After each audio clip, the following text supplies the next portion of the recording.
everybody from this moment on to recognize me as the scholar of boxing.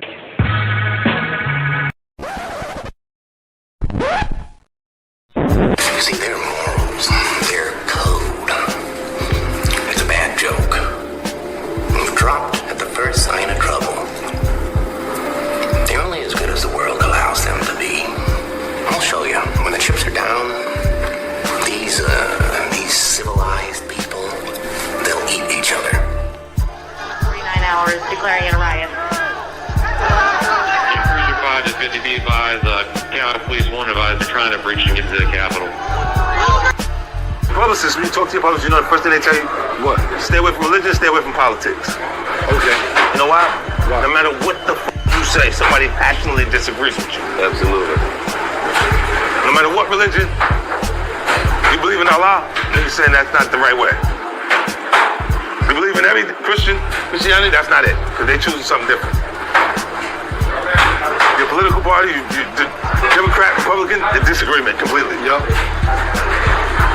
So I stay away from it. When I get pulled into politics, I go, yeah. And I have nothing to say. I'm just the same way we are. We don't no politics, nothing. I'll with that. I don't stay there because I'm still entertainment. If it's not music, then it's film and television, but it's still entertainment. So why would you turn someone off by saying that? Right. I want everybody to enjoy what I'm doing. Right. Not just a selective few amount of people. I focus on diversity because it's needed. Right. The boxing scholar is a lover, not a fighter, but he's also a fighter, so don't get any ideas. If he pats you on the back, you'll put it in your resume. His enemy. Have him listed as an emergency contact. The scholar has an inside joke with complete strangers. If he punched you in the face, you'd have to fight the urge not to thank him. Sharks have a week dedicated to him. He's the only man alive to is parallel park.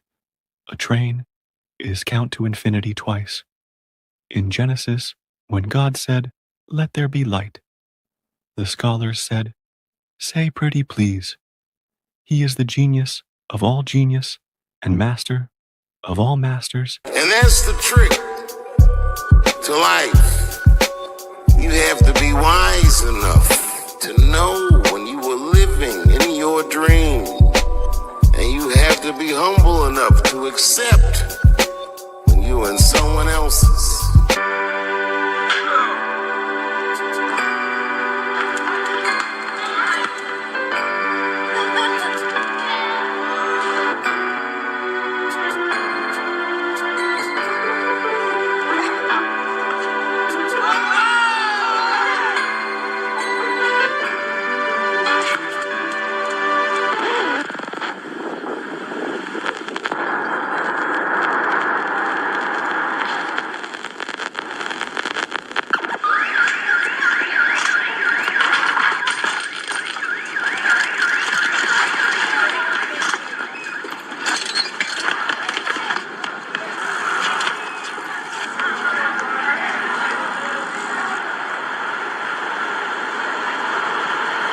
Yo, the Boxing Scholar's on.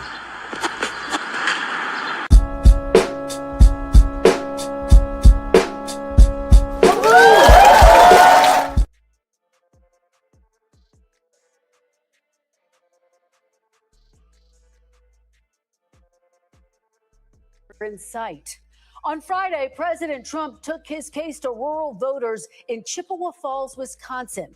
At the invitation of the White House, we joined him at Custer Farms and had a wide-ranging interview that was unfortunately interrupted multiple times by the stormy weather overhead. President Trump, welcome back to Meet the Press. Thank you. Thank you so much for being here. We are going to talk about your visit while you're here in Wisconsin, but I'd like to start off by talking about the major issue that you are focused on every day, which is Iran. Sunday will mark 100 days since the first strikes. Your Secretary of State, Marco Rubio, said that the war had concluded. And yet just this week, Iran attacked U.S. allies in the region, calling it retaliation for a set of U.S. airstrikes. Is the United States at war with Iran?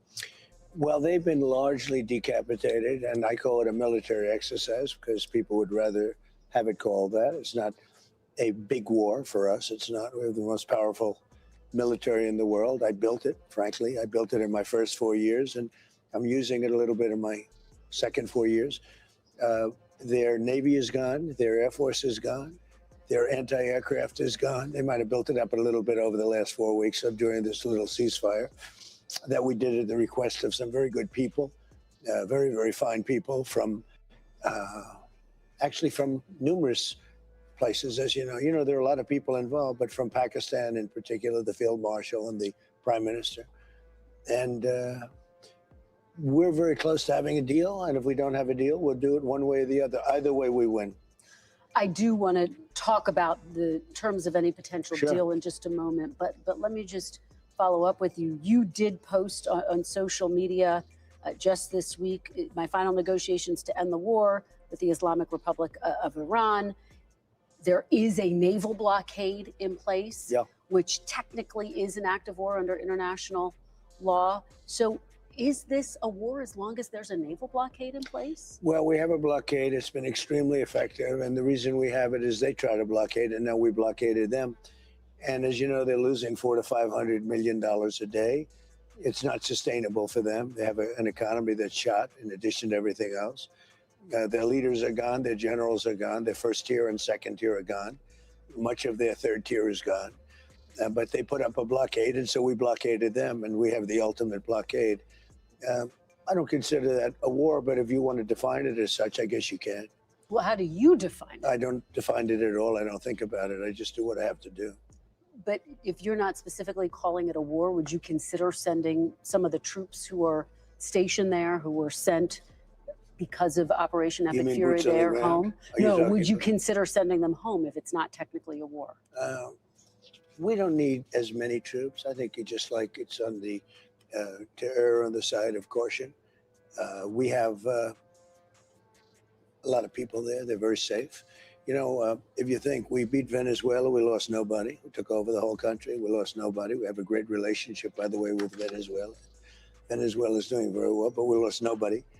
We've lost 13 people here, and that's a lot. 13 people too many.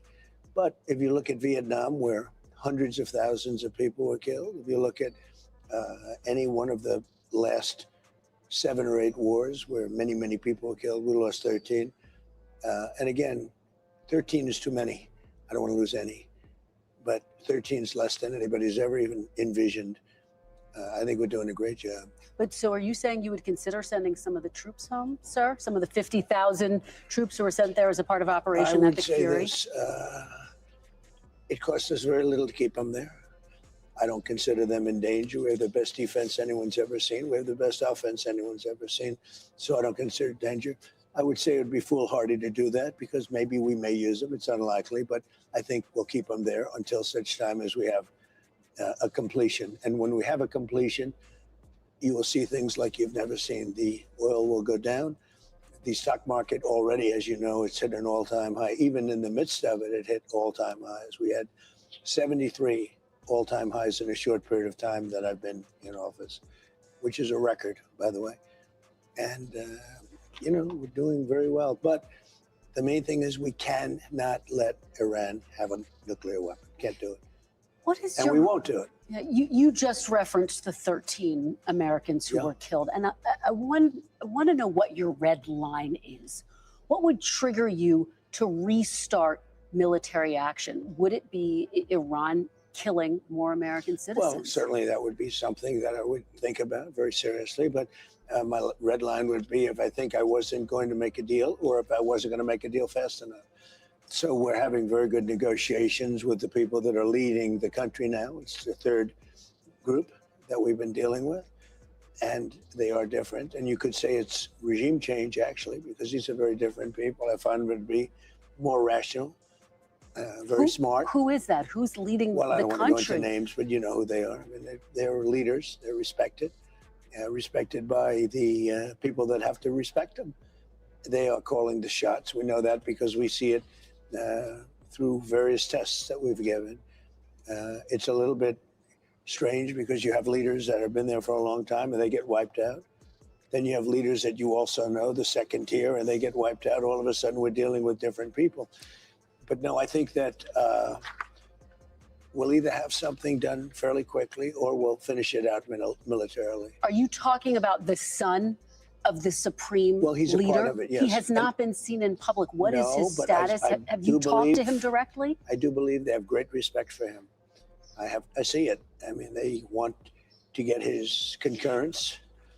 They've said to me, they've said to others that they're looking for approval, and he is part of the approval process, absolutely. Have you spoken to him directly? You I have said you not. want to meet with him. No, I have not. I would if he'd like to, but I have not spoken to him directly. Do you know where he is? I will tell you, they do. How he is? Yeah. They do pay homage to him. I would tell you if they didn't. They seem to, based on what I see, they seem to respect him a great deal. Do you know where he is? Do you know how he is doing physically? I don't want to say whether or not I know where he is, but there's a good probability that I do. Is he inside Iran? I'd rather not say that. Okay, he is the son of the last supreme leader, Yeah. who was obviously hardliner. Is this younger Khomeini any better for the United States than his father was? Younger, I think more rational, injured. He's pretty badly injured. So there's a certain bravery there. Well, if they were injured that badly, they wouldn't be talking about, how we doing with the United States. They'd have other things on their mind. So there's a certain bravery there. But he is very seriously injured, yeah. What is the status of talks exactly in this moment? How close are you to making a deal? Are we talking about days, weeks, months, Mr. President? I think we're very close. We have a couple of points. They don't even seem like big points. They've conceded the fact that they will not have nuclear weapons. We had a clause in there that we will not develop nuclear weapons, and everybody was very happy with it except me. And I said, well, what happens if they not develop, but they go out and purchase, they acquire? I want to put the word, if they buy or purchase or acquire, you've got to have that in there too, because that's not developing. So they don't have the right to develop or purchase, acquire, or buy. Have they pushed back against that? Is that one of the sticking points? A little bit, and then they didn't. Okay. You have been saying for months, Mr. President, that Iran is begging to make a deal. True. If they are so desperate to make a deal, why haven't they made a deal with you yet? Because it's a very hard thing for them. They've had great independence. They've dealt with very weak and ineffective leadership on behalf of the United States and other countries, frankly, that allowed them to get away with murder. And I think they can't believe they're in the situation where they've been virtually decapitated. But if they're so desperate, Mr. President, why haven't they said yes to the terms you're they're proposing? strong, they're proud. There are things they never thought they'd be doing that they're going to have to do. They've got no choice. And it takes a little while. You're talking about 47 years of getting away with whatever they wanted. I mean, this should have been done long ago. This should have been done by other presidents or other countries. It doesn't have to be us, other countries. But they were very close to having a nuclear weapon twice. That was when I terminated the Iran nuclear deal, which was a path. That deal, the JCPOA, that deal was tantamount to giving them a nuclear weapon. It was a horrible deal given by Barack Obama and really penned by him. It was a horrible deal. It was, it expired long ago. I terminated it, but had I not terminated it, it expired long ago. It was a short-term deal. It was a road to a nuclear weapon. They would have had a nuclear weapon 5 years ago. But Mr. President, I'm curious because when you were campaigning, you said you would rip up the Iran nuclear deal, but negotiate a better deal. That's Why what I'm didn't you doing. negotiate a better deal at the time? Because after it was ripped It up, doesn't go that there weren't fast. guardrails and they Excuse- escalated their excuse me. production of enriched uranium. Excuse me. It takes years to do these things. These people have been fighting for 47 years. They've been killing Americans. They've been taking off their legs and their arm, and their faces have been hurt so badly and so horribly. I'm moving very fast. I'm into 3 months. Vietnam lasted 19 years. I'm into my 3rd month, and all I do is say, whoa, when are you going to win? If I were a Democrat, nobody would be talking that way, but it doesn't matter to me. I've gotten so used to it. Look, we have totally destroyed their military. They have some missiles left. They have some drones left. Do you know how many They have missiles? yes, exactly. How many? I don't want to tell you. Can you give me a But ballpark? they have some left. No, but I know almost to the number. and we know where they are too. And we know where their drones are, and we know where their drone factories are. Most of the drone factories have been knocked out. Most of the launching pads have been knocked out, and most of the missile manufacturing areas have been knocked out. But they still have capacity. They have some missiles, they have some drones. I would say percentage-wise, maybe 21, 22% of their missiles. It's a lot of missiles, but it's not what it was when we first attacked. So you're saying they have 21, 22% of their missiles left? Correct, yes. Okay. Let's talk about what specifically you are demanding as a part of this short-term deal. Will the United States agree to a deal with Iran that doesn't explicitly and immediately give up its nuclear enrichment program on the front end? Well, depending on when you say immediately, look, it is buried under mountains because our B-2s were incredible. The pilots of our B-2s were unbelievable. And it's buried. They can't get it. The only two countries that could take it, that have the equipment to take, you have to understand, 3 mountains have fallen in on them, right? So you understand that, because the fake news was going around saying, oh, maybe they didn't hit their target. 1 o'clock in the morning, pitch black, no moon, no nothing, and every one of those bombs went right down those chutes and blew up. They can't get it no matter what. I mean, they can get it, I guess, with years of work. But the only 2 countries that can get it are us and China, because we're the only 2 with the equipment that's capable of doing that kind of work. And it would take weeks of digging. So the answer is, yeah, we're going to do it immediately. We're going to start looking very quickly, and we'll do it with them. If we make a deal, we'll China. do it with them. No, we're going to do it with the Iranians. So if we make a deal, that means we'll be friendly. We'll do it with the Iranians. If we don't make a deal, we may do it, or we may just watch it. We have cameras on it all over it. If anybody walked there, if you walked over there, I would be able to read your first name on your lapel. And these are cameras up in space. It's pretty amazing technology. Space Force. We have cameras all over the site. We know if anybody goes there. If anybody went there, any digging mechanism, any truck, any tractors, anything, anybody went there, we would know. We will take care of it. Is that wind or what? Is that rain?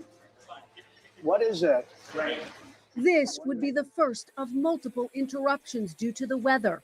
Rain hitting the metal roof, making it difficult for both of us to hear each other.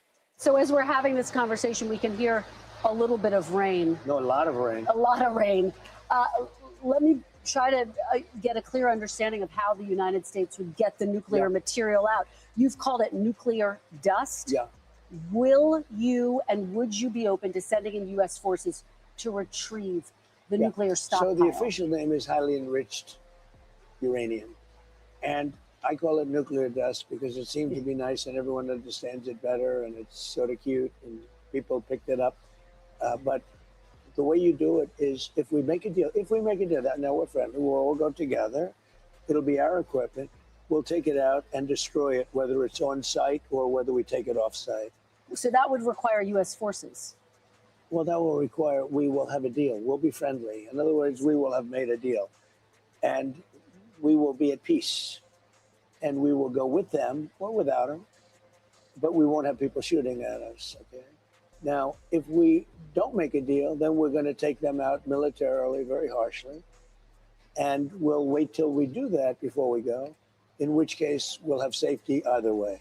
Mr. President, I wonder, how long are you willing to give Iran to make a deal? How much longer? You've been talking for quite some time. That. Well, you really haven't. You were in Vietnam for 19 years. You were in Iraq for many years. You were in Korea for many, many years. You were in all the, I won't even talk about World War II because that was the big one. And we don't want to ever have that. But you were in all these different wars for many years with thousands and thousands of people killed. We've had 13 people killed, which I hate. We've had 13 people killed, and that includes 2 wars. That's Venezuela, and that's Iran. But do you have a cutoff point in your head? No, but you keep talking about speed, Kristen.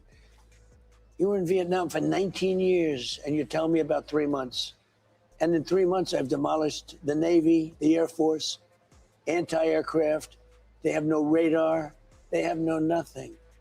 I demolished their leaders. Their leaders are gone. Do you know where all of Iran's nuclear material is, sir? Yes. Yes. Would you unfreeze any Iranian assets or lift any sanctions up front as a part of any No. deal? So that would come after Comes after, yeah. If they behave, turned if they over do a their good job, we nuclear start enrichment talking. Yeah. material. Unlike Obama. Obama flew a Boeing 757, a plane I know very well. They took the seats out and they loaded it up with $1.7 billion in cash from the banks in Maryland and Virginia and D.C. They emptied out the banks and they gave them 1.7 in green, and they gave them tens of billions of dollars, just kept giving them money, and it didn't work. Would any, again, That never works, But by the again, way. Mr. President, you promised that you were going to negotiate a better deal. Do you I wish have. you'd done it in your first term when you ripped it up at that, before you ripped No, up the they weren't deal? ready. No, this is much better. This is much better. Will If I you- would have done it in my first term, Israel wouldn't have been ready. Hear that sound? That sound of thunder, lightning. Is that going Rain? to interrupt, guys? No, Okay, people will understand. We're in a farm. that's true. Will any deal you make include the release of Americans who are being held by Iran? Well, we talk about it and we'll see. Nobody really has an accurate list of who they are, what they are, or if they're being held. But if they're, we've been talking about it. Nobody really has a list. You know that, right? You know, you're asking me about, nobody has a list. But are you demanding a list? Are you demanding to know and saying they've got to you're come supposed home? to give me the list. I mean, do you know people that we're talking about? If you give me the names, I'll do my best to get them Well, out. I don't think that's been reported. Huh? I don't think it's all of the people who've been held. All I'm saying is this. known. If you have a list of names, give them to me and I will get them But is out. it something you talk to them about? We talk about people if they have them, but nobody knows who they are. Just like you don't know who they are. You have openly said you've been frustrated by Israel's continued bombing of Lebanon. Are you and Prime Minister Netanyahu on the same page? Yeah, we are. We get along very well. We've been great comrades. We did a very, very big number on a certain country that was nothing but trouble for 47 years. I disagree with him on a couple of things. On Lebanon? I'd like to see Lebanon have a better life. I'd like to see a more surgical attack on Hezbollah. I think it should be more surgical. And we can help them with that, or we can recommend Syria. Syria is doing a very good job of cleaning up their act. They have a very good leader. They have a leader that's really done a good job in a short period of time, and he would love to help. Are you demanding that Lebanon be a part of the short-term No, deal no, that no, you're I'm not at all. negotiating? I'm not demanding. Okay. I think they'd like to see it, but I'm not demanding. Okay. I wonder if we should, let me just get a gut check here. Should we pause for 5 minutes and let this pass? I just want to be able to hear everything he said. The rain did not stop, but neither did our interview. When we come back, President Trump on his promise to never start a new war.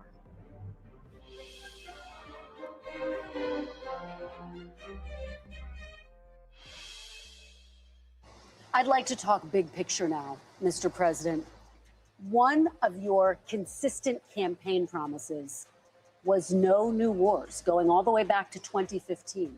Did you break that promise to the American people? No. I had to stop a country, very powerful, very dangerous country, from having a nuclear weapon because they'd use it. They'd blow up the world. They'd blow up the Middle East. They'd blow up Israel. They'd come here. They'd blow up Europe. They're nuts, okay? They're crazy people. I deal with them. And very high-strung people, a little crazy, and get along with them. I like them, but you don't want to let them have a nuclear weapon. And I'm doing the world a service, but I'm doing our country a service. You know, it's America first. I'm doing our country a service. Nice rain. It is raining hard. Okay. But the answer is good. Let's just keep going. Let's keep going. Let's power through it, right? Here, we paused nearly 5 minutes for the rain to pass and then picked up our conversation. So you're saying you didn't break your promise, and yet, Mr. President, in your first term, you held to that promise, and it was so fundamental to who you were as a candidate to a first-term president. What changed? Because you insisted no new wars. First of all, I didn't guarantee no war. Why would I have built the strongest military in the world? I built our military. I inherited a terrible military. We had no equipment. We had nothing. I built a tremendous military. Biden gave a lot of it away, but it's still a relatively small portion compared to what I built. But you said it over and over again, Mr. Why would I President. build a military? Now, I didn't want to use this, but I'm doing you and everybody else a big favor. In the midst of the greatest stock market in history, in the midst of the most successful country, because as you know, in the last term, we were a dead country, Kristen. I know you're a big liberal or a big progressive. No, but I'm just a journalist. We were a dead country. A year ago, a couple of years ago, we were a dead country. Now we have the hottest country anywhere in the world. And at the all-time hottest point, which is probably now, believe it or not, we just had all brand new stock market records today. But at the hottest point in the history of our country, I took Scott, Howard, I took Pete, I took everybody into a room. I said, I have to do this country, this world, the Middle East, Israel, everybody a favor. You have Iran. They're going to have a nuclear weapon. Barack Hussein Obama signed the JCPOA. It was a horrible deal. Horrible deal. Listen to me. It was a horrible deal. It was a path to them getting a nuclear weapon. They were very close to having a nuclear weapon. I terminated the deal. Wait. Then I sent the B-2 bombers in about 9-10 months ago, and they totally obliterated the site, and I saved it. We had a choice. We could let them have a nuclear weapon, or we could go along and have some beautiful days. But they would have, it's a judgment. They would have used the nuclear weapon. And you know what? When people hear that whole scenario, when they hear me say Iran was going to have a nuclear weapon, and they're crazy, they say you're doing the right thing. I don't think it's I mean, you'll do polls because they're all fake polls anyway, especially yours. But you do polls. I just won a big election. And the reason I won an election is people have confidence in me, have good judgment. I had to make a judgment. Do I want to go along and have a country that's doing really well, but somebody is going to try and kill us? Or do I want to put out that horrible threat? And I did. I put it out. I put it out for many, many years. Now I'm going to put it out permanently.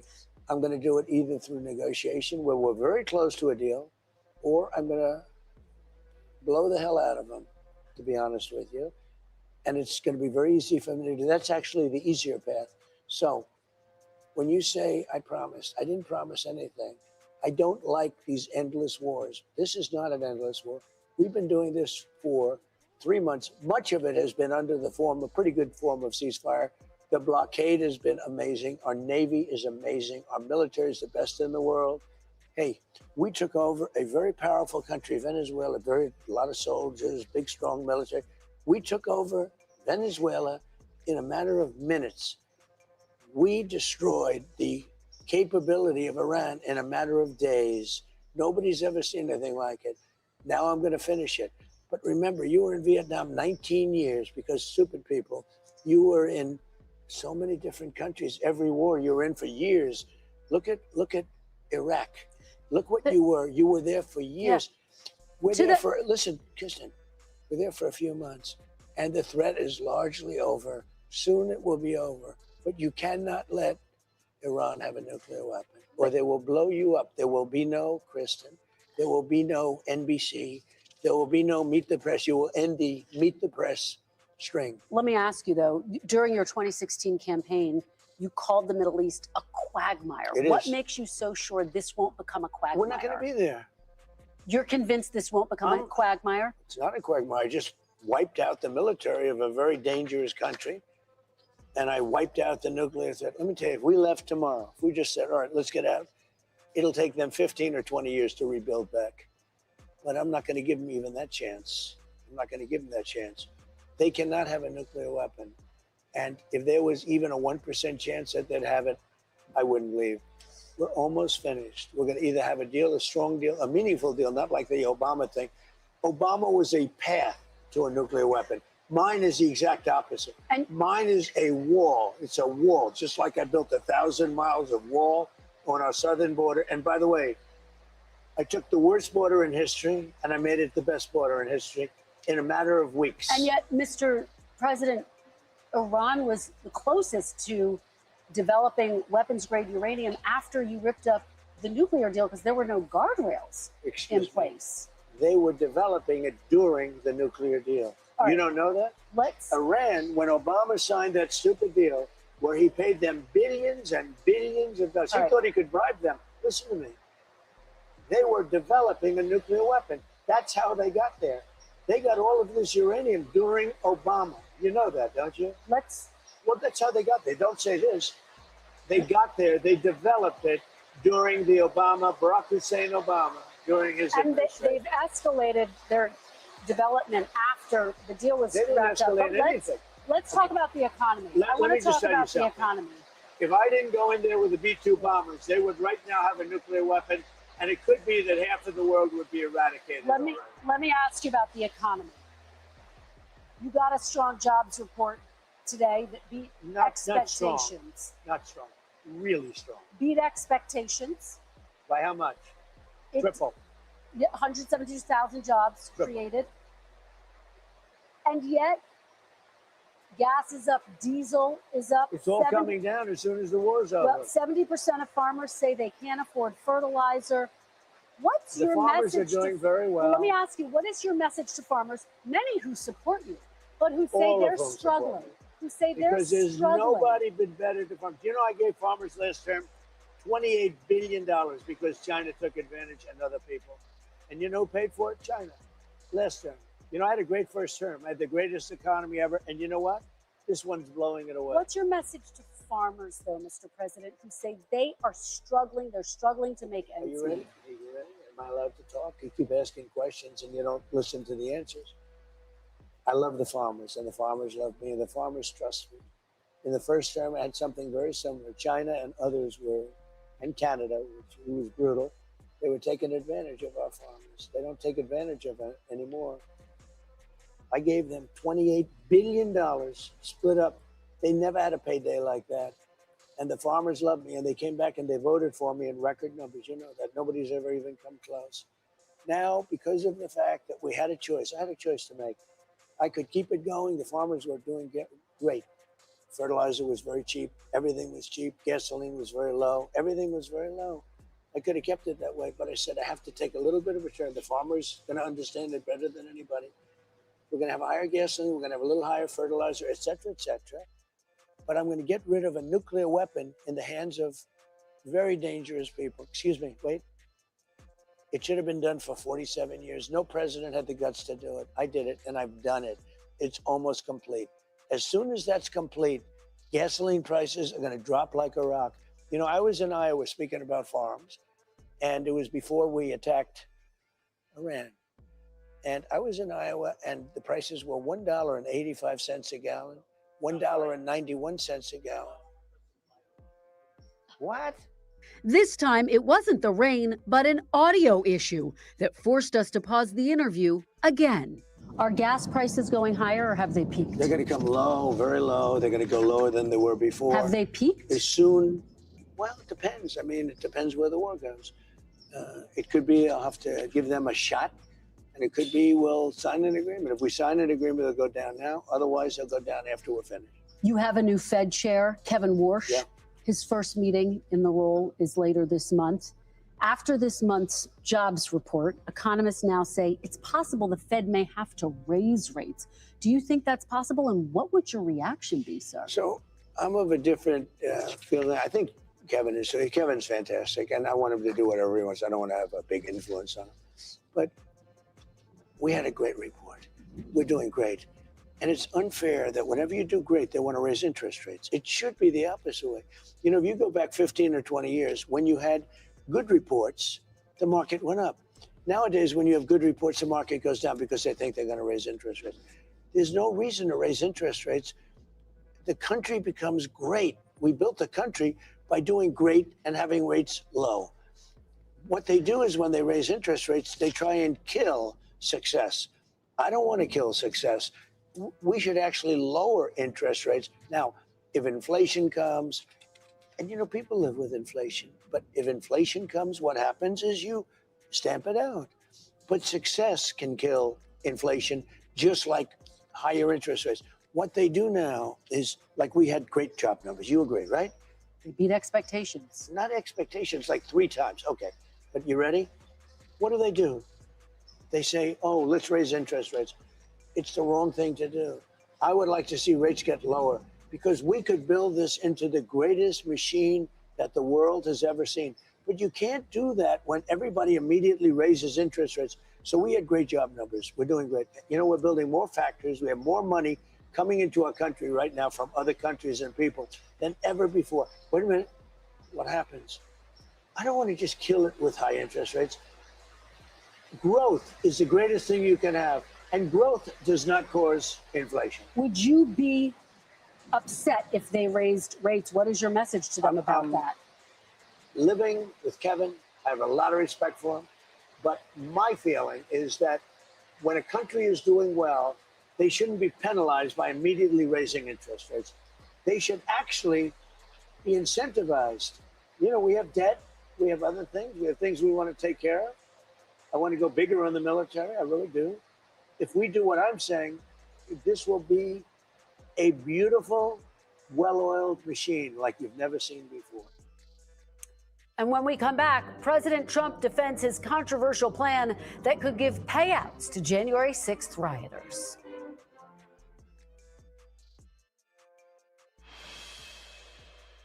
This $1.8 billion so-called anti-weaponization fund, it was going to compensate people who say the federal government weaponized the legal system against them.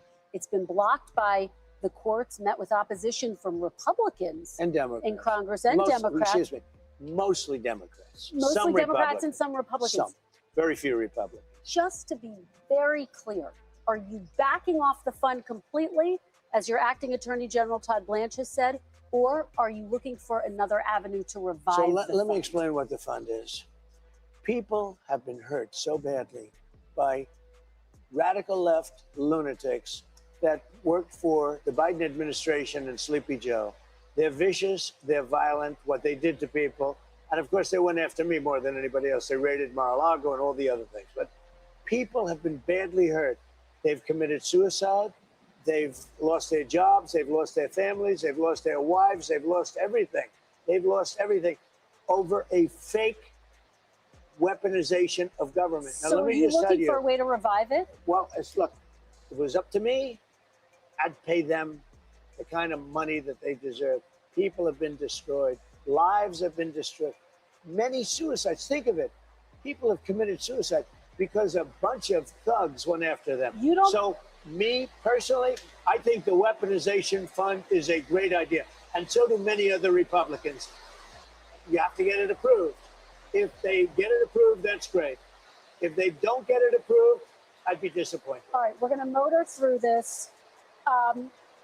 But you have to understand, people have been destroyed by crooked politicians, and they should be reimbursed for that. Do you think anyone who attacked police officers on January 6th should get taxpayer money? I wouldn't be inclined to say so, but I have to see it.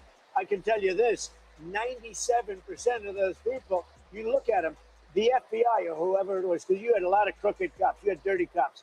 Comey was a dirty cop. Well, A there's guy no like evidence Bolton was a that- dirty But cop. there's no evidence. Wait a that minute, wait a people minute. who- Oh, we you had think Comey was a 170 straight people cop? who pleaded guilty to assaulting police Comey officers. was a dirty cop. No, but They the had people who FBI assaulted police listen to me. officers. They had FBI agents ushering them into the building. They had FBI go into the building. Those people walking around, they're looking always in the side. They weren't in, they were There's being no ushered evidence of into the that, building. sir. There's no evidence You of had that. a bunch of dirty cops. And frankly, what they did was weaponization of our government. But sir, there's no evidence of that. More than 1,000 No, people well, yeah, no, pleaded there's guilty none. to You know what you crimes. do? Try Would looking you- at the tapes one time. Would you take it off Look the at table? the tapes Okay, one but time. 172 people did plead guilty to assaulting police officers. You know why they pled Should guilty? they be exempt Because they told they from were going to receiving jail funds? for 15 years if they didn't. Should They they? pled guilty because they were frightened. They went down. They were ushered into a building. Many of them were arrested without even going You'd be into the okay building. with them receiving taxpayer dollars? The people were destroyed by dirty cops and by weaponization. Many of those people should be compensated. Now, with that being said, as I understand it, the weaponization fund was going to set up a group of people, people that could be picked by anybody, fair people, smart people, and they will go on an individual case basis. Okay. Now, I don't know what's going to happen with the weaponization fund. I love the idea because people like you, the fake, dirty press, the crooked press, people like stupid Biden, he's not smart enough to know what's going on, but people that surrounded him, surrounded his beautiful, resolute desk in the Oval Office, what they did to the lives of people, they destroyed people. They sent people to jail who did nothing All wrong. right, just to be very clear, there's no evidence of what you're saying. But There's let me a lot ask you of about evidence. Todd Blanche. Let me ask you about Listen Todd to me. Blanche. Listen to me. Let's talk There's about Todd tremendous evidence. There's nothing Well, it's but not been evidence. The presented in election a was court of rigged. law. It was a dirty election. Mr. And it's President, happening again right now You've in never California. presented evidence It's happening that the right 2020 now in election California. was rigged. Right now, it's look at what's Where's happening the in evidence California. to that? It's The 4 Republicans days. are doing well in California. California, it's no, they're not. They're dropping fast because it's a rigged election. Let me tell you, it's 4 days, and they aren't even close to coming up with. That's how they count You know the why votes they're doing in that? Because California. they're cheating on the election. There's what? Do you have evidence They're- to support All I that? have to do is look. All I have to But do is look. that's not And I evidence. listen.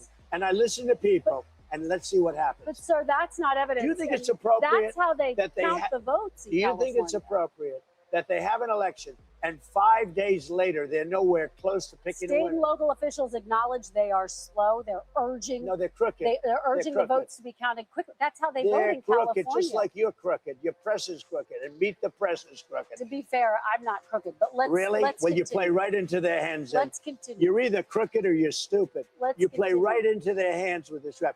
You know that these elections are rigged. Your network knows that they're rigged. You know that I won an election in a landslide, and I got 94% bad press. But Mr. President, You know why I you've got never that? presented Because you have no evidence. credibility. But you've never presented evidence that it was rigged. Let's keep talking about. I want to talk about Todd You Blanche. have more evidence. There's more evidence than ever presented. Let's talk Your about elections You in went this to country, court. we're like a third world country. But, sir- Your elections are crooked, and you're crooked, and But Meet the Press is crooked, Mr. and so President- is ABC and CBS and CNN. But Mr. You're President, one-sided crooked networks. All right, let's call it quits because I've had enough. Thank you, darling. Have a good time. Mr. President, let's please. I traveled all the way to Wisconsin. I've I sat in the traveled rain with all. you. I know. I I've sat in the traveled rain all the with way you to for an hour, Wisconsin. on and off in the rain, and I've given you enough time. You ought to straighten out your press because you know what? Mr. A President, country can never be we great traveled with a all, dishonest listen, press. we Come on, let's traveled go. all the way to Wisconsin for this interview.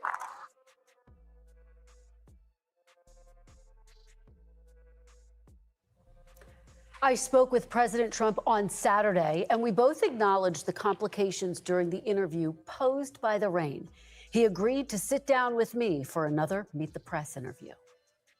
We thank you for watching, and remember, stay updated on breaking news and top stories on the NBC News app or watch live on our YouTube channel. Good Sunday morning. Today marks 100 days since the United States launched the first strikes against Iran. Midterm pressures are growing, with no clear end to the war in sight.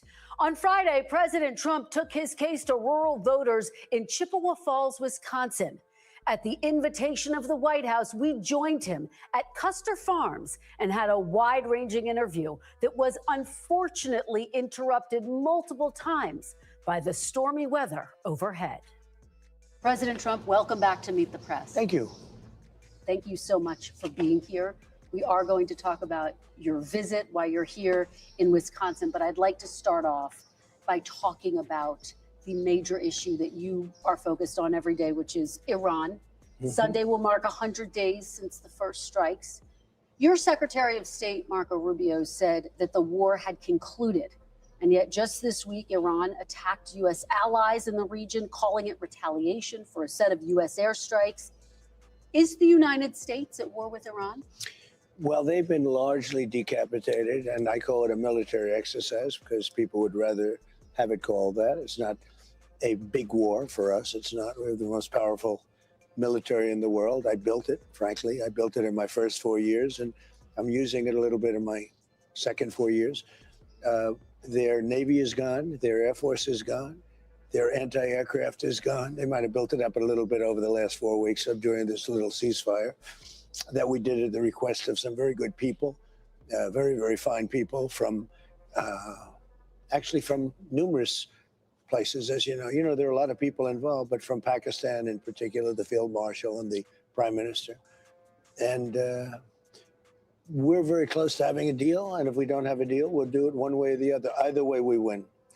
I do want to talk about the terms of any potential Sure. deal in just a moment, but let me just follow up with you. You did post on social media just this week, my final negotiations to end the war with the Islamic Republic of Iran. There is a naval blockade in place, which technically is an act of war under international law. So is this a war as long as there's a naval blockade in place? Well, we have a blockade. It's been extremely effective. And the reason we have it is they try to blockade, and now we blockaded them. And as you know, they're losing $400 to $500 million a day. It's not sustainable for them. They have an economy that's shot in addition to everything else. Their leaders are gone. Their generals are gone. Their first tier and second tier are gone. Much of their third tier is gone. But they put up a blockade, and so we blockaded them, and we have the ultimate blockade. I don't consider that a war, but if you want to define it as such, I guess you can. Well, how do you define it? I don't define it at all. I don't think about it. I just do what I have to do.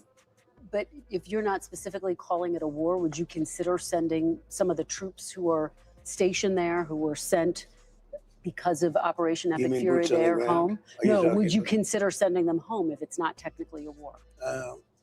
We don't need as many troops. I think it's just like it's on the to err on the side of caution. We have a lot of people there. They're very safe. You know, if you think we beat Venezuela, we lost nobody. We took over the whole country. We lost nobody. We have a great relationship, by the way, with Venezuela. Venezuela is doing very well, but we lost nobody. We've lost 13 people here, and that's a lot. 13 people too many. But if you look at Vietnam, where hundreds of thousands of people were killed, if you look at any one of the last 7 or 8 wars where many, many people were killed, we lost 13. And again, 13 is too many. I don't want to lose any. But 13 is less than anybody's ever even envisioned. I think we're doing a great job. But so are you saying you would consider sending some of the troops home, sir? Some of the 50,000 troops who were sent there as a part of Operation I would Epic say Fury? this, it costs us very little to keep them there. I don't consider them in danger. We have the best defense anyone's ever seen. We have the best offense anyone's ever seen. So I don't consider it danger. I would say it would be foolhardy to do that because maybe we may use them. It's unlikely, but I think we'll keep them there until such time as we have a completion. And when we have a completion, you will see things like you've never seen. The oil will go down. The stock market already, as you know, it's hit an all-time high. Even in the midst of it, it hit all-time highs. We had 73 all-time highs in a short period of time that I've been in office, which is a record, by the way. And, you know, we're doing very well. But the main thing is we cannot let Iran have a nuclear weapon. Can't do it. What is And your... we won't do it. Yeah, you just referenced the 13 Americans who were killed. And I want to know what your red line is. What would trigger you to restart military action? Would it be Iran killing more American citizens? Well, certainly that would be something that I would think about very seriously. But my red line would be if I think I wasn't going to make a deal or if I wasn't going to make a deal fast enough. So we're having very good negotiations with the people that are leading the country now. It's the third group that we've been dealing with, and they are different. And you could say it's regime change, actually, because these are very different people. I find them to be more rational, very smart. Who is that? Who's leading Well, I the don't want to go country? into names, but you know who they are. I mean, they're leaders. They're respected, respected by the people that have to respect them. They are calling the shots. We know that because we see it through various tests that we've given. It's a little bit strange because you have leaders that have been there for a long time and they get wiped out. Then you have leaders that you also know, the second tier, and they get wiped out. All of a sudden, we're dealing with different people. But no, I think that we'll either have something done fairly quickly or we'll finish it out militarily. Are you talking about the son of the supreme Well, he's a leader? part of it, yes. He has not been seen in public. What is No, his but status? Have you do talked to believe- him directly? I do believe they have great respect for him. I see it. I mean, they want to get his concurrence. They've said to me, they've said to others that they're looking for approval, and he is part of the approval process, absolutely. Have you spoken to him directly? You I have said you not. want to meet with him. No, I have not. I would if he'd like to, but I have not spoken to him directly. Do you know where he is? I will tell you, they do. How he is? Yeah. They do pay homage to him. I would tell you if they didn't. They seem to, based on what I see, they seem to respect him a great deal. Do you know where he is? Do you know how he is doing physically? I don't want to say whether or not I know where he is, but there's a good probability that I do. Is he inside Iran? I'd rather not say that. Okay, he is the son of the last supreme leader, Yeah. who was obviously hardliner. Is this younger Khomeini any better for the United States than his father was? Younger, I think more rational, injured. He's pretty badly injured. So there's a certain bravery there. A lot of people, if they were injured that badly, they wouldn't be talking about, how we doing with the United States. They'd have other things on their mind. So there's a certain bravery there. But he is very seriously injured, yeah. What is the status of talks exactly in this moment? How close are you to making a deal? Are we talking about days, weeks, months, Mr. President? I think we're very close. We have a couple of points. They don't even seem like big points. They've conceded the fact that they will not have nuclear weapons. We had a clause in there that we will not develop nuclear weapons, and everybody was very happy with it except me. And I said, well, what happens if they not develop, but they go out and purchase? They acquire. I want to put the word, if they buy or purchase or acquire, you've got to have that in there too, because that's not developing. So they don't have the right to develop or purchase, acquire, or buy. Have they pushed back against that? Is that one of the sticking points? A little bit, and then they didn't. Okay. You have been saying for months, Mr. President, that Iran is begging to make a deal. True. If they are so desperate to make a deal, why haven't they made a deal with you yet? Because it's a very hard thing for them. They've had great independence. They've dealt with very weak and ineffective leadership on behalf of the United States and other countries, frankly, that allowed them to get away with murder. And I think they can't believe they're in the situation where they've been virtually decapitated. But if they're so desperate, Mr. President, why haven't they said yes to the terms you're they're proposing? strong, they're proud. There are things they never thought they'd be doing that they're going to have to do. They've got no choice. And it takes a little while. You're talking about 47 years of getting away with whatever they wanted. I mean, this should have been done long ago. This should have been done by other presidents or other countries. It doesn't have to be us, other countries. But they were very close to having a nuclear weapon twice. That was when I terminated the Iran nuclear deal, which was a path. That deal, the JCPOA, that deal was tantamount to giving them a nuclear weapon. It was a horrible deal given by Barack Obama and really penned by him. It was a horrible deal. It was, it expired long ago. I terminated it. But had I not terminated it, it expired long ago. It was a short-term deal. It was a road to a nuclear weapon. They would have had a nuclear weapon 5 years ago. But Mr. President, I'm curious because when you were campaigning, you said you would rip up the Iran nuclear deal, but negotiate a better deal. That's Why what I'm didn't you doing. negotiate a better deal at the time? Because after it was ripped It up, doesn't go that there weren't fast. guardrails and they Excuse- escalated their excuse me. production of enriched uranium. Excuse me. It takes years to do these things. These people have been fighting for 47 years. They've been killing Americans. They've been taking off their legs and their arm, and their faces have been hurt so badly and so horribly. I'm moving very fast. I'm into 3 months. Vietnam lasted 19 years. I'm into my 3rd month. And all I do is say, whoa, when are you going to win? If I were a Democrat, nobody would be talking that way, but it doesn't matter to me. I've gotten so used to it. Look, we have totally destroyed their military. They have some missiles left. They have some drones left. Do you know how many They have missiles? yes, exactly. How many? I don't want to tell you. Can you give me a But ballpark? they have some left. No, but I know almost to the number, and we know where they are too, and we know where their drones are, and we know where their drone factories are. Most of the drone factories have been knocked out. Most of the Launching pads have been knocked out, and most of the missile manufacturing areas have been knocked out, but they still have capacity. They have some missiles, they have some drones.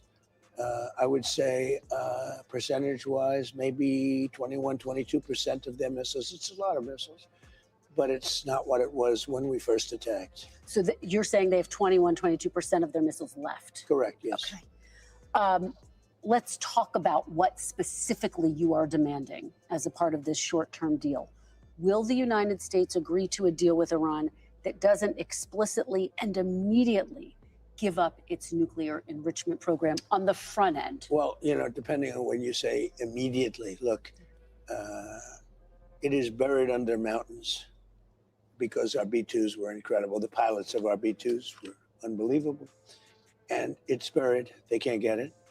The only two countries that could take it, that have the equipment to take, you have to understand, 3 mountains have fallen in on them, right? So you understand that, because the fake news was going around saying, oh, maybe they didn't hit their target. 1 o'clock in the morning, pitch black, no moon, no nothing, and every one of those bombs went right down those chutes and blew up. They can't get it no matter what. I mean, they can get it, I guess, with years of work. But the only 2 countries that can get it are us and China, because we're the only 2 with the equipment that's capable of doing that kind of work. And it would take weeks of digging. So the answer is, yeah, we're going to do it immediately. We're going to start looking very quickly, and we'll do it with them. If we make a deal, With we'll China. do it with them. No, we're going to do it with the Iranians. So if we make a deal, that means we'll be friendly. We'll do it with the Iranians. If we don't make a deal, we may do it, or we may just watch it. You know, we have cameras on it all over it. If anybody walked there, if you walked over there, I would be able to read your first name on your lapel. And these are cameras up in space. It's pretty amazing technology. Space Force. We have cameras all over the site. We know if anybody goes there. If anybody went there, any digging mechanism, any truck, any tractors, anything, anybody went there, we would know. We will take care of it. Is that wind or what? Is that rain? What is that? Rain. This would be the first of multiple interruptions due to the weather. Rain hitting the metal roof, making it difficult for both of us to hear each other. So as we're having this conversation, we can hear a little bit of rain. No, a lot of rain. A lot of rain.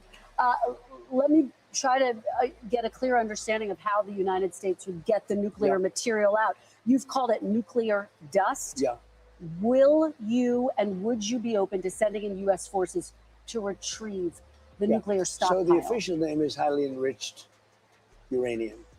And I call it nuclear dust because it seemed to be nice and everyone understands it better and it's sort of cute and people picked it up. But the way you do it is if we make a deal, that now we're friendly, we'll all go together. It'll be our equipment. We'll take it out and destroy it, whether it's on site or whether we take it off site. So that would require U.S. forces. Well, that will require, we will have a deal. We'll be friendly. In other words, we will have made a deal. And we will be at peace. And we will go with them or without them. But we won't have people shooting at us, okay? Now, if we don't make a deal, then we're going to take them out militarily very harshly. And we'll wait till we do that before we go, in which case we'll have safety either way. Mr. President, I wonder, how long are you willing to give Iran to make a deal? How much longer? You've been talking for quite some time. That. Well, you really haven't. You were in Vietnam for 19 years. You were in Iraq for many years. You were in Korea for many, many years. You were in all the, I won't even talk about World War II because that was the big one. And we don't want to ever have that. But you were in all these different wars for many years with thousands and thousands of people killed. We've had 13 people killed, which I hate. We've had 13 people killed, and that includes 2 wars. That's Venezuela, and that's Iran. But do you have a cutoff point in your head? No, but you keep talking about speed, Kristen. You were in Vietnam for 19 years, and you tell me about 3 months. And in 3 months, I've demolished the Navy, the Air Force, anti-aircraft. They have no radar. They have no nothing. I demolished their leaders. Their leaders are gone. Do you know where all of Iran's nuclear material is? Yes. Sir? Yes. would you unfreeze any Iranian assets or lift any sanctions up front as a part of any No. deal? So that would come after Comes after, yeah. If they they behave, turned if they do over a good their job, we nuclear start enrichment talking, yeah. material. Unlike Obama. Obama flew a Boeing 757, a plane I know very well. They took the seats out and they loaded it up with $1.7 billion in cash from the banks in Maryland and Virginia and D.C. They emptied out the banks and they gave them 1.7 in green, and they gave them tens of billions of dollars, just kept giving them money, and it didn't work. Would any, again, That never works, But by the again, way. Mr. President, you promised that you were going to negotiate a better deal. Do you I wish you'd have. done it in your first term when you ripped it up at that, before you ripped No, up they the weren't deal? ready. No, this is much better. This is much better. Will If I you- would have done it in my first term, Israel wouldn't have been ready. Hear that sound? That sound of thunder, lightning. Is that going to Rain? interrupt, guys? No. Okay. People will understand. We're in a farm. That's true. Will any deal you make include the release of Americans who are being held by Iran? Well, we talk about it and we'll see. Nobody really has an accurate list of who they are, what they are, or if they're being held. But if they're, we've been talking about it. Nobody really has a list. You know that, right? You know, you're asking me about, nobody has a list. But are you demanding a list? Are you demanding to know and saying they've got to you're come supposed home? to give me the list. I mean, do you know people that we're talking about? If you give me the names, I'll do my best to get them Well, out. I don't think that's been reported. Huh? I don't think it's all of the people who've been held. All I'm saying is this. known. If you have a list of names, give them to me and I will get them But is out. it something you talk to them about? We talk about people if they have them, but nobody knows who they are. Just like you don't know who they are. You have openly said you've been frustrated by Israel's continued bombing of Lebanon. Are you and Prime Minister Netanyahu on the same page? Yeah, we are. We get along very well. We've been great comrades. We did a very, very big number on a certain country that was nothing but trouble for 47 years. I disagree with him on a couple of things. On Lebanon? I'd like to see Lebanon have a better life. I'd like to see a more surgical attack on Hezbollah. I think it should be more surgical. And we can help them with that, or we can recommend Syria. Syria is doing a very good job of cleaning up their act. They have a very good leader. They have a leader that's really done a good job in a short period of time, and he would love to help. Are you demanding that Lebanon be a part of the short-term No, deal no, that no, you're I'm not at all. negotiating? I'm not demanding. Okay. I think they'd like to see it, but I'm not demanding. Okay. I wonder if we should, let me just get a gut check here. Should we pause for 5 minutes and let this pass? I just want to be able to hear everything he said. The rain did not stop, but neither did our interview. When we come back, President Trump on his promise to never start a new war.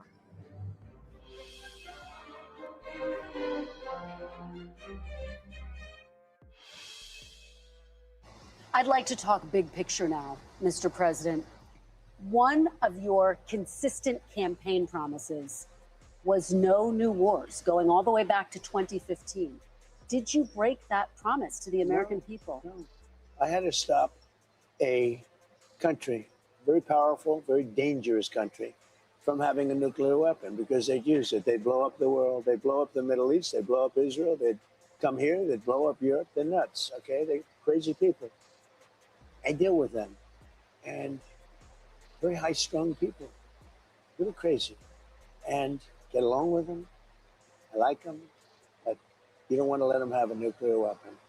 And I'm doing the world a service, but I'm doing our country a service. You know, it's America first. I'm doing our country a service. Nice rain. It is raining hard. Okay. But the answer is, let's just keep going. Let's keep going. Let's power through it, right? Here, we paused nearly 5 minutes for the rain to pass and then picked up our conversation. So you're saying you didn't break your promise, and yet, Mr. President, in your first term, you held to that promise, and it was so fundamental to who you were as a candidate to a first-term president. What changed? Because you insisted no new wars. First of all, I didn't guarantee no war. Why would I have built the strongest military in the world? I built our military. I inherited a terrible military. We had no equipment. We had nothing. I built a tremendous military. Biden gave a lot of it away, but it's still a relatively small portion compared to what I built. But you said it Wait a minute, over and wait a minute. over again, Mr. Why would I President. build a military? Now, I didn't want to use this, but I'm doing you and everybody else a big favor. In the midst of the greatest stock market in history, in the midst of the most successful country, because as you know, in the last term, we were a dead country, Kristen. I know you're a big liberal, or a big progressive. No, but I'm just a journalist. We were a dead country. A year ago, a couple of years ago, we were a dead country. Now we have the hottest country anywhere in the world. And at the all-time hottest point, which is probably now, believe it or not, we just had all brand new stock market records today. But at the hottest point in the history of our country, I took Scott, Howard, I took Pete, I took everybody into a room. I said, I have to do this country, this world, the Middle East, Israel, everybody a favor. You have Iran. They're going to have a nuclear weapon. Barack Hussein Obama signed the JCPOA. It was a horrible deal. Horrible deal. Listen to me. It was a horrible deal. It was a path to them getting a nuclear weapon. They were very close to having a nuclear weapon. I terminated the deal. Wait. Then I sent the B-2 bombers in about 9-10 months ago, and they totally obliterated the site, and I saved it. We had a choice. We could let them have a nuclear weapon, or we could go along and have some beautiful days. But they would have, it's a judgment. They would have used the nuclear weapon. And you know what? When people hear that whole scenario, when they hear me say Iran is going to have a nuclear weapon, and they're crazy, they say you're doing the right thing. I don't think it's I mean, you'll do polls because they're all fake polls anyway, especially yours. But you do polls. I just won a big election. And the reason I won an election is people have confidence in me. I have good judgment. I had to make a judgment. Do I want to go along and have a country that's doing really well, but somebody is going to try and kill us? Or do I want to put out that horrible threat? And I did. I put it out. I put it out for many, many years. Now I'm going to put it out permanently. I'm going to do it either through negotiation, where we're very close to a deal, or I'm going to blow the hell out of them, to be honest with you. And it's going to be very easy for me to do. That's actually the easier path. So when you say I promised, I didn't promise anything. I don't like these endless wars. This is not an endless war. We've been doing this for 3 months. Much of it has been under the form, a pretty good form of ceasefire. The blockade has been amazing. Our Navy is amazing. Our military is the best in the world. Hey, we took over a very powerful country, Venezuela, a lot of soldiers, big, strong military. We took over Venezuela in a matter of minutes. We destroyed the capability of Iran in a matter of days. Nobody's ever seen anything like it. Now I'm going to finish it. But remember, you were in Vietnam 19 years because stupid people. You were in so many different countries. Every war you were in for years. Look at Iraq. Look what you were. You were there for years. Yeah. We're there for, listen, Kristen, we're there for a few months.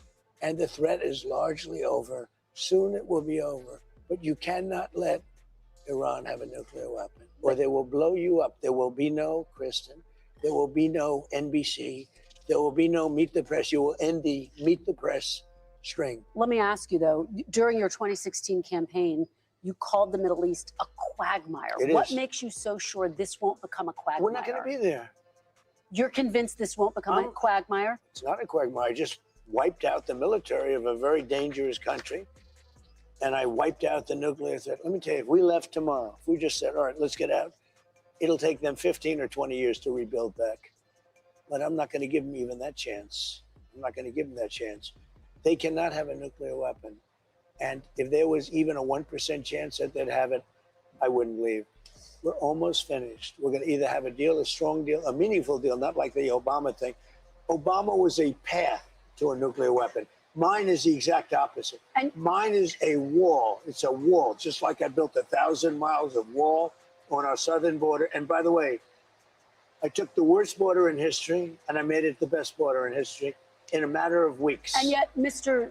President, Iran was the closest to developing weapons-grade uranium after you ripped up the nuclear deal because there were no guardrails in place. They were developing it during the nuclear deal. You don't know that? Iran, when Obama signed that stupid deal where he paid them billions and billions of dollars, he thought he could bribe them. Listen to me. They were developing a nuclear weapon. That's how they got there. They got all of this uranium during Obama. You know that, don't you? Well, that's how they got there. Don't say this.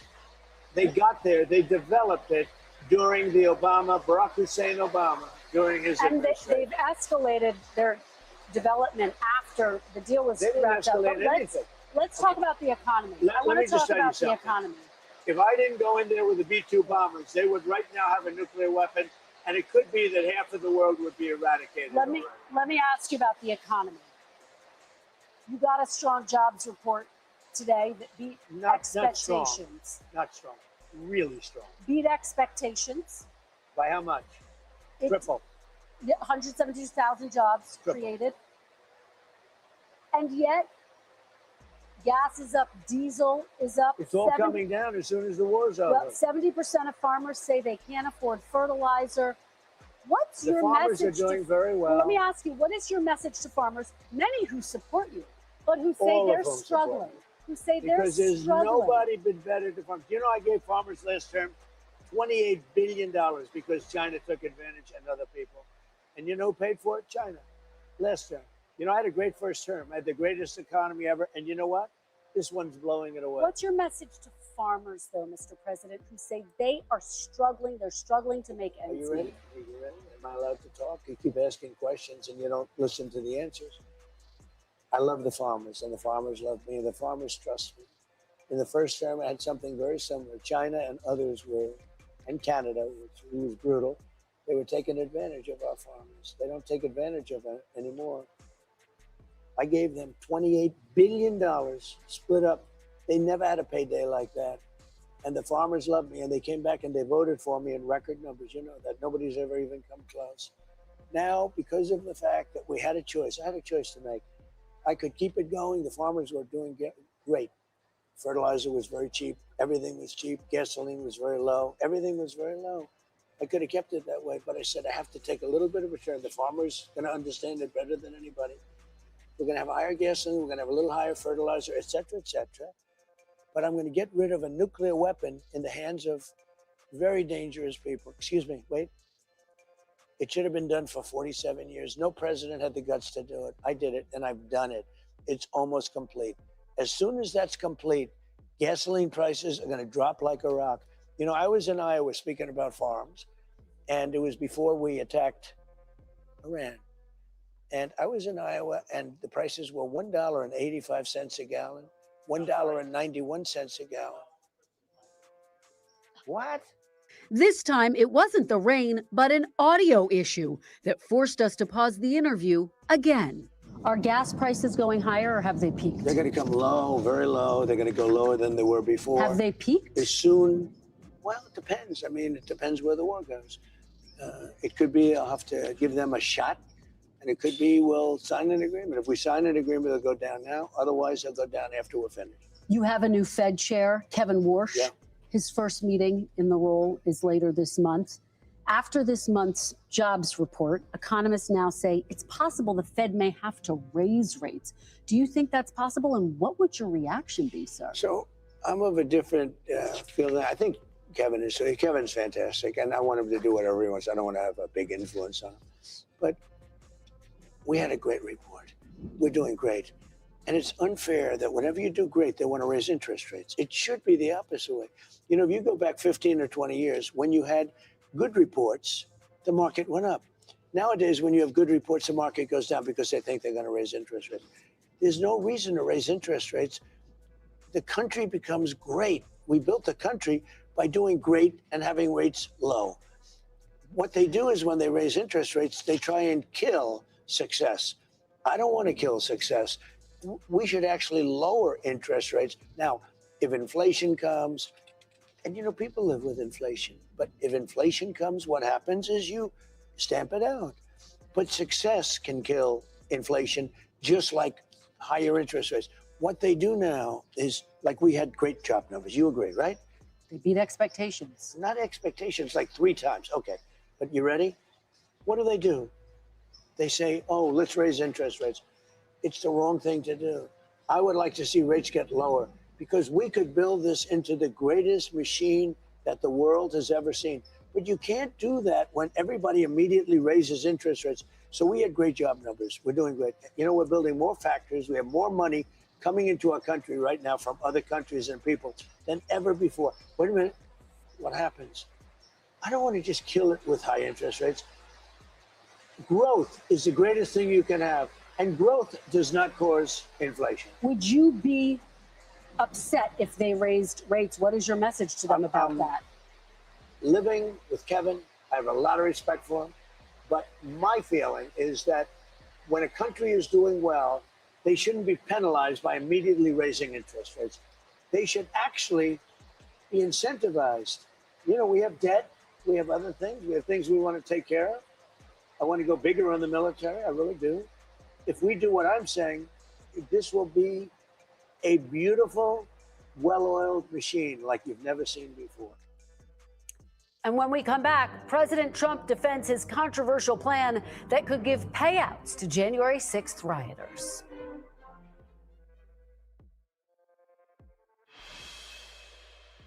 This $1.8 billion so-called anti-weaponization fund, it was going to compensate people who say the federal government weaponized the legal system against them. It's been blocked by the courts, met with opposition from Republicans and Democrats in Congress and Democrats. Excuse me, mostly Democrats. Mostly some Democrats and some Republicans. Some, very few Republicans. Just to be very clear, are you backing off the fund completely, as your acting Attorney General Todd Blanche has said, or are you looking for another avenue to revive So the let me fund? explain what the fund is. People have been hurt so badly by radical left lunatics that worked for the Biden administration and Sleepy Joe. They're vicious, they're violent, what they did to people. And of course, they went after me more than anybody else. They raided Mar-a-Lago and all the other things. But people have been badly hurt. They've committed suicide. They've lost their jobs. They've lost their families. They've lost their wives. They've lost everything. They've lost everything over a fake weaponization of government. Now, So let are me you just tell looking you, for a way to revive it? well, look, if it was up to me, I'd pay them the kind of money that they deserve. People have been destroyed. Lives have been destroyed. Many suicides. Think of it. People have committed suicide because a bunch of thugs went after them. You don't- So, me personally, I think the weaponization fund is a great idea. And so do many other Republicans. You have to get it approved. If they get it approved, that's great.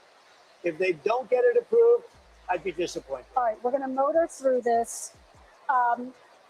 But you have to understand, people have been destroyed by crooked politicians, and they should be reimbursed for that. Do you think anyone who attacked police officers on January 6th should get taxpayer money?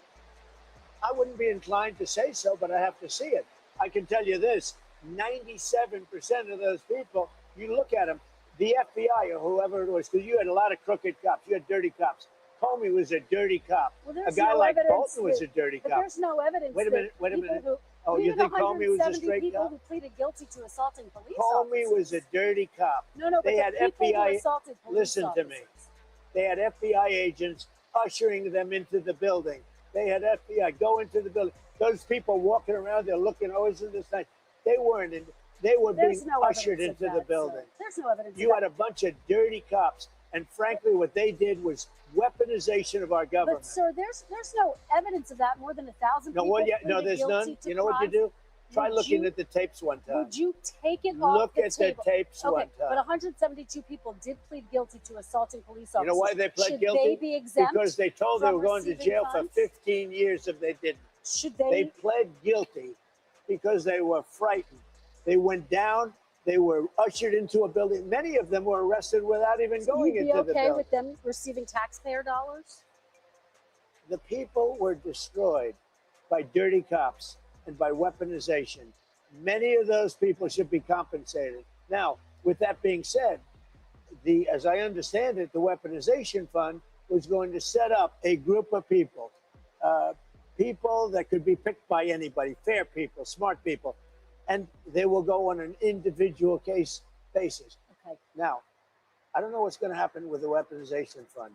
I love the idea because people like you, the fake, dirty press, the crooked press, people like stupid Biden, he's not smart enough to know what's going on, but people that surrounded him, surrounded his beautiful, resolute desk in the Oval Office, what they did to the lives of people, they destroyed people. They sent people to jail who did nothing All wrong. right, just to be very clear, there's no evidence of what you're saying. But There's let me a ask lot you of about evidence. Todd Blanche. Let me ask you about Listen Todd to me. Blanche. Listen to me. Let's talk There's about Todd tremendous evidence. There's nothing Well, it's but not been evidence. The presented in election a was court of rigged. law. It was a dirty election. Mr. And it's President, happening again right now You've in never California. presented evidence It's happening that the right 2020 now in election was California. rigged. Right now, it's look at what's Where's happening the in evidence California. to that? It's The 4 Republicans days. are doing well in California. California, it's no, they're not. They're dropping fast because it's a rigged election. Let me tell you, it's 4 days, and they aren't even close to coming up with. That's how they count You know the why votes they're in doing that? Because California. they're cheating on the election. There's what? Do you have evidence to support All I have to do is look. All I have to do is look. That's not And I evidence. listen.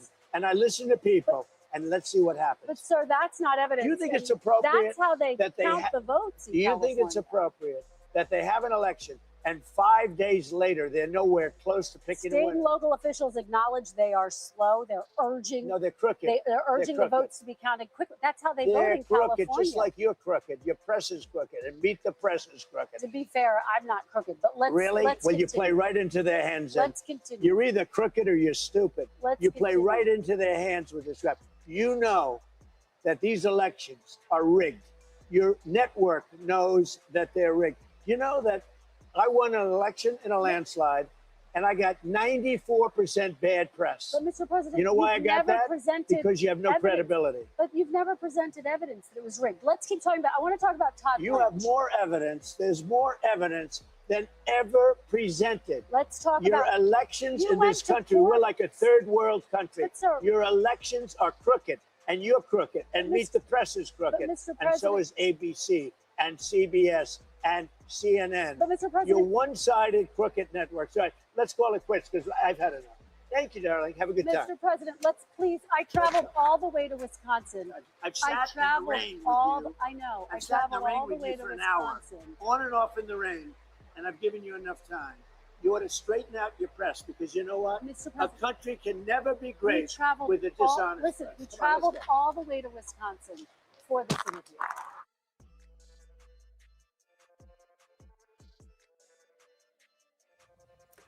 I spoke with President Trump on Saturday, and we both acknowledged the complications during the interview posed by the rain. He agreed to sit down with me for another Meet the Press interview. We thank you for watching. And remember, stay updated on breaking news and top stories on the NBC News app or watch live on our YouTube channel. Good Sunday morning. Today marks 100 days since the United States launched the first strikes against Iran. Midterm pressures are growing, with no clear end to the war in sight. On Friday, President Trump took his case to rural voters in Chippewa Falls, Wisconsin.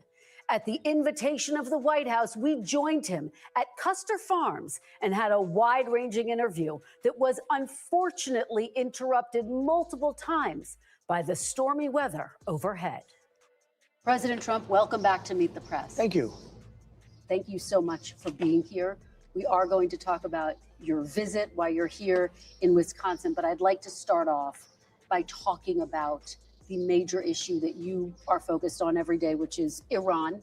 Sunday will mark 100 days since the first strikes. Your Secretary of State, Marco Rubio, said that the war had concluded. And yet just this week, Iran attacked U.S. allies in the region, calling it retaliation for a set of U.S. airstrikes. Is the United States at war with Iran? Well, they've been largely decapitated, and I call it a military exercise because people would rather have it called that. It's not a big war for us. It's not. We have the most powerful military in the world. I built it, frankly. I built it in my first 4 years, and I'm using it a little bit in my second 4 years. Their Navy is gone. Their Air Force is gone. Their anti-aircraft is gone. They might have built it up a little bit over the last 4 weeks during this little ceasefire.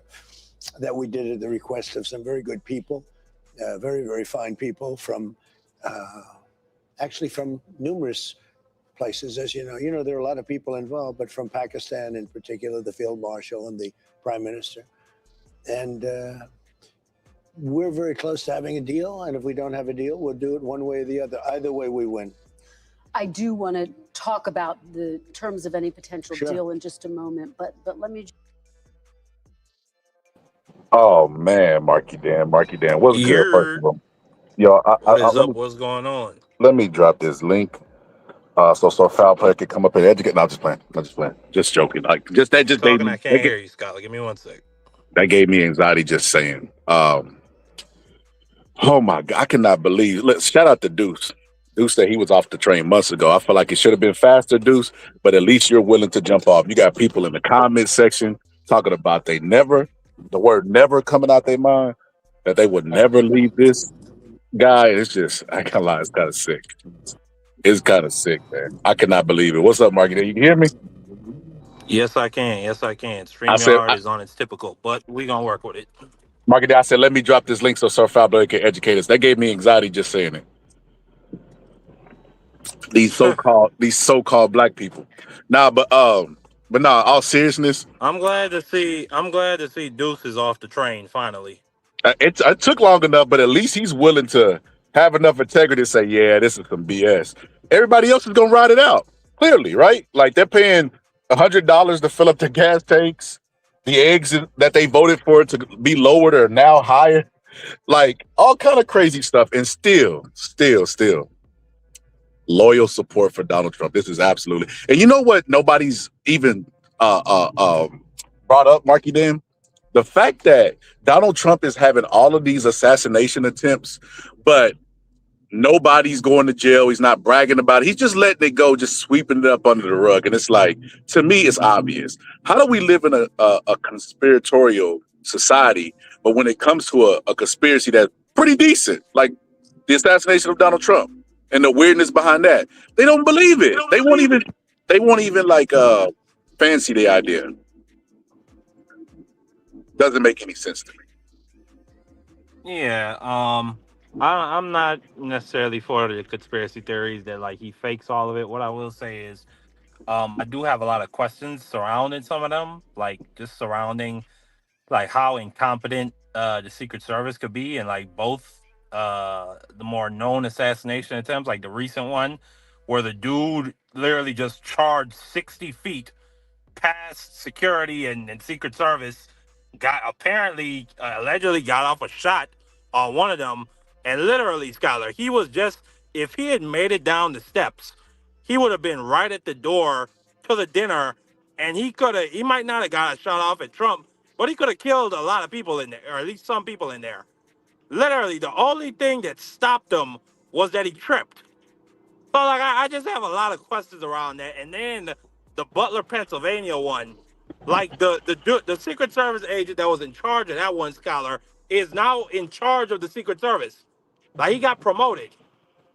On top of the fact, like, it took us all this time to find out this information about the shooter, that he was apparently COVID pro-Trump guy. And we found all this stuff out through independent journalism, not even through reports from Kash Patel or whoever. I mean, like, I hear you on the conspiracy. I just don't. I don't think he has the level of sophistication to fake an assassin. But outside of all of that, anybody that's still riding the boat for this man, I just want to let you know. They like to talk about people got TDS. Well, I mean, y'all got cult member syndrome. Y'all got Stockholm syndrome. I mean, it don't matter how many times this man backhand smacks y'all. It don't matter. Y'all will still ride for him. Now the guy says, and that's just one of the most astonishing things I've ever seen in my life. This man said on tape, I never said no new words. I never said there would be no new words. I never said that. Where are you getting that from? Well, I mean, why do you think? And the most hilarious thing about it, Scholar, is he repeated all the things that me and you have been saying. like from the beginning, like them changing the name of the Department of Defense to the Department of War. Why would he do that if there would be no new wars? Them adding another $200 billion to the defense budget. Why would he do that if he didn't want to start no new wars? And then he says, "Well, what stupid person would believe I wanted no new wars? Why would you think I want a strong military? I was building up the strongest military in the world." They got the military. They had nothing. They had nothing. It's like, bro, what are you talking about? Like he act. Somebody said, "Are you dropping a link, Marky Dan?" Is that our homie? Yeah, I'll drop it for you. I want to know what you think, El Yeppe, because Yepes, and salute to Yepes, he's one of the guys I remember who had, like, he was pretty, I ain't gonna say he was pro-Trump, but he leaned Trump and was against Kamala. I want to know what he thinks about the current state of things in Trump world. And salute to McSmithers. This guy is just outrageous. Donald Trump sucks, man. At this point, there's no defending him. At this point, it's like, even if you voted for all the stuff you say you voted for, the eggs and the gas, it's out of control right now, you know? And like I said, some stuff is indefensible. But like, as far as conspiracies, Marky Dan, you say you don't really buy it, Marky Dan. If you go look at Jim Jones, all the assassination attempts that he had against his life to bring the people closer together to him, like, I mean, I see a lot of that going on with Donald Trump. What's good, RG? Yeppy. Yo. What's cracking? How's it going, fellas? What's good? Yeah, I mean, Marky Dan is right. I'm not a Trump supporter, but I was leaning Trump. But here's the thing, though, right? The reason why I was leaning Trump was because we were told, right? We were told how shit our economy was under Joe Biden, and how everything was just expensive. That's just a fact, right?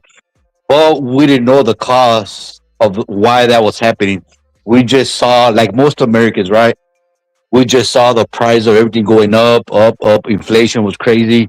So we thought this guy was probably going to get it under control, which I will admit has been a huge disappointment. He hasn't. If anything, he's probably made it a little bit worse, or at least the same. I'm not saying he's gotten worse, but he's pretty much stayed the same.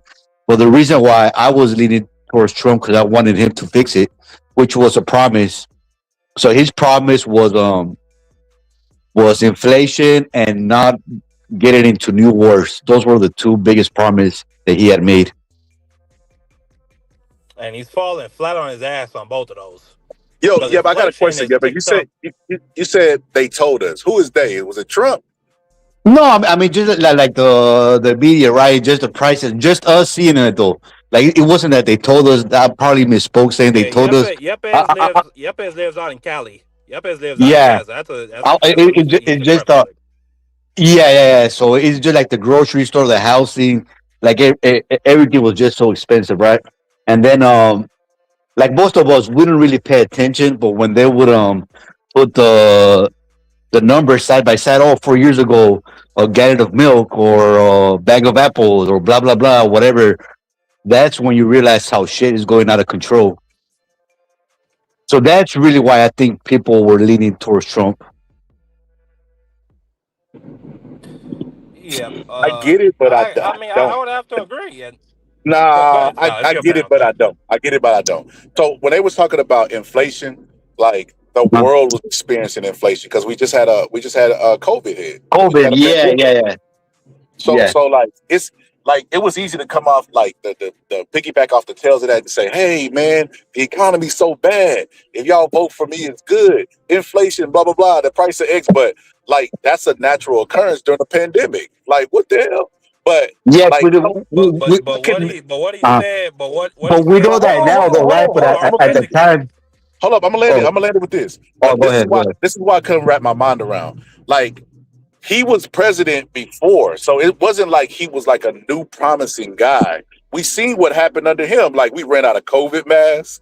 Like the inflation was a real deal up under him as well. So I don't understand how he could come in and like trick people and say, I'm the solution for your problem when he was already like in charge when we had the problem. But see, So here's another listen, problem, though. Here's another problem, and I blame the Democrats for this. How the hell they didn't know that Joe Biden wasn't capable of running for re-election? Literally months before that, and I feel bad for Kamala Harris. They literally threw her to the wolves. She had no shot at winning, and I blame the Democrats for not being able to see that and having Joe Biden. Maybe if Kamala would have had 2 years or 3 years of campaigning, it would have been better. Well, they just pretty much threw her under the bus. There was no way she was going to win, Scholar. She had no shot at winning. Especially, what was that? Like 3 or 4 months of fucking campaigning? Come on, that was pretty much. literally impossible. In her book, she Let me wrote let me that say like this. they Let never me say this, wanted. Scholar. But Let me say this. I will agree with Yeppy on a couple of things. Number one, Joe Biden should, or the people around Joe Biden, they should have not allowed him to start the campaign or run for another term, because even Jill Biden, I don't know if you've seen this, Scholar. Jill Biden's coming out Yeah, with that a was terrible, memoir man. talking about how she saw this shit a year before it even happened. So they knew what was going on. On top of the fact, Joe Biden had stage 4 cancer. So that probably means he had cancer while he was on that debate stage. So Kamala Harris, Joe Biden should have stepped aside before the debates, a year before the election, and he should have gave the Democratic Party a chance to have a primary and have somebody else run. Now, that's just number one. I'll agree with Yeppy on that. The second thing is, Scholar, people are not educated about the causes of inflation. Like people don't understand Yeah, supply we and don't. demand. They don't We don't. understand that demand was low during the COVID pandemic, but so was supply because everything was shut down. But then when everybody got back outside, supply wasn't there, but demand was back, and the prices rose. On top of the fact you had the Ukraine war, and so Russian oil was getting sanctioned, and that caused the price of diesel to go up. And everything to the grocery stores, to construction materials, is carried on freighter trucks, which runs on diesel. So all that in like that mixed with the supply and demand coming out of COVID, mixed with the Ukraine war oil situation, that just caused inflation to run out of control. So that's two things. But people aren't educated about that. You get these Fox News hosts, you get these motherfucking Benny Johnsons and these Piers Morgans that hate Democrats. They'll just get up there and cap. They'll give you one side of the story, but they won't give you the nuance to the situation that's causing that. And then they'll blame everything on immigrants. They'll just add the immigrant part of it. So I mean, it was just like a special type so of. It was like like, It was a perfect storm. a A perfect series. storm. Yeah, a so let me perfect say this. storm that got Trump Let me say reelected. this, Marky Dan, because I can't cut no slack, right? Because we have a phone, we have smartphone. Everybody got smartphones. Everybody an expert. If I did an episode on lung cancer, you know how many people Is the mirror that he cut off? Yeah, can't yeah, really you give cut out. slack to that? Because Scholar. see, what Okay, happens you back, is Scholar. I You see. back. We didn't. You cut out, Scholar. Okay, I was saying there's so many experts nowadays, right? That knows this about, if I did a episode on lung cancer, right? There would be so many people that pulled up and with a 7th grade education and would say, you know why you should listen to me on lung cancer? I just Googled it. AI told it. You get what I'm trying to say? So it's like, I can't do the Monday morning quarterback stuff. I watched Bill Maher's show, and Bill Maher blamed everything, the Democrats, everybody, right? And it's just like, bro, it all boils down to 80 million people voted for Trump. That's the problem. Mickey Mouse should have beat Donald Trump at this point. Donald Trump is not a smart man. He's not a good businessman. Matter of fact, Donald Trump in New York alone, this is why New York does not back him, right? When he was having Trump casinos and stuff like that built, Donald Trump finessed the workers out of getting paid. Then they sued him and lost the lawsuit. There's never been one person that came forward and said, my company is so much richer, my business practices is so much better, other than Elon Musk, right? Through the government contracts. But people that have did dealings with Donald Trump, he lost a university. We have a track record of everything that he's done and failed at. Like, it's no excuse. Kamala Harris even beat him in a debate, bro. When they're eating the cats, they're eating the dogs. And people still, even though agreeing that Donald Trump lost a debate, went out and voted for him. There's no excuse, bro. I can't cut slack to adults who should know better. Yeah, but that's the But thing, you though. got That a she you had just a had lot of one. Gen Z. She just You had had a lot of young. Let me just say You this had real a lot quick. of young. She- Go ahead. That was my point. That was my point earlier, though, that she didn't have time for her to go on this tour, all the fucking media to get her message out there. They didn't give her a shot, though. Scholar, that's one thing we have to you have to agree with the Democratic Party. They didn't give Kamala a shot of her going on a campaign trail and doing all the stuff that they're supposed to do. Now, that's one thing. Another thing that I don't agree with you is this whole inflation, the economy. It's not as simple, bro. I mean, you might get it, I might get it, Mark you might get it, but it's really not as simple as looking it up. It's really complicated, bro. The economy, it's like a web of things that have to happen. It's really a complicated issue, bro. The economy is right. It's always that's what that is. It's not something simple you could just look up and say. Even right now, people if you put 10 different experts, they're never going to agree on how to solve this economy, Democrats or Republicans. So that's one thing. And another thing, and then I'll land with this. Yes, you're right. Donald Trump, he's not a good businessman, blah, blah, blah. Everything you said is correct. But what he is a superstar politician. He could talk his fucking ass off. And what's the saying says? He could sell an ice in fucking Alaska or to an Eskimo, whatever the fucking Those are the the facts. thing. Yeah, he is a good he's a good politician. He's a good talker, and he knows how to get to the people, bro. Especially with all these antics. I'm gonna drain the swamp. I'm gonna deport all the immigrants. I'm gonna save the world. Blah blah blah. That's what he's good at. He's a superstar. He's one of the best politician I've seen. Maybe him and Obama are the best I've seen in my lifetime, as far as just talking and getting people on their side. And I'll land with that. I'll say this. I don't think I he's will have to I don't think disagree. it's I would necessarily have he's to a disagree. great pop. He is I don't think it's awful, necessary. bro. Well, let He's me just awful. say this, guy. I don't think he's necessarily a great politician, Yeppy. I think he's a great salesman. I think he's a great like con man. Because my mother, when she went to business school in the '80s, she hates Donald Trump. She cannot stand him. Like if she let me not say that on your stream, but she cannot stand Donald Trump.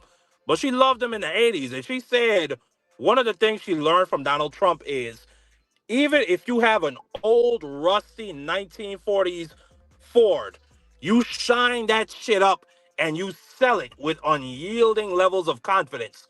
No matter what, you don't never kick the product you're trying to sell. And that's Donald Trump. He Well, comes that's out what it there, is now, oh, though. I'm gonna That's win, and politics there'll be nowadays. so much winning, and you'll be, oh, this is too much winning. This is too much win. Like that shit just get. He's a funny guy. You know what I'm saying? And he Yeah, knows that was how my to. point, And though. on top of the That was my fact, point. what, right, and I agree with you.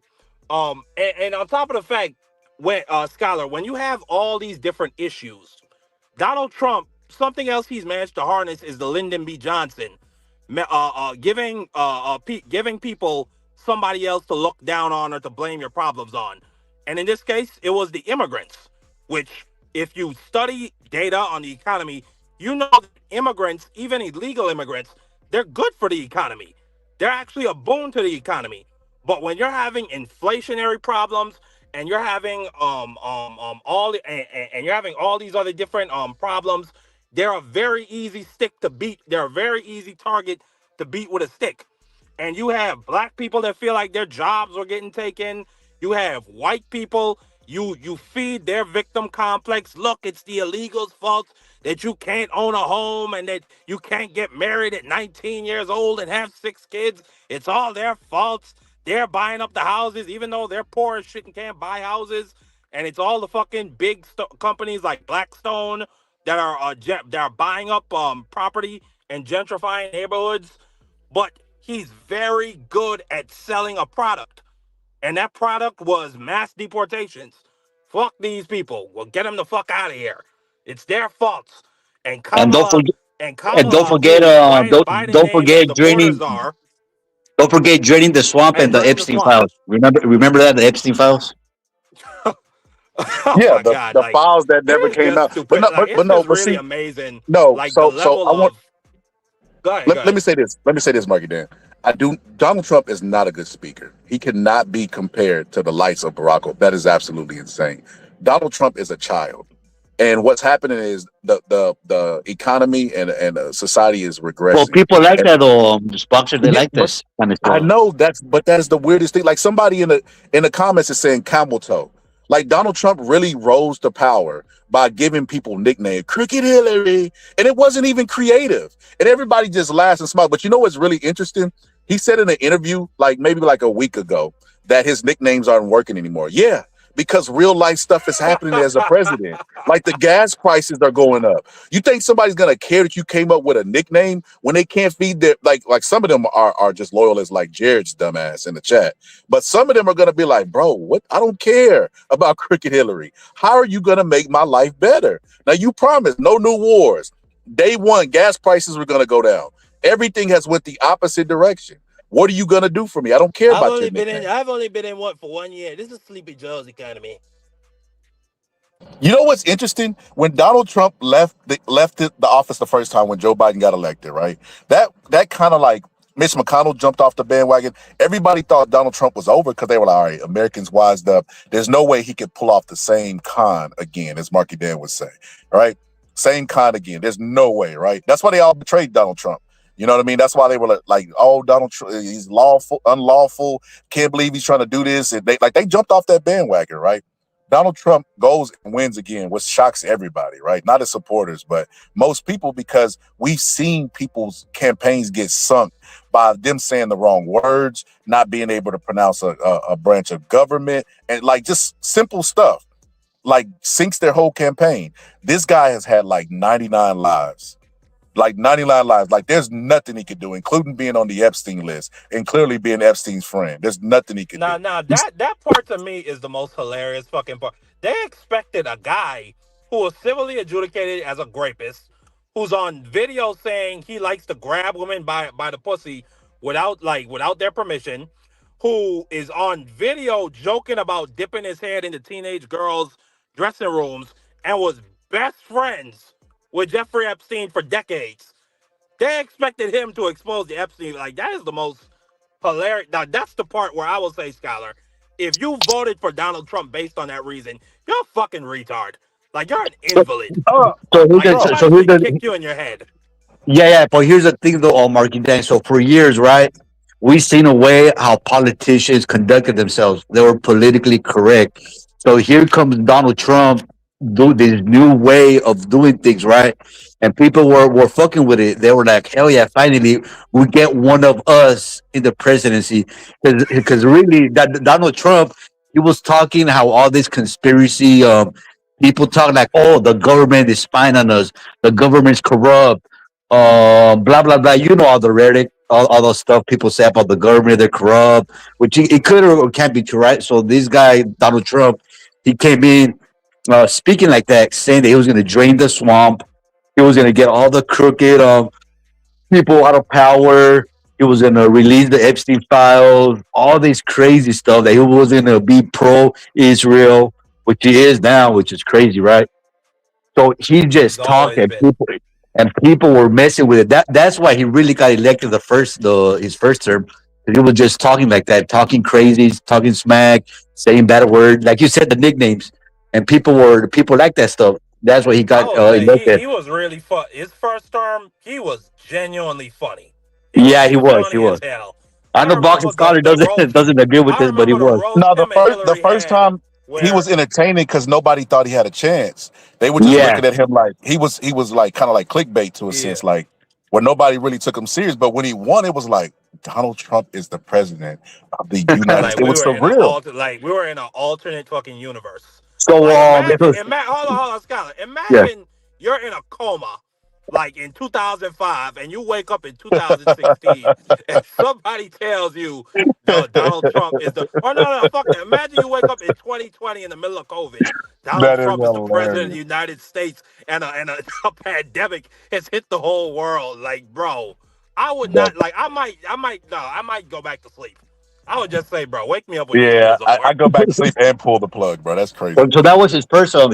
And his second term, like we said, he just ran on all the problems that we were facing as a country, which was a economic problem, and the whole narrative, like you said earlier, the immigrants, everything was being blamed on the immigrants, which wasn't true, but that's what people thought. They just thought that if you just magically eliminated all the immigrants, that your life was going to get better, which is not. Now the Democrats, they did, You live in California. If right. all the immigrants just disappeared, do you know, like, you realize how much food would just die in the fields? Like all those Yeah. almonds and grapes and shit. Right. And here's another thing that's a narrative that he got good at and people believe. So people say that the immigrants are a strain on the economy, which in reality, like coming from an immigrant family and knowing how the system actually works, we're not able to access none of the government assistance. Exactly. I don't know about other states, but all the states that I know that my family's at, California, New Mexico, I have family No, in you Texas, can't. If Arizona. you're an We immigrant, can't. you can't. Yeah, we Go don't ahead, have. go ahead. My bad. Go ahead. No, yeah, I was just gonna say we don't have access to none of those programs. We can't freaking get EBT. We could only get emergency Social Security. Y'all pay Social into Security. Social Yeah, Security, but you yeah, don't all get that. any benefits. The only thing that we're able to get is emergency Medicare, but that's only if you get shot or something crazy. We can't just go for a regular physical or whatever. If we have to go to a private doctor and pay. And I'm saying we, like, I'm not myself, right? I was born here, whatever, but I'm talking about the immigrant community. We're not able to access none of So those imagine programs. you pay into these systems and you get nothing out. That means that you're a net. Those people, yeah, your family is a net positive. Yeah, but what I'm saying though, and so really what I'm trying to get, and that's where the Democrats messed up, bro. I feel like they didn't hit that point home, bro. Like for some reason they weren't arguing with facts. Like they were just saying, "Oh, f Donald Trump," whatever. I don't know why the Democrats weren't arguing that point that the immigrants weren't able to do that. For the life of me, that was another fuck up by the Democrats. And another one, also open borders. Yeah, sure. Get here how you get here, right? You got to do what you got to do. But just like having the vision of open borders, most Americans are not going to fuck with that. So, Yeah. couple things. They did speak about it, Yepes. They did speak about it. It was just that there was nothing they could do. Americans already had their mind made up. Like, we looking back and we're like, oh, Democrats should have did this. There was nothing they could do, bro. If you got two options, right, and you're aware of one and the failures of one, right, then the obvious choice would be to go with Kamala. I mean, she was in the Biden administration. If you don't think the economy was doing that bad under Biden, then it should be a no-brainer. But they were talking about this in that same debate that she killed Donald Trump in. They're eating the cats, they're eating the dove. They talked about immigration and the lies that Donald Trump and his campaign was talking about. Like, it was nothing they could do, bro. I remember covering this election during that time, and the boxing community showed me that not only is CTE a real thing where you're taking punches to the head, but also watching them, you can get CTE too, because they're retarded. They are absolutely retarded, man. They are the most uneducated, stupid people on this earth, right? Like, I was listening to the stuff they were saying. You know what's really interesting? If you just peek your head out, look at a couple facts. Go look at all the places that have high immigration. They're all doing really, really good as far as GDP. You go look at them, Texas, California. Go look at them, all the places. And it's because corporations incentivize them by coming over here and getting them for cheap labor. But then they'll privately go to the politicians and tell the politicians, say we don't want them over here, so we look strong and look pro-American. But those people get their money and go bank overseas. Till they start Of raiding their course. So I read this article one time. I guess it was this really smart guy. He knows about how to run a country, and he said to have a successful country, you need three types of people. You need unemployed people, you need poor people, middle class, and a high class. That's very important to run a successful first world country. The problem the most countries, like in history, according to him, he was saying that there were most countries ran into problems when you got rid of the middle class and it was just poor and rich, and the disparity between the two. That's when usually countries run into problems. So right here, That's when revolution starts. so right here, that's the important thing that the immigrants play in this country. They're happy just to be poor and live paycheck to paycheck and have a low earning job. And it's important to have a class like that in a country. According to this guy, like they play an important job because they're able to let other people that want to thrive, that want to be successful, that want to make more money. They're able to let them do that without having to fight each other over a job or whatever. And nobody wants to work in the field. Let's be honest. I wouldn't do it. Marky Dan, you wouldn't do it. Boxing Scholar, you wouldn't do it. I'm pretty sure you guys want to have better jobs, whatever. You guys don't want to work outside in the sun all day for freaking minimum wage. I work in an office with AC. I can't work in no sugarcane field. That was my ancestors' shit. I ain't dealing with that. I ain't watching no cars. I'm not doing it. Respectfully, respect the people who do that. That's hard work. I'm not disrespecting nobody. And like you said, we need those people. We need them.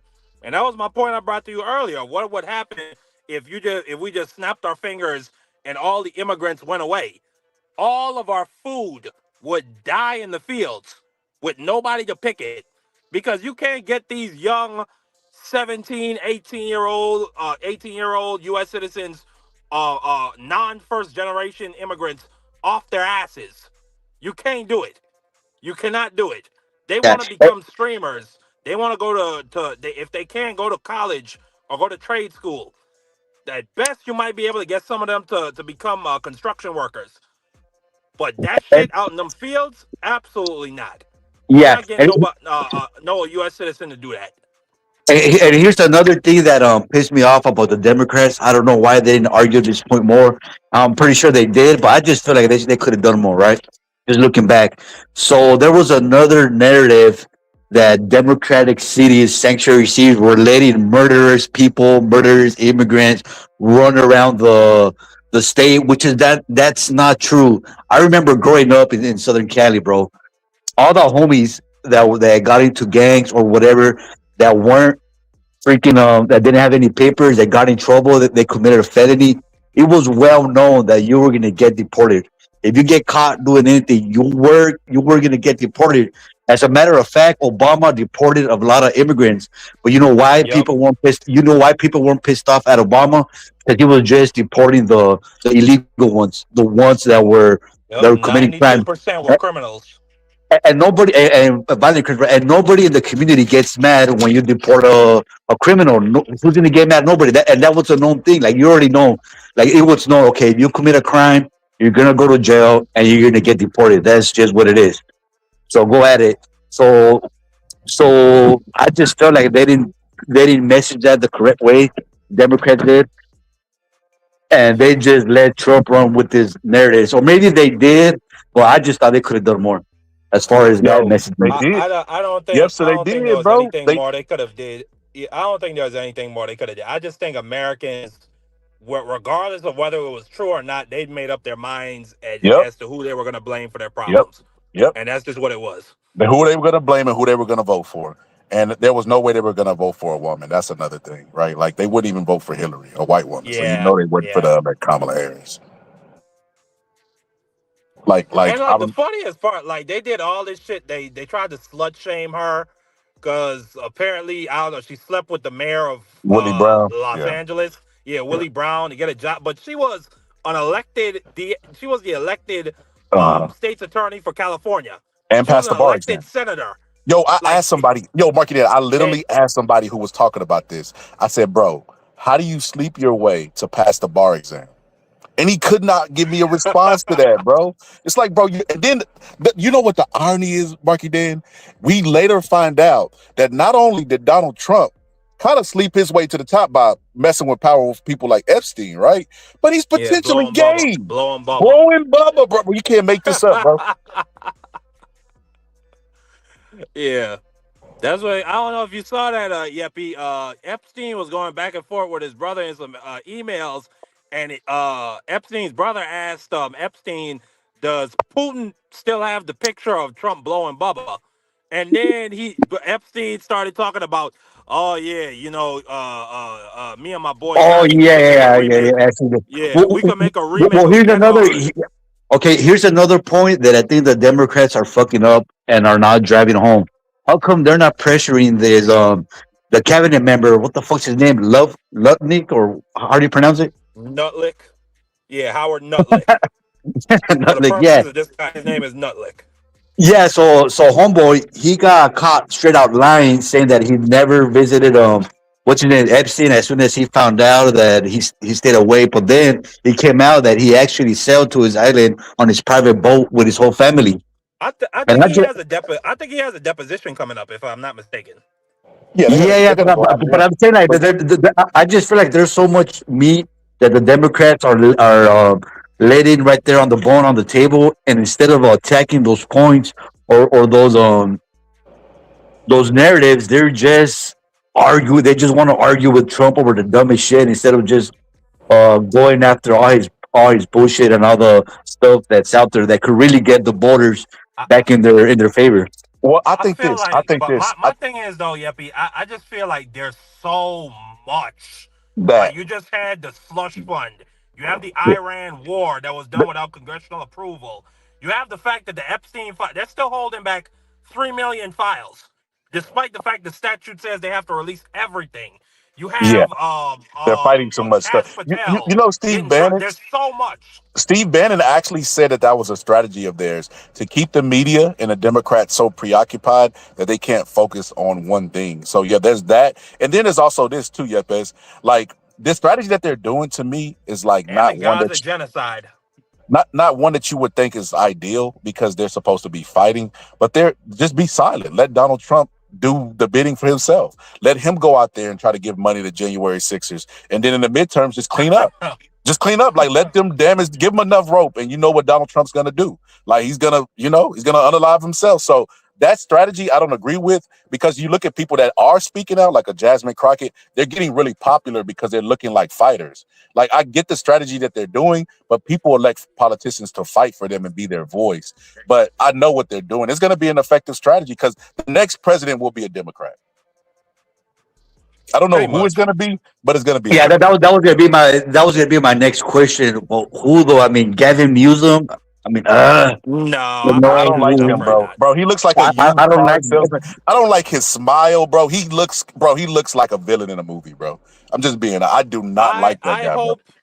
But he's but you do know he's a top candidate though. You know Yeah, that, he's right? a front runner. Yeah, he's a front runner. I know. I'm aware. Yeah, I don't like Gavin Newsom. but So we can't we got say this who. chick, and she's good, bro. But going back, they're not gonna let a woman win. AOC, she's good. I like her, I love but AOC.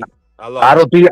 But yeah, having another woman run, I don't know about that. Yeah, it's So a like, risk. But what I'll say is, I like John Ossoff from the senator from Georgia. He's running for re-election right now. I really like him. But with Gavin Newsom, even though he's up in like all the polls and the prediction markets, you can't tell 2 years out. Like Hillary Clinton was the leading nominee in the polls 2 years before the 2008 elections, and then Obama came out of nowhere to shock the world. So yeah, you know just who don't know yet. you know who I think would have a good chance, and nobody's thinking about, but for some reason I think he'll do it. You guys will probably won't agree with me. It's a sports commentator, Stephen A. Smith. Oh, absolutely fucking not. Absolutely not. No, I will actually not allow Come on, he's like a Donald Trump, bro. But in the Democratic party, bro, he's like a Donald Trump. I will actually kick the chair if Stephen A. Smith. No, I've noticed his shift because he knows that TV is dying, right? He's a smart guy. He knows TV's dying. And that's why he's done different things like bring on Shannon Sharp. He even brought Skip Bayless back for your reunion. He's trying everything desperately because the inevitable. Y'all seen The Matrix, the inevitable, Neo. Like it's happening. He got a dying, $100 bro. million 5-year deal, Scholar. So TV might be dying, but I mean, this I don't know if ESPN will be around for 5 years. And if it is Marky Den, the numbers are still going to be plummeting. They're going to go in a downward trajectory. There's nothing he could do. He's outdated. Nobody cares what Stephen A. Smith has to say. He's not no type of expert. He doesn't even have an athletic background. But that's the thing. Stephen A. Smith doesn't know Marky. what the fuck. The reason why he's trying to transition, Marky Den, the transition to politician is because he wants to get endorsement money and he wants to open up new doors so he can survive. Because one thing about Stephen A. Smith, he's the guy in the movie that doesn't pick a side so he can survive the whole movie. He just hangs around the main character. So he's gonna try to do that, bro. Like I've already seen the switch. He had Ben Shapiro on. He was kicking Ben Shapiro's butt. He tries to call out hypocrisy on both sides so he can remain neutral. He tries to seem like he's a common sense dude, and he stretches. He's not neutral though. Like when the congressman came out with that video saying don't follow illegal orders. Oh, okay. Hold on, Marky Dan. You said no, but what is Boxing Scholar saying? Is that a good idea or a bad idea? I didn't know. I didn't get it. Oh, okay. Go ahead, Scholar. Go ahead. Oh, for Stephen A. Smith? Yeah. I think it's a good idea for Stephen A. Smith as far as his career, but I don't think it's a great idea. Versus war, Marky, we won. I don't like the idea. I don't like the idea of somebody, and I get this. Like I get the idea, like because what we've had is politicians who are really groomed from young ages. They go to the same colleges. You know what I mean? They have the same donors. I know you don't like this. I know you don't like this, but Trump changed the game, though, bro, and we had to adapt to the new times, bro. Trump changed the fucking game. As far as The Rock was even talking about being The Rock, Oprah, everybody. When Donald Trump run, it just opened the doors for everybody to be like, I'm a celebrity with no experience. I think I'll run for president. So yeah, he's in professionalism. Forget about it. He set professionalism for the president back 1,000 years, and America hasn't even been around 1,000 years. So But I don't think people are gonna want even the possibility of this bullshit again. Like this interview we just spent the last 30 minutes watching. No, if you get Marky Dan, if you get somebody that's gonna say I'm different than everybody else and what you're used to, that's literally like every R&B song. I'm different than your X-Men. Exactly. Like, bro, it works. But we need to be different in terms of people that are in the that are in politics, but they're not a part of any political establishment. Like people that are anti-Israel, people that are pro-healthcare, people that are pro-taxing the rich. That's different. That's actually different. That's different from any other politician that's come around in the last 20 years, 30 years. Yeah, it's funny you say that. I think that's the next movement on Marky Dan, but right now it's still too soon because Israel, they still have a lot of power and have a lot of political power within the United States. But I predict within the next 10 to 20 years, there's going to be a candidate that's finally going to have the nuts to go against Israel, and they're going to win. And I know you guys don't like this because he's racist, but you know, Nick Fuentes, I think he's going to be 10 or 20 years from now, he's going to have a good run at it because of the scariest fucking part, though, because I agree with you. I think he's going to run for president one day, and I'm not sure if he'll lose. That's the scariest part. I think it'll be Trump part 2, but even worse because like I said, right now it's still too soon because of like I said, Israel still has a lot of power, but within the next 10, 20 years, he'll do that. And all he has to do really he's gay. He's gay. Like he's gay. Yeah, and really all he has to do is like apologize to the black community, and he'll be all right. He just has to apologize, blah blah blah, going to work. I mean, he'll be all right. Cool with it. So I mean, Nick Fuentes. Not now, but I'm saying like in the future, not now. Okay, so what I was saying is that like Marky Dan brought it up, the Israel thing, people that are that go against Israel.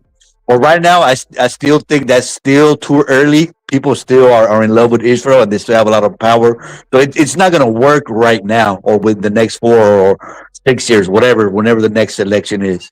Well, 2 or 3 election cycles from now, which would be 10 or to 20 years, whatever, that's going to be the new trend. People are going to get sick of Israel. I mean, people are there. You can see the signs there, bro. For sure, it was Israel who fucking who had a lot of influence in this Iran war. That's not even a question. They had all the influence in this Iran war. So people are going to want someone that comes out and just goes against them. You can see it right now. Tucker Carlson and Megyn Kelly. You would have never thought they would do that, and they're doing it. It's starting. And like I said, the guy, it's that guy, Nick Fuentes. I think he's going to be the one to do that. Is he anti-Israel? Yeah. Oh hell yeah, he's way anti-Israel. That's Yeah, like his number that's one gonna be a enemy. popular. That's gonna be a popular thing going forward. Because, bro, it makes no sense for Israel to have free healthcare, bro, and then go start wars that we gotta fund and our people gotta die for. So, yeah, I agree with you. That is gonna be a very popular topic going forward. Like that's gonna be extremely, like that might overshadow the bad, right? Like, so if you're running and you have like scandals and are not good policies, but you're anti-Israel, that might be the golden ticket, like going forward, because it doesn't make any sense, right? That right there is a unifying thing. Like it can unify both, like Democrats and Republicans, if somebody's actually against it. So I agree with you on that. That's a good point that you make. But let me say that I think the anti-Israel movement is already here. You see the polling. People have more sympathy for Palestinians than they do for Israelis. For the first time in the 20 years that I think it's Ipsos or Gap that what's they call Gallup. For the first time in the 20 years, Gallup has been doing that poll.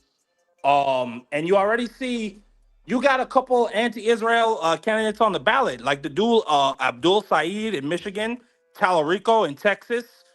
Trying to think of another name. You got a couple. What's his name? Dan Goldman. A couple of congressmen in New York and other places. They're getting voted out right now in primaries by anti-Israel candidates. So I think it started. I don't think it's going to be 10, 20 years. I think it's going to be in the next 2 years.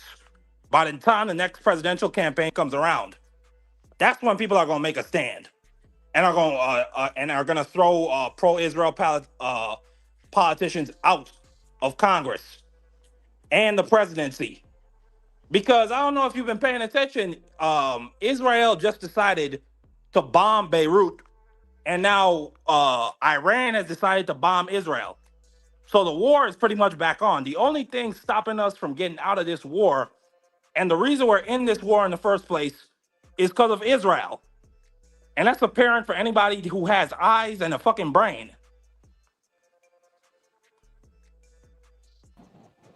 And I don't get Damn, I it. can't hear y'all. Hold on. You can't hear? I don't, and I like I said, I don't get it. The craziest part about it to me is like how they've been able to get away with it. That's so crazy. Like, you know, we always talk about how the country's divided, you know, politics, don't talk politics and religion. And then you have a country that is both political and religious. It gets us in a bunch of wars and they just fly under the radar. It's that is the most amazing trick I've ever seen done or played on the American people. It's the Israel Yeah, man. Yeah, I'm with you with that, bro. I don't get it either. And really, what I don't get, really, if you go against Israel, or it used to be rights changing, like Marky Dan said, but that was really political suicide. You speaking against Israel like 5-6 years ago, that was crazy. You couldn't do that, but it's Because changing. we didn't have the independent ecosphere that we do now. Now you have people like if you get fired or you get censored by these mainstream media companies, you can get a podcast and just do that shit yourself on Kick, on YouTube, or on one of these different sites. So now, now what they're trying to do, they just bought TikTok. The only bulwark against Israel that I can see, at least partially, is Google and YouTube. The fact that we can even criticize them on here and we're not going to get completely shadow banned.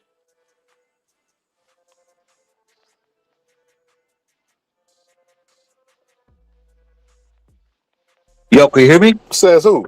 Yeah, I can hear you. Oh, all right. Yeah, says who? Who says that, Marky Dan? What are you talking Shit, about? I talk about I think them you're a all the little goddamn bit time. We're not there yet, Marky Dan. Time. We're not, because you know that guy. He just got elected out, though. That's what I'm saying. We're not there yet. Yes, the movement has started, but it's not there yet, though, Marky Dan. So that guy, what's his name, Massey or whatever the fuck his name is, he got elected out over some guy who's a bum. Nobody knows who he is. Some freaking weirdo. Yeah, but what's going to happen is out of nowhere, Democrats are going to win that district now. That's and the true Democrat too. is an anti-Israel candidate. Because Thomas Massey, he split the Republican vote in that district in half. 45% of Republicans voted for Massey. Marky Dan, this is why I disagree with you. I agree with you, but disagree with you. So the district's gonna get split, right? But in the same way we just talked about Kamala Harris, and she wrote in her book that she had been like campaigning for Joe Biden to drop out. He didn't want to do it, and it split their party. And she felt like some people sabotaged her campaign because they did not want her to win, just so they could say, "I told you Joe Biden was the better choice." It's gonna split in the Democrats because most Democrats are supporters of Israel. So they're not going to last. They're going to have a short career. They're going to have to be like run as an independent the next time around. They're not going to be playing team ball. So it's going to be really hard to infiltrate both parties who are on the same page as far as Israel's concerned. Because Donald Trump was an outsider. Look how quickly he conformed to Israel being the Almighty. Yeah, but that's because Miriam Adelson. Yeah, that's weird too. That's weird too. Trump really you would have thought, or I would have thought, right, that he would have gone against Israel, but he really hasn't. He's really doing everything that they're asking him to do. Like there is no reason why the United States should be in Iran. Like that was really a dumb move, and you could tell that Donald Trump knows he fucked up. He really didn't want to do it, but he thought that it was going to be an easy win. So this is what reportedly that guy that quit. What's his name? Joe Kent. He's like a CIA or he's something. I forget what he is, but he's something. So he said that the Israel, Bibi, and all them, right? That they told Donald Trump, "Let's do it right now. Let's go to war with Iran. It'll take 2 to 3 days, and you, Donald Trump, you are going to be looked as one of the best presidents in history." It took, because you know that narrative, right? Oh, for 40 years, nobody has been able to deal with Iran. They were like 2 weeks away from having a nuclear bomb, and that's all bullshit. I believe that they believe that they really were like 2 weeks away. But you know what that was? According to Joe Kent, that was just Israel brainwashing Trump and some of his top members into believing that they were 2 weeks away when they weren't. And there were people within that party, and I believe J.D. Vance and Marco Rubio, they were against the war. They didn't want to do it. But of course, they're not going to go against Trump because that would be political suicide. They have aspirations of being president themselves. So they can't go against Trump. You can't go against Trump right now if you're in the Republican Party. That's political suicide. Yep, you got to play ball. I mean, AOC was another one that was kind of like an outsider, wasn't expected to win, and then she, like her first week in office, Nancy Pelosi schedules a quote unquote meeting. I guarantee during that meeting they was like, "Hey, play ball. You'll get a lot of power. You know, blah blah blah."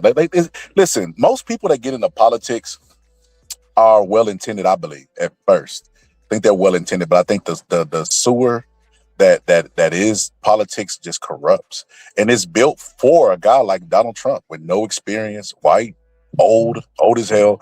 If Donald Trump worked at Amazon warehouse, they would be walking him out the door because he's old and incompetent. But they're like, "Hey, you know, you're in your prime to be president. You're 80 years old? Oh man, you're just in your prime enough to be our president." Like that doesn't make any sense whatsoever. But yes, politics is a dirty game, and like Yepes pointed out, it's going to continue. Because we don't have any like structure around it, and like these people are groomed. Like I said, they're friends in school. They pretend not to like each other. Then they go and like Donald Trump was at Hillary Clinton's parties and Bill Clinton's parties donating to them. So then when they're running against each other, they have to pretend like they don't like each other. It's like, wait a minute.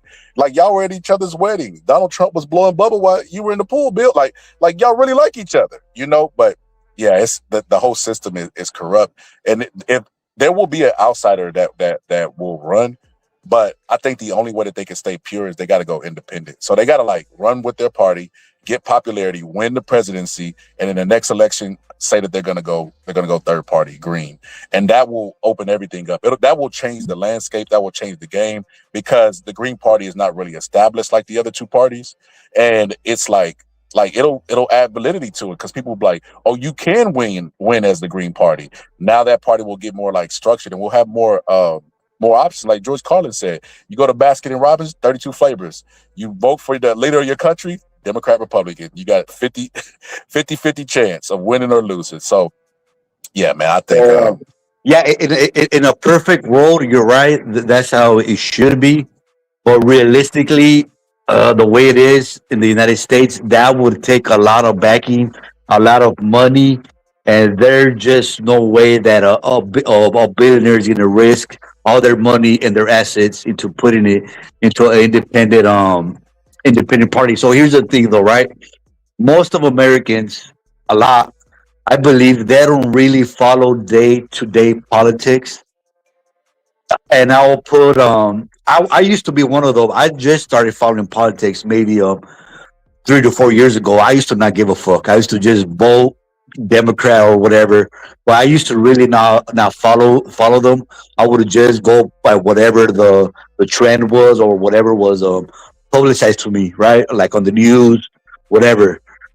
So I believe that most of Americans are like that. They don't really care. They're too worried about their own lives and their own survival. Because people are struggling and people are they just worrying about themselves, their family, whatever. So what happens is when you have a two-party system, that's all you see: Democrat, Republican, Democrat, Republican. So it would take a lot of money and somebody that's willing to risk it all for them to back an independent a party. So you got to think about this too, though. Look, Elon Musk, there is no way that he would be a rich man the way he is right now. He's smart, he's brilliant, but he does get a lot of favors from Donald Trump and the government. He gets a lot of subsidies, he gets a lot of contracts. So it's in his best, even though he probably doesn't morally, he doesn't stand with Trump on a lot of issues. He has to do it, not just Trump, right, but the whole Republican Party. He has to do it because, like you said earlier, he has to play ball. He has to get the contracts. Because one false move and the government, they'll ruin you. All of a sudden, you're not going to get the contract. You're not going to get the tax breaks, whatever. And most politicians, most famous people, that's why they're called donors. They do that for a reason. It's a fucked up system. It's a broken system. But it's going to take something or someone extraordinary to change it. And I just don't see it happening. Well, yeah, because it happened before with RFK. Nobody's seen that coming. RFK, not RFK. What the fuck, guy, bro? I can't stand that guy, bro. Bernie Sanders? That guy. No, FDR, bro. Bro, forgive me for anybody listening, because that guy's an idiot. FDR came and split up the banks and like drastically just came in and changed everything. He's the reason they have term limits, because he was the he didn't want to be the president forever, but he had a bunch of terms. I think he did 16 years, so divided by 4. But yeah, so he drastically changed the political landscape, and it would just take somebody who's got common sense and smart. I think that they could do it, because Donald Trump has changed the landscape of people just being famous for being famous. Kim Kardashian to run for president. So we're talking about two different things. You're talking about a politician, like a certain politician coming and changing things. I mean, Donald Trump changed things. No, what I was trying to tell you, that they could change things, but it would have to be within a Democrat or a Republican Party. There's no way an independent guy will ever win. Because look, Bernie Sanders tried it and he failed, and he had a lot of money, a lot of backing. This is what I'm trying to tell you. It's a possibility. The same way that Donald Trump, because nobody thought Trump would win. Let's be honest. Nobody, when he first ran, everybody thought it, like you said, it was a joke. He was like good clickbait to talk about. He was saying silly stuff, like people were just laughing at him, and then he actually really won. But this is how it could be done. The person could win as a Democrat or Republican, run independent the second time, because most presidents win re-election, even if they're unpopular, like George W. Bush won a re-election. You know what I mean? Like, people go with what they know. If the economy's decent up under that president, more than likely they'll vote for him, or they'll just stay at home and withhold their vote. So if they won the first time as a Democrat or Republican, but ran the second time as an independent, they would probably win. I'm saying they would give the independent more light. They would get people out of the mindset that independents can't win, and they would just like separate themselves from the party. But you're also right too in this sense, because people follow the leader in politics. Like when you're the president, they fall in line. because you're the president. That means you're popular amongst Americans, right? Not because they don't go by popular vote, but you got enough of them to show up and vote for you where you won the electoral college process, at least, right? So what happens is they fall in line, like even if they don't like you, like Barack Obama, anybody, Trump. Like there's a bunch of people who I know do not agree with anything Donald Trump's saying, who thinks he's a complete idiot as a Republican, but they don't go out and publicly bash him because he's the president. You know, if he says don't vote for this guy, that guy could lose their district. So they don't want to politically ruin themselves. So I mean, it just listen. This is what I think gonna happen, yeah. I ain't no oracle or anything, but I kind of been watching this for a while. The same way that they voted for George W. Bush and then pretended like they didn't. They don't even speak George W. Bush's name anymore. The same thing will happen with Donald Trump. Donald Trump might be the first president to actually successfully get impeached. Might be, right? And which I don't even know if it's a good thing, because then we got to deal with J.D. Vance. Like what the hell? You know, but this midterm they will lose. And it's only going to get worse. I don't even know.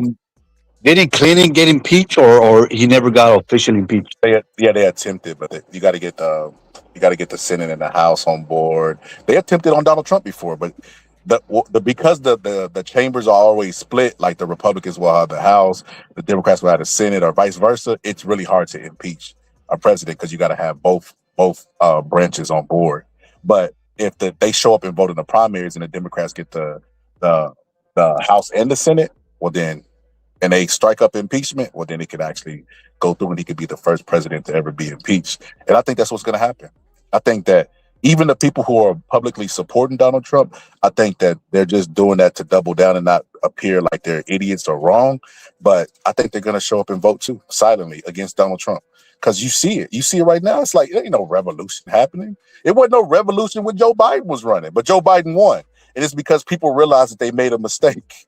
And I think this guy is just like, oh my God. Like, even the interview, he sat down and was like, if I was a Democrat, they wouldn't be doing this to me. Always a victim, bro. That's so annoying. They wouldn't be doing this to me. I'm like, well, wait a minute. Didn't a Democratic president named Barack Obama have to go out and provide his birth certificate because you were slandering his name and saying he wasn't born in America? He was a Democrat. And you know what's funny? And this is how you know that they're good, man. The Republican Party, well, Donald Trump is, right? Every time he speaks about Obama, he goes, Barack Hussein Obama. But he emphasizes that Hussein, like, to make him look as a terrorist or less American. But he always emphasizes, and they all do it, like the speaker, everyone, all the Republicans, they all refer to Obama as Barack Hussein Obama. Which is funny, but they're doing it for a reason. I get you. And you know, I used to have a debate with my friend about this, and we would talk about how how Republicans are better at packaging the message, and they kind of are. But I would now with my brain now in 2026, I would beg to differ and just say that they have a slower audience to package their message to, right? Like they won't pick up on things like that. Hussein Obama. You know, like they won't pick up on little things like that where they're trying to trigger them to vote against their best interest. So it's a little bit easier when you have a party that is trickable. It's easy to trick them. You know what I mean? Like listen, this is the craziest thing in the world, Yepes. And I had to sit back and watch this and pretend like it wasn't happening in front of my eyes. Immigrants have been over here forever. I've never heard any politician ever, pro-immigrant, anti-immigrant, talk about them eating the cats and dogs. When Donald Trump says it, takes a life of its own. Now everybody's going to go provide the proof of these immigrants eating cats and dogs, right? Donald Trump runs on tariffs. Tariffs have been around since like World War I, right? No candidate ever thought it was a popular enough idea to even talk about or run on, right? Donald Trump, the tariffs, they're ripping us off. All of a sudden, his supporters are tariff experts. Everything he says, like, they just go and start Googling. And it's like, okay, well, you do possess the power to Google. Why don't you Google to see why he's wrong? How do you not realize that you're in a cult? Everything he says, the Epstein list. Nobody would have even been talking about the Epstein list yet if he had not campaigned on it. But he campaigned on it.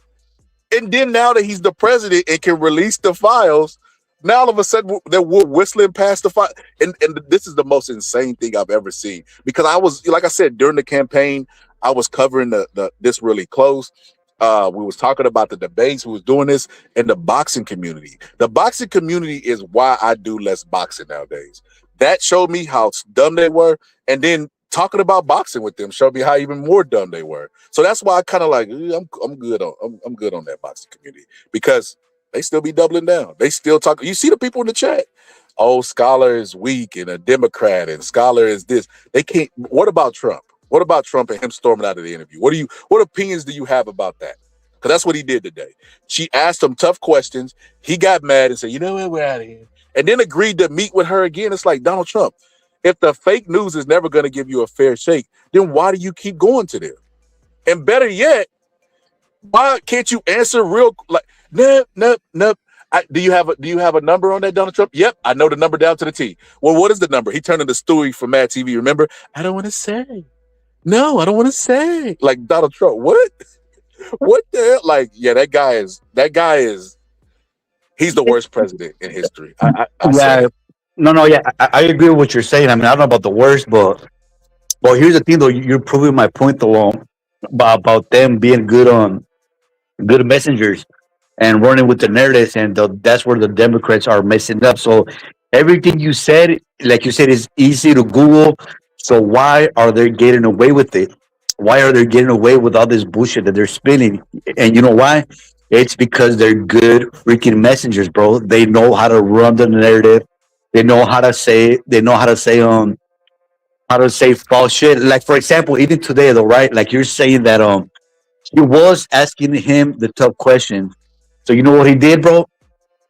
He started really disrespecting her, calling her names. But you know what the base is gonna do? They love that. They're gonna be like, "Oh hell yeah, he did that. He put in her place.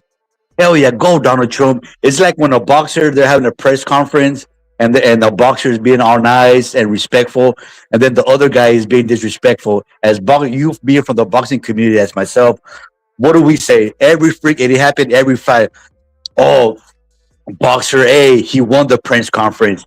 He has the other guy shook. The other guy's scared. He already won the fight. And let's say for some reason they do win the fight. Everyone always says this argument. Oh, I knew he was gonna win based on the press conference because he punked him. So the base, Donald Trump base, they love this, bro. They love this side of Donald Trump, and that's I don't really disagree with you, Yepes. that's I agree really with you. who his pandering is. So now, what I'm saying is the Democrats, they have to find a way to. I don't know. Is they play dirty? I'm not really know what words to use right now, but they have to find a way to counter that. They just do the old ways of doing things. They're not working. So the Democrats, they have to do something about it. I don't know what it is. Maybe, like I said, I think they should just focus more on the issues and get the messaging out more. Yeah, even though they are doing it, just do it more. Like do something, because they can't Yepes, get. I can't get jiggy with that, bro. Let me tell you why. All right, We let me from the know. boxing community, bro. The boxing community is trash. We know this, bro. Like, bro, these are innocent people that are beating the shit out of each other, beating the shit out of strangers, bro. And we're like, yeah, do it some more, like some Roman stuff. But you and I both know, bro, we have a separate life and then we have a professional life. We would never expect this at our job, right? Like, we have a certain level of professionalism that we have to, be an example of in interviews. Like, bro, there's some stuff that would disqualify you from working at the post office. We shouldn't expect that out of our president, bro. We should hold our president to higher standards. Like him going in there, like yelling at the lady and do all stuff. It's like, bro, come on, bro. Like the boxing community would even like have pause if there was a lady just being belittled or whatever. We're like, hey, bro, come on, bro. Debo, that's a female. You know what I mean? We would even like, how you let the boxing community have more like morals than the president of the United States. That's what I mean by he set professionalism back 1,000 years, because the peen jokes that like you have a list of things that this guy has either said or did, and it just takes all the president out of presidency. Like I remember they had Barack Obama. You talk about messaging. Fox News had a picture of Barack Obama on a bike, bro, wearing a helmet, right? And they made it like this was a huge scandal. Like oh my gosh, he wears a helmet. He's safe. We told you these liberals are soft. And that was what they ran with as a scandal for Barack Obama. I BS you not, right? You fast forward to this guy. Scandal? Oh my God. Scandal? Hold my beer. This guy is literally in the Epstein files. The one file he was supposed to release to everybody. So yeah, bro, he set his back, bro. He set us back, and I want to get back. I want to get back to stuff being disqualifiers for president, right? Because I don't want the door open to everybody. The only thing stopping Elon Musk from running for president is that he wasn't born in America. If he was born in America, he would run for president. Yeah. My bad. I don't think Elon Musk cares. He really that's not his thing. I don't think he cares about politics that much. I think he did it as a favor, and No, bro, no. for his political, not political, for his business gains. Yeah, but Elon as a Musk is president, he would have more. He would have more leverage. Like he wouldn't have to go lobby to Donald Trump. He could just make himself in charge of all the contracts. So yeah, he absolutely wants. He's limited by his legal no, status. but he found that's what I was telling you earlier, bro. So it ties in with when I was telling you that somebody that donates to a campaign, they actually become more powerful if their candidate wins. That's what I was saying. It's gonna be hard for an independent running, not as an independent Democrat or Republican, just as an independent party to win, because they're gonna be hard to find backing. So Elon Musk, he knows how to talk to Trump, and a lot of people have figured this out. Not just Elon, a lot of famous, powerful people have learned how to use Trump to their favor. So I believe that Elon You know what Musk, they all say? You know what they say? I believe. Let me just finish, and then I'll land. I think that Elon has found a way to get into this president's ear, donate money for him to further his agenda, which is to become the first, what is it, trillionaire or billionaire, whatever it is. He's already a trillionaire. Tesla made him a trillionaire, the world's first trillionaire. No, he's a 890 billionaire. So No, they gave him. No, Tesla gave him a contract worth $1 trillion. Well, They based on announced his it. net worth, on his assets that I've seen from Forbes, he's a eight. But I hear what you're saying. Go ahead, Scott. But I was gonna say, you know what? First, a couple things, right? So I don't know if you remember Elon Musk having a black eye, and Elon Musk actually being in the Epstein list. God Like bless all of him, those kicked his things are in ass. connection. All of those are in connection, right? And most people say like the way to talk to Donald Trump is to play to his ego. Talk to him like a baby, make it seem like it's his idea, blah blah blah, et cetera, et cetera. And it's like that's what I mean by we got to bring back the disqualifiers for presidency, right? And you know who told us about that during the debate? Kamala Harris. She said that you're not going to do anything with the war with Ukraine and Russia because you're Vladimir Putin's friend, and they know that sucking up to you is the way to get what they want. Sucking up. They know that Don't say kissing sucking up like and compliment. Putin. They know that complimenting you is the way to get into your soul. And You don't she remember said what he, you that. don't remember what he said about his scholar? When What's they asked him about Putin in the negotiations, he said, I believe Putin is acting in good faith. He says nice things about me, and then just ended right there. Yes, because that's what they started with. Nice things about Donald Trump. They brought in Bubba. They were like, you remember him? Donald Trump's like, ooh, is that Bubba? That's what I'm saying, though. That's what I'm saying. I believe that a lot of powerful people have figured out a way to get into Trump's good side, and they're using that to their advantage, which is scary, really, to think about it. Yeah. As long as they buy some of his World Liberty Financial coin, they know how to get to his heart. But that's how a lot of people are buying bribes now. They're buying it $1 million to Trump's political campaign or political operation. Donate $1 million and he'll pardon your granny. And the Supreme Court said he could do it. It's completely legal. Yeah. Well, and I forgot to hit on this point that boxing scholar said here. So with the whole tariff thing, that was never gonna work. Why? Because so I talked to someone that runs a a furniture company. So he gets most of his furniture from other countries, right?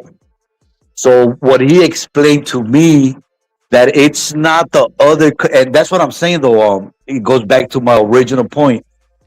This guy, they're good at messaging, man. They're good at fucking spinning the narrative. So so they made it seem right. Donald Trump and the whole party, they made it seem like these tariffs are gonna be so great that they're gonna make the other countries pay Yeah, for the tariff. absolutely retarded. Yeah. Which that's not how it works. So the way this guy explained to me and talking and just listening to other people, experts, it all lines up. So the way it works, it's the owner who pays the tariff. So who's the owner? The owner of the furniture company, the guy that's living inside the United States. So guess what? Guess what he's gonna do? Okay, now you gotta pay whatever another. Let's just keep it simple, $100 more for your product. Guess what? He's not going to want to lose money. You know what he's going to do? He's just going to raise the price. He's going to pass it on to the consumer, and so it's really a tax. Cut his labor. Yeah, something's going to happen, which is going to impact the citizen. It's not going to be. It's going to be bad for us. And another thing, and then when people call them out on that bullshit, obviously they spin the news. That's what I'm saying. They're good at this. They're like, oh no, so that's gonna make United States build more freaking furniture, build more broomsticks. Like what? We can't compete. We can't compete with other countries that have fucked up laws. They could fucking pay way less slave wages. They make you work hard in sweatshops all day, and we can't compete with that. Why? Because we got laws, we got lawsuits, we got workers' rights, unions, all kinds of shit.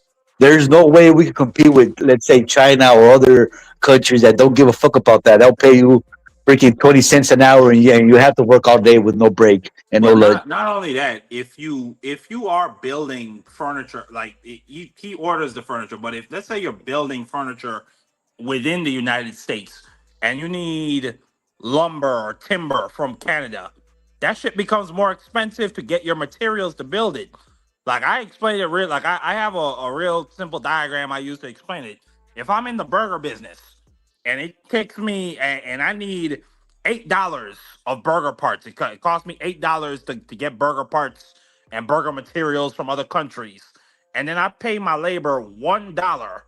Okay, that means in order for me to make a profit of $1, I have to sell this burger for $10.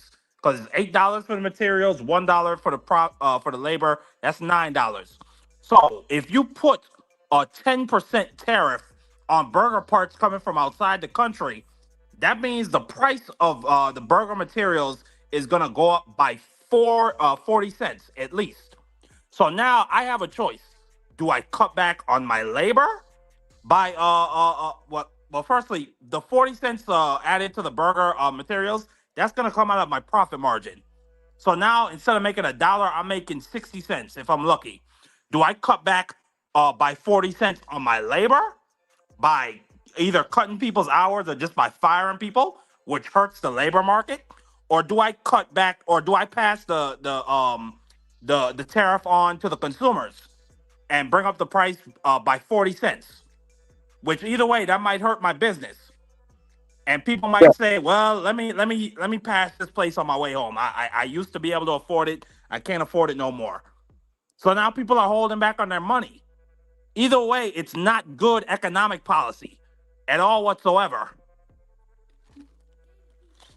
Yeah, it's not. And you know who was actually arguing with me against this was shout out to him, but the Phantom, he was actually arguing with me this whole tariff shit.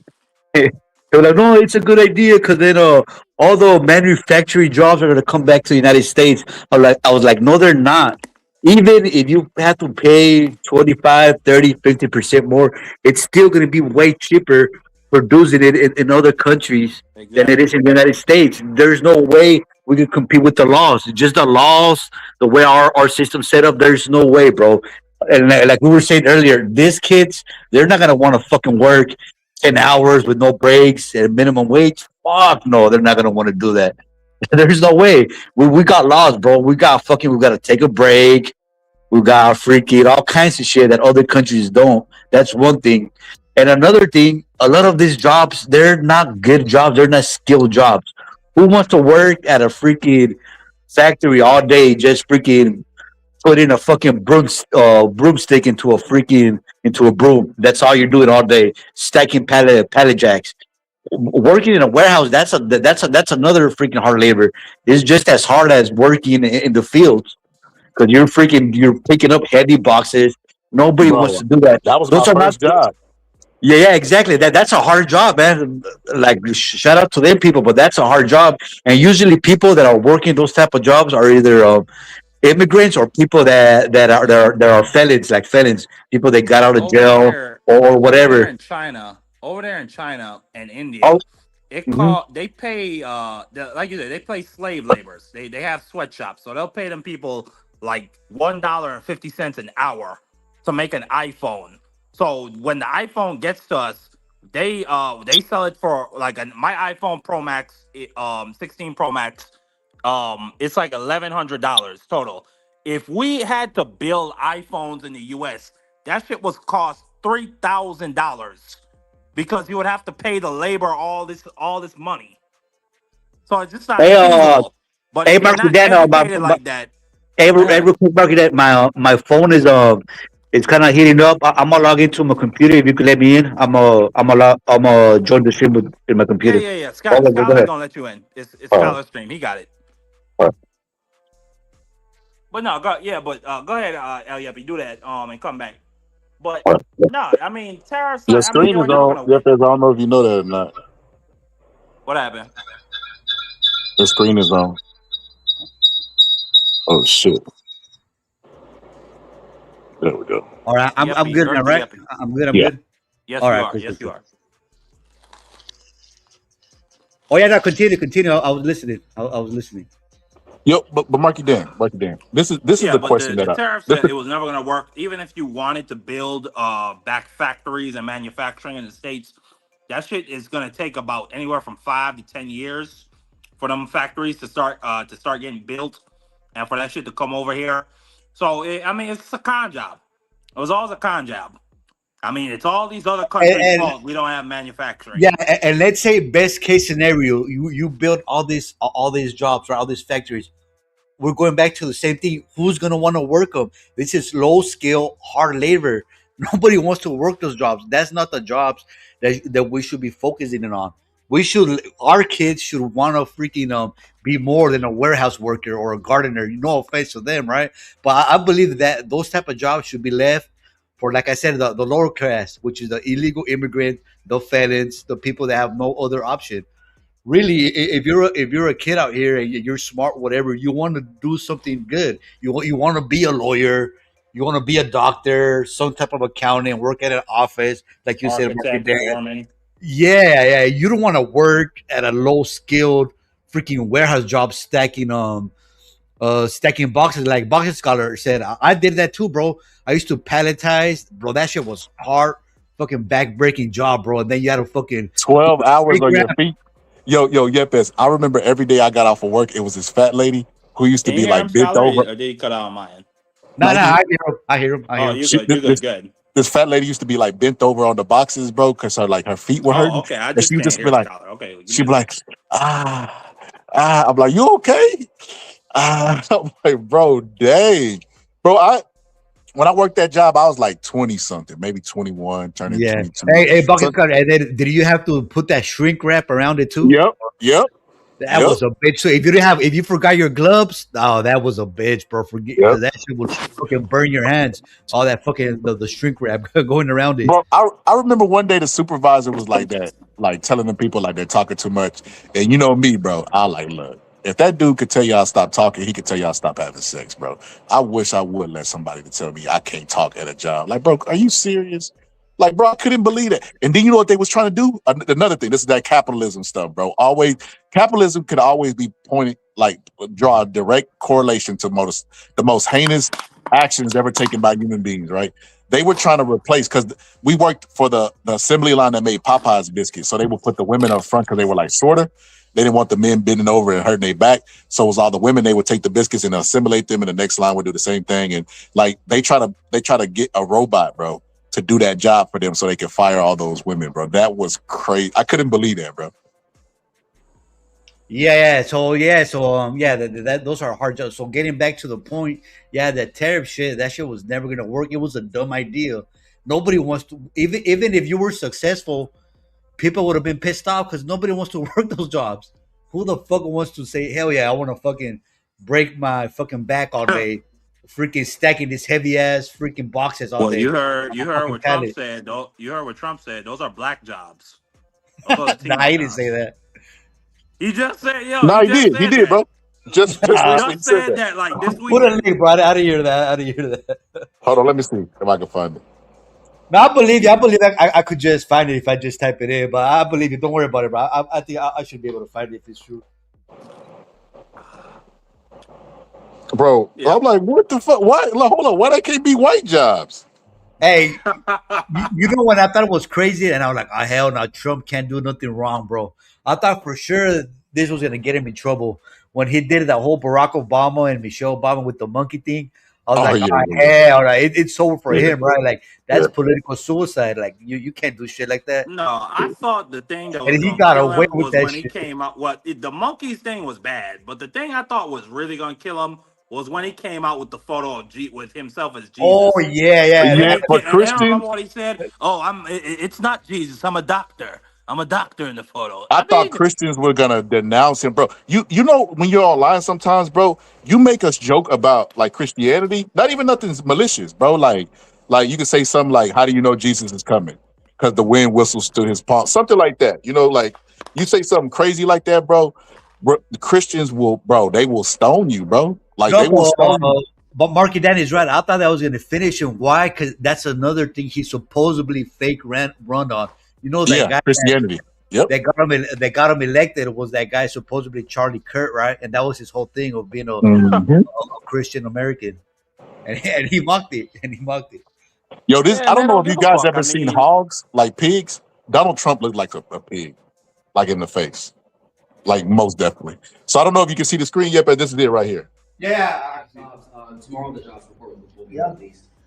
While the unemployment rate has been steady at 4.3%, the black unemployment rate has been 7.3%. When you ran for president, you courted black voters and talked about what you described as black jobs. How do you describe why this disparity is happening? What can you do to close that? Well, we're doing very well with the black jobs, African American jobs. I saw some numbers that we're doing really well. But where we're really going to do well is when all these plants are open. You know, we're building many car plants. We're bringing cars back from Germany. We're bringing, we lost the car industry years ago. 54% of the industry went to Germany, Japan, Canada, Mexico. It's all coming back. It's amazing. And where your black worker is really going to do well is when those factories open. So I think they're going to be great. We've been doing well. It's been a big focus for me. Support journalism you trust. There you go. The That's blacks crazy. are supposed to be working at those assembly lines. Yeah, bro. He didn't pay minimum Can you wage. imagine the black people that voted for him? Candace Owens is somewhere like in a spa. Like, wait, what? I ain't gonna do that job. That's crazy. No, bro. but she turned on them though, right? She's not on that camp anymore. Oh yeah, you're right. After the Israel stuff, she kind of like flipped. But it's crazy that it took that. Like, you know what I mean? What? But I guess everybody got different triggers. Like Deuce said he'd been off the train a month ago. I'm like, something Donald Trump said a month ago, it was Deuce was like, hey, I'm through with this guy. So I guess everybody got different trigger points, but like this is not even surprising for anybody who like was familiar with Donald Trump. That's what I'm saying. Like, you know what the craziest part about it is?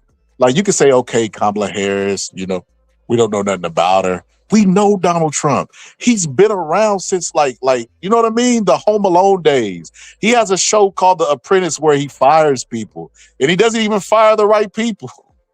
He's an idiot. Like he has a track record of being an idiot. Central Park 5 and people still elected him. I cannot believe it. I watched one of those Apprentice episodes and it was fucking hilarious where one girl is going after another girl And I don't know, a guy decided to jump in and say, "Hey, you guys take it easy." And Trump lost his mind. He said, "You said you want to be like me, but she's killing her. She's killing her. Why are you saving her? Why are you getting in the way? She's killing her, and you want to get in the way. You said you want to be like me. I would never do that. You're fired. Get out of here." We don't That's say what people want as their president. we obliterate people. What are you doing? It's two girls. Why are you in a fit? Like, yeah, bro, I could see him saying that, bro. He's an idiot, bro. I cannot believe this guy's president, bro. This is crazy, But man. like, and then his fault, like, I don't know. I watched The Apprentice movie, which is a Donald Trump biopic, and his father, Fred Trump, was just like an unyielding psychopath, and his oldest brother, Fred, was like a drunk because his father was just like such a terrible person, and they were at dinner, and he was talking to Donnie about something. And then Fred Jr. decided to insert his opinion on something, and Fred Trump just lit his ass up, saying, "My son is a fucking bus driver with wings," because he was a pilot. He said, "When people ask about you, I don't even tell them that you're fucking alive." Like, that's the level of nastiness that we have living in the White House, and it's reflected in the politics. Well, Rocky Dan, at least we're covered by black jobs. You know, that's the bright side of this. You know? Yeah, we'll be all right. We got our black jobs in the factories. Or we could go work in a coal mine, digging clean coal. Boxing Scholar and Yeppy. Clean Oh, you remember bringing back the coal jobs in the first administration? The second administration doesn't even talk about the coal jobs. Like I said, it's insane to me, bro. I cannot believe. And listen, we gotta listen to people. You know, shout out to Surf Out Player. We gotta listen to people come up and tell us how brilliant this guy is. But the ideas that he's talking about are not even ideas that are popular because they work. All right. You know, Well, let's do this though. Like, what are some positive things that you think Donald Trump has done? No. Yeah, he has done some positive things, but I want to hear you guys' opinion first. I can't give none. You know why I can never give none yet, is because what will happen is people will the Trump supporters, they already won't sink him for posting monkey stuff. Like, they'll take that positive and be like, see, he's not a bad president after all. I got a positive. He took ibogaine and psychedelics off of the Schedule 1 list, you know, so that we could do research, because ibogaine. He did what? Like, I'm not familiar with that. What's that? He just made psychedelic drugs. He just approved psychedelic drugs for like depression. Yeah, it helps with addiction. Like, it's a more powerful amphetamine than like the replacement amphetamines they use to get people off of addictions. They say if you do this shit once or twice, like, you're clean. You no longer have any urges or habits. Like, it's a shrub that came from Africa. And I don't. His bad outweighs his good. I think we can find good things. That's about it. That's for sure. But okay, I would say the one positive thing he did. Well, there's a couple, right? But one thing that's probably my favorite. He stopped this whole which it wasn't really a problem, but it was maybe getting out of hand. I think the trans. The trans stuff. Yeah, the trans stuff. He stopped that, which that's cool. But I mean, I think that was another propaganda thing they used, even though, because it's a really small community. Like, trans 1%. Yeah, like, there was only 7 Less than trans 1%. athletes in the NCAA. Like, they treated it like it was like this unmitigated crisis. Pandemic, yeah. But you know that saying when people say, "Oh, you gotta nip it in the butt." So I guess he did that. He nipped it in the butt. So yeah, so but it's good. like when you think of it, El Yeppy, it's like, okay, yeah, we got the trans athletes out of our women's sports, and we got them out of our women's bathrooms. But you know now what? it's like, And that's one thing tired. thing I wish the Democrats would stop talking about. Like, just leave that alone. You're not gonna win that with the American people. Just leave it alone. Like, whenever people ask you about it, just say no comment, or give like a politically correct thing. Like, leave it alone. Stop trying to push it. I wish the Democrats would do that. Just leave that stuff alone. I think the problem is Kamala didn't talk about any trans or LGBTQ advocacy issues in her campaign. The problem is there was so much video of her talking about it in 2020. And you remember that Oh commercial they yeah, kept playing where she said, I'm for trans surgeries for illegal immigrant inmates. And Donald Trump just kept playing that shit over and over. So yeah. it didn't That's what I'm matter. saying, bro. They're great at hitting points, bro. That's what I'm saying, though, bro. You're But and see, and that, but Kamala is that for goes they back to them. the Trump is audience, for though. you. Yeah, but it goes back to the audience. It's like, bro, what you just said. So we talking about, and I had to discuss this with, like I said, the CTE induced boxing community, right? I had to talk to them about this. Boxers are like 1% of the world, right? Transgenders are less than 1%. The amount of Yeah. transgenders that are in boxing are even less than that point whatever percentage, right? And they went to that Olympic person, the person that was supposed to be a man that Vladimir Putin put out that propaganda with, and that was a woman. That was a woman. I had to She go was a through the woman. breakdown. Had to break it down and everything. But I was telling them, like, okay, in the grand Iman scheme of things, Khalef, Ms. Iman Khalef from Morocco. I remember her. yes, absolutely.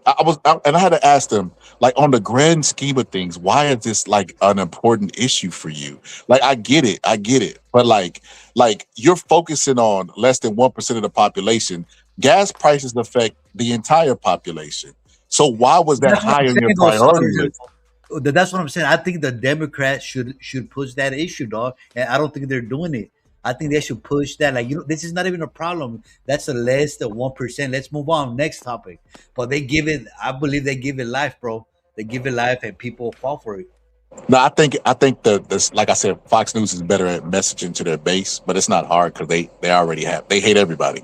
They hate everybody except for white Americans. My So thing is, I did Okay, the research. let's talk about that, Rico. Hold on, just to that part. Okay, so here's the thing. This is how elections are won. The hardcore base, they're always gonna vote Republican and Trump, whatever. The hardcore base and the Democrats, they're always gonna vote Democrat no matter what. So this is the people you have to convince. People like me, I consider myself like in the middle. Like I'm in the middle. I'll go like whoever I think is doing better. That's why when I came in, I said I was leading Trump. I know I'm wrong. It was wrong, but that's what I'm leaning. But I believe that you got to convince people like me that are in the middle that could go either way. And that's where the messaging comes in, bro. That's where the messaging comes in. Yeah, I would agree. I would agree. I would absolutely agree. You have to get independents. You have to get people that are in the middle, that are undecided. You're always got Trump's base is always going to ride with Trump's base. Like Kamala, she got 91% of Democrats. 91% of Democrats voted for Kamala, so she wasn't lacking in that with those people. But when you mix inflation with unsatisfaction in the economy and prices, with people feeling like you're crazy for like allowing men and women's sports, or feeling like that's something that you advocate for, like just based off of Trump kept playing those ads. Like, it just is what it is. It's gonna be hard to get people in the middle to fuck with you, or to say like, yeah, that's somebody I could get excited about voting for. But I think that I really believe that in the 2028 election, I think Democrats, they're gonna have a majority in the House, in the Senate. I think we might be able to pick up 60 Senate seats by 2028. I think we're gonna really have a chance to change this country for the better if we get the candidate that we want, which I want AOC. I want somebody who's gonna fight for health care, because like imagine that. Imagine you're a 20. Well, here's the thing, though. What do you think of Boxing Scholar's earlier comment that there's no way a woman's ever gonna win? So even though I already said it, bro, I like her, bro, and she's really good. She's Like, not. but she's a woman and she's a freaking minority. She's a Hispanic woman. I don't believe she's gonna Yeah, win. she's not gonna win, Mark. The But country's not that progressive right now, bro. I They're mean, not ready. I feel like people said that about Barack Obama at one point in time, though. No, I but the feel like country was Kamala. ready though. So this is where you're on. The country was ready for a black president at that time. If Barack Obama would have ran maybe 10 years earlier, he wouldn't have won. Yeah, he would have lost. But you don't think They after were ready this, at that time, bro. but you I don't don't think think they're ready after now.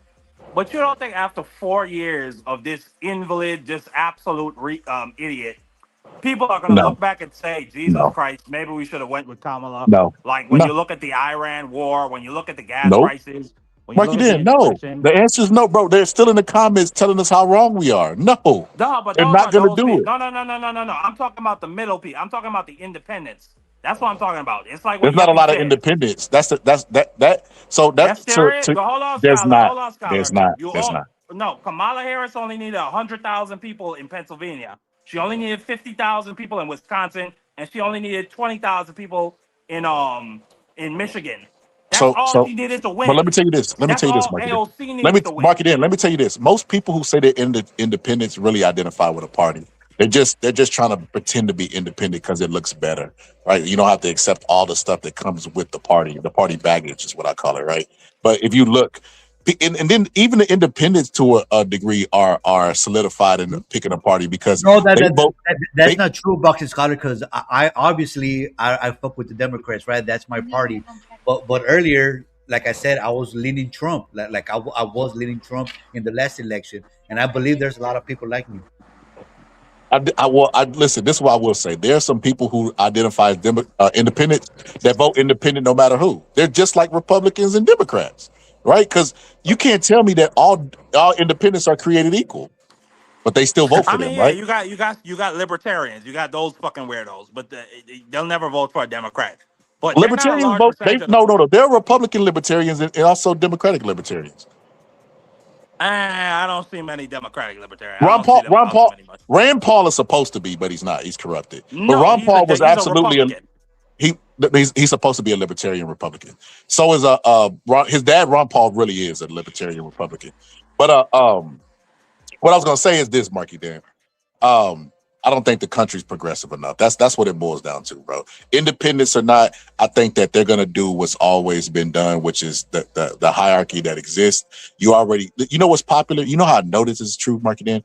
What a talking point that's really popular right now is the manosphere stuff, right? What women need to do, Kevin Samuels, all those fresh and fit guys, and they're popular for a reason amongst young people. Those guys are dying. Yes. The Andrew Tates, they're dead. But you're missing it. No, Aiden Ross does boxing events and still does numbers. He's not even a boxing guy, but his audience is going to be leaning more towards. Listen to Aiden Ross when it comes to pot. That guy's They did already. They voted for Donald Trump. What are you talking about? about? They're going to do it again when they look at how fucked up the country has become. We went to war with Iran. We fucking Marky Dan. All right, Marky Dan. This is what we're gonna do.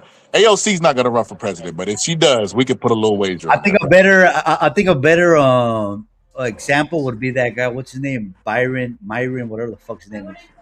Myron, yeah, from Fresh and Fit, right? Myron Gaines. Yeah. That guy is an absolute I threw him in the boat, the same boat. But the point I was trying to make to Marky Dan, is this. The younger people that are voting are not even at voting age. They're already leading towards manosphere talking points. They're never going to elect a woman. They think women belong in the kitchen. Like, bro, you think those people are going to vote for AOC and be progressive? They're not. I think when AOC steps to that podium or when she's in a podcast interview and somebody asks her, but why do you think a woman could be president of the United States? She should just bring up the record of all the other fucking dummies that weren't women. That's all she has to fucking do. All the wars, all the debts, it was accumulated by men. So, like, I really would, like, just my opinion. I feel like even people like Dave Smith, the libertarian comedian guy, who was hardcore rooting for Trump, he has even now said he wished he could go back and vote for Kamala Harris. Even fucking dummy liberals like Cenk Uygur and Anna Kasparian from the Young Turks, they are saying they wish they could go back and vote for Kamala. People like wait, they didn't vote for Kamala? No, they went independent. All right, no, they didn't say who they voted for, but I was about to say. You know, I don't believe they voted for Kamala. I don't believe they did. No, I think they went Green Party. I was about to say, man, that's crazy work if they didn't. But even with that being said, Marky Dan, I agree that the country is probably going to more than likely elect a Democrat. But I don't think that they're that progressive to elect a woman Democrat. I don't see it, bro. That's just because I don't see it don't mean it won't happen. Based on what I I've mean, gathered shit. from this election with Kamala, bro, they're saying they will vote for her, but if Donald Trump ran against her tomorrow, she would lose again. They're not that progressive, bro. I hear they're talking. All right. I don't think so. Not with how Yeah, Pez, what retarded you think these about guys that, bro? are. You think if Kamala ran right now with what we know Yes. against Donald Trump, who do you think will win? Yes. Shit, because Donald Trump would not have 25% of black men. He would not have 31% of He Muslims. would. No. He would not have 31% of Muslims. He would not have 50% of Latinos. That is for sure. No, all those demographics that he made gains with would be gone. He's underwater with white working class people. He's underwater with men 25 years younger. 25 years and less. Marky Dan, can I tell you one thing that Donald Trump said that is kind of true? The polls are fake. They're fake. It's fake news. Like, he's right. The polls are just guessing. They're just guesstimations, bro. Yeah, because when he ran against Hillary, everyone had him losing. Like nobody gave him a shot. Yeah, he lost like virtually every election. And you know how they try to double down and say that the polls are correct? Well, he lost the popular vote. But it's just like, I can't believe polling. Kamala was kicking Donald Trump's butt, like, and I just can't believe polling anymore. And I've never been polled. That's another thing. Like, how these polls be skipping me? I don't even know anybody that's ever been polled. I've been polled. Whoa, pause. Yeah, I said pause. Fuck you. Whoa, bro. So you Bubba? You was Bubba, huh? Hell no. But no, I've never. So how does that go? They call you. How does that work? Some polls, they have them out in public. Some polls, they contact you. Like the Washington Post, they do a poll where they contact people from different states of different backgrounds and different demographics of different political associations. Now, what I will say, I mean, some polls, they do it, are only based off a survey group of 500 people. Some polls are based off a survey group of 2,500 people. But there's a methodology and a science to it. And most times, they're actually correct. With Donald Trump in and not only that, there's a margin of error. There's usually a 3.5% margin of error. If you go look at the polls in 2016, Donald Trump was not behind by that much. He was not behind by that much in those key states that he had to win to beat Hillary. Now, she won the popular vote. But yeah, those key states like Wisconsin and Pennsylvania, he only won by the slightest of margins. And Virginia. Marky Dan, you're a little bit more hopeful than I like. You gotta deal in reality sometimes. And the reality is this: our country is a progressive country compared to the world. But that's not saying much. That's the skinniest kid at fat camp. They won't elect a woman. We're probably like at least 7, maybe two terms away, maybe 8 years, Trump won Pennsylvania. Well, there's other countries that elected a woman, like Mexico had its first. Mexico, exactly, bro, Yepes. And you know what's crazy about that? And she's a Jew. Mexico is probably one of the most, like, machismo is a real thing. Yeah. You know what I mean? Like I was going to say this. Yeah, you're right. But sorry to cut you up. I was going to say this. So what happened in Mexico is what you think or what you want to happen right here. There was always a two-party system in Mexico. And it wasn't until that last president, he was like a Donald Trump-ish type of president, which was an independent, but he actually did a lot of good. He actually did a lot of good for Mexico. He paid a lot of poor people. He ended a lot of corruption. Now, of course, he's not going to be able to end the cartels. That's just an impossible task at this point, right?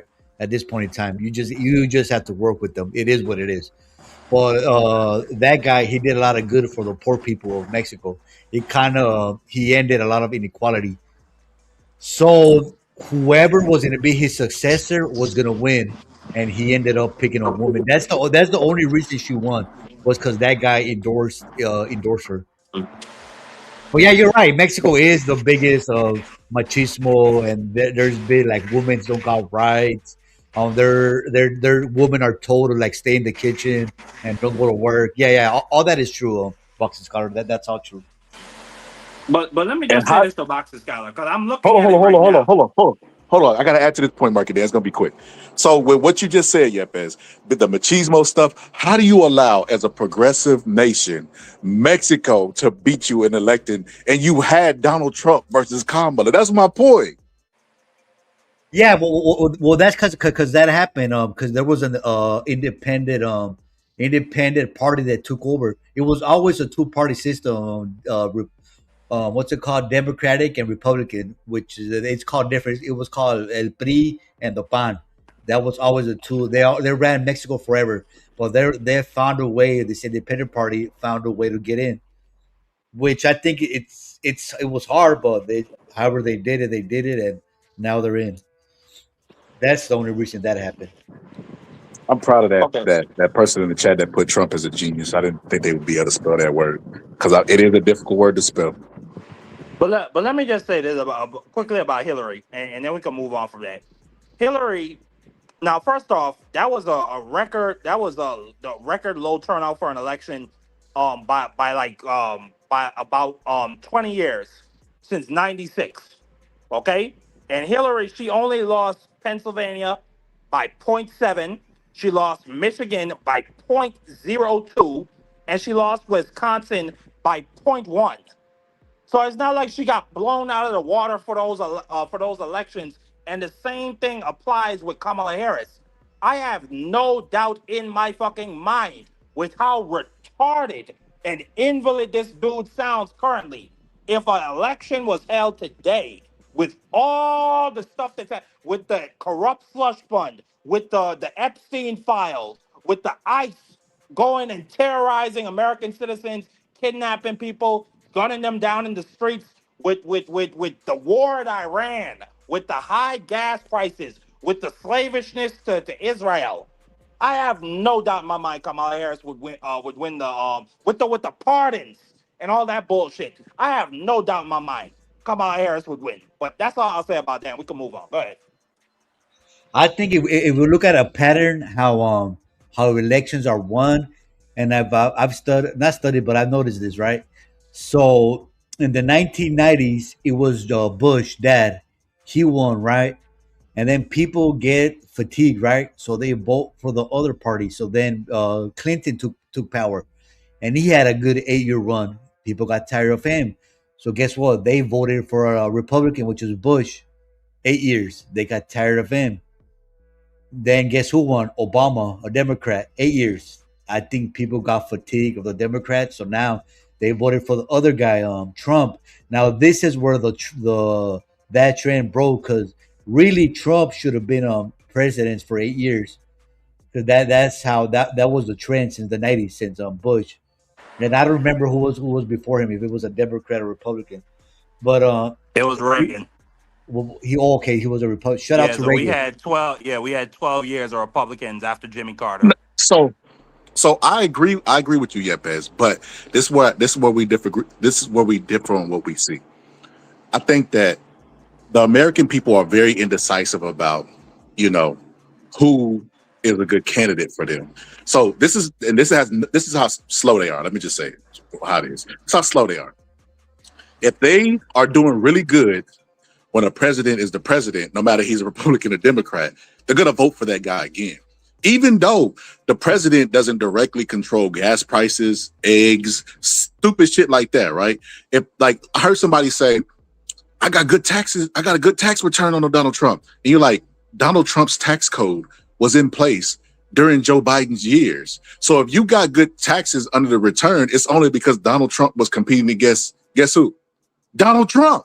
But they don't understand these type of things. So that's why they flip-flop. But the reason why George W. Bush, the person that ran after him, was so easily just pushed into the Barack Obama, perfect climate, right? Is because Bush did such a horrible job. It's my link is on my community tab, Ace. It's on my community tab. But but that's why, because he did such a horrible job at presidency. You remember that when they threw a shoe at him like on his way out. You remember Bush started taking L's on the way out. Remember Kanye West, George W. Bush does not like black people. When I tell you L's, really, it was the war though, right? That people were the tired. war. It was a bunch of things. Remember Katrina, and Katrina, the recession. It was a bunch of things. Yeah. And then that's the most hilarious thing to me, though, Boxing Scholar, because while I will grant you some parts of Barack Obama's foreign policy, I don't agree with. I don't agree with the blockade to Yemen. I don't agree with how we handle Syria. But for the most part, Barack Obama, like this shit after Bush left, this shit was like a capsized boat turned upside down and was sinking, and the only part that you could see was like the bottom of the fucking boat above the ocean. Barack Obama brought us back from a recession. He gave people health care. He gave us an Iran nuclear deal. Like he just did a lot of shit out the door. Hey, I'm not gonna lie, my parents are loving that healthcare. They're loving that. I bet they do. That Obamacare. Well, right here in California, it's not called Obamacare. We call it HealthNet. HealthNet. We call it HealthNet. The only thing Obama had good was good PR. Like media never went after Obama. They went after his birth Trump, certificate? of course. What about his birth certificate that Trump was responsible for going after him with? No, that wasn't the media. That was Trump. And the media too. Yeah, Fox News. Not really. I mean, the media would bring it up as like a story to make Trump look like he was crazy. But the media wasn't going in on like, oh, we have these suspicions about Barack Obama. The media was very gentle on Barack Obama. Yeah, they went after him for wearing a tan suit. That's what they went after him for wearing a helmet. He wore a helmet, and Fox News went after him. Hold on. Fox News maybe went after him in small That's spurges, media, brother. That's media. At the end, hold on. At the end of the day, like the media as a whole wasn't really going after Obama on like some of the like things that you guys even brought up. Like they would go after him like in a one-day affair, and that's it. Like they keep it pushing, like with a lot of the things that he would do that were legitimately wrong. But the media was very gentle on Obama. Name one. Like what? Be specific. Name one what? Like the bombing in Africa. What's the thing they should have went after him? Bombing in Africa. The fact that like a lot of at the end of the day, minorities ended up a lot worse under Obama than even In pre-Obama. what metric? I'll put it to you like this: you're in your mid-20s right now. Are minorities from that time to now doing better? And from what you we see, went through COVID and all that shit. But after Barack Obama, minorities had health care. The and unemployment rate. That's a good point. Hold on, I'm sorry. The 16% unemployment rate that Barack Obama started with for black people, that got down all the way to 6%. That's a good point what you brought up. Hold on, Obamacare specifically. Obamacare was the first time that they forcefully made you buy a product. Probably in the history of this country, like where they made you pretty much on the first year of Obamacare, it was something that you couldn't get out of. Like you had to buy health insurance by force. Like if you had a job. Could you hear me? Could you guys hear me? If you're talking now, Yepes, I can't hear you. Or excuse me, Safal, I can't hear you. Could you hear me now? You? Could the chat hear me?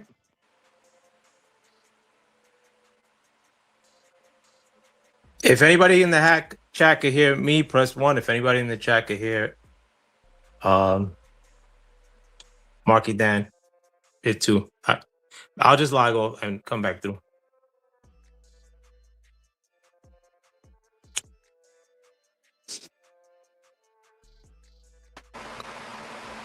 You.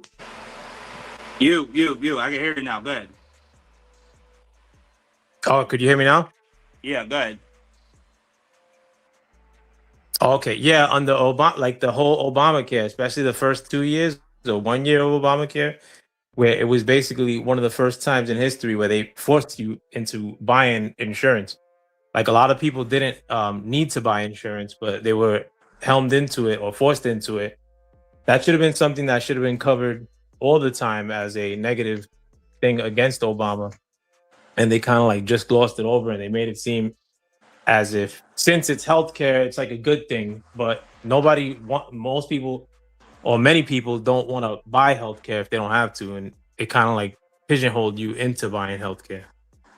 But the problem, Sir Foul Player, is at that time you had 80,000 people a year dying because they didn't have health care.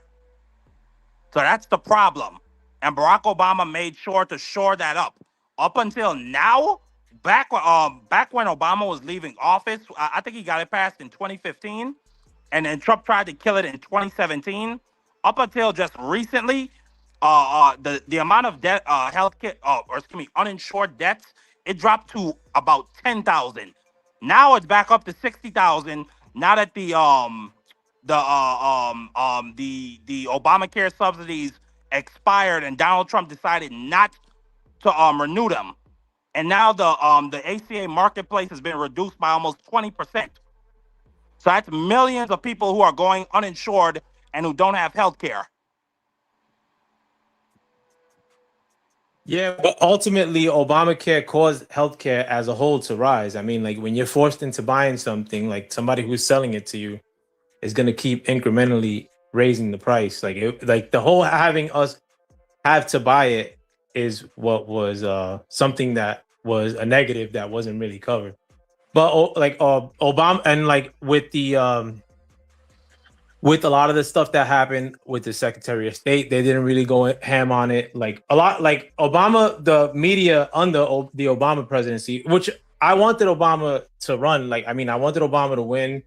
I wanted him to do well too. Like during the time he was the president. Like I ain't shit on Obama until after he left office. Like to put it frankly, and I did that honestly because of race. You know what I'm saying? Like I'm gonna root for a brother. Nah, dead ass. I'm more aligned with a dude like just on the strength that he's a brother. You know what I'm saying? Like all my friends are brothers. Fuck, I'm a brother too. But I wanted him to do well. Like I wasn't looking for like bad things about Obama, especially while he was in office. And I looked at it too. I was like, yo, like Fox is going after this dude like crazy, like for some dumb shit. You know, while it was happening. You know what I'm saying? Like I really like in the last couple of years is like when I started like looking back at it, like, yo, like honestly, like in terms of minorities or so-called minorities, like our really like downturn started like real bad under Obama. Like we weren't even doing this bad in the 80s.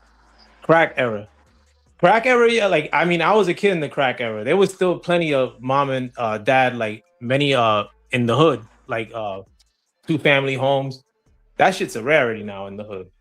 If it's 2-family homes, it's like, you know, that dad's on fucking getting food stamps. But like for the most part, it's straight up debauchery. And it's like pretty much like, I mean, a lot of the stuff, I mean, it's a more broad subject. And a lot of times, like, you know, my man Boxing Scholar does talk about these things in terms of like all women. But all women started really wilding under that administration. That is, even if that's true, which is not. Even if it's true, it's not a reflection of Barack Obama. And see, and it certainly is. Sir, this is why we be dreading for you to come around, bro. We're having a conversation because I be spitting facts, bro. And we gotta go all the way. No, because we always end up in the same point. We always end up in Barack Obama land, Joe Biden land, Kamala Harris land, and we never address the now. Like gas prices are up now. Right now. All right, but look, let me ask you something. To be fair, we were talking about Obama when he came in. Go ahead. If for instance, if the gas prices started going down and this war in Iran is wrapped up, it's not like y'all are gonna be giving him credit anyway. You and Mark. He doesn't deserve credit. So that's what he does. This is what he does. If it goes, hold on. If it goes down, though. If it goes down, no, we're not giving him credit. No, you see what I'm saying? You get no credit for making gas prices go up, and then when they come down, you receive credit somehow. That's not how this works. Hold on. Sir Foul Player. What? If you stab somebody and then you save their life, do you get credit for saving their life? No, but ultimately, exactly right now, point. I mean, hold on. You guys are bringing up the fact that gas prices are high. before the gas prices are as high as they are now, which they still weren't as high as they were under Biden. Like if they go back down to pre-war levels, I don't think you guys are gonna give them credit. Like just like you guys, like you and Marky Dan are both allergic to talk about Biden. Biden administration happened a couple months ago. Y'all were going ham on Trump while he was out of office, like during the Biden administration. Biden But has been out of office for and a then year if and a I half, bring up South Biden, Park player. if I bring up That boy said Biden, if I months. bring up Biden, He been asleep. if I bring up Biden, then y'all gonna be like, oh, y'all can't, you can't hone in on like what's happening now. I have a lot of criticisms of Trump. It's that the thing is too, like when it comes to talking to people with TDS, like it's That's not a real thing.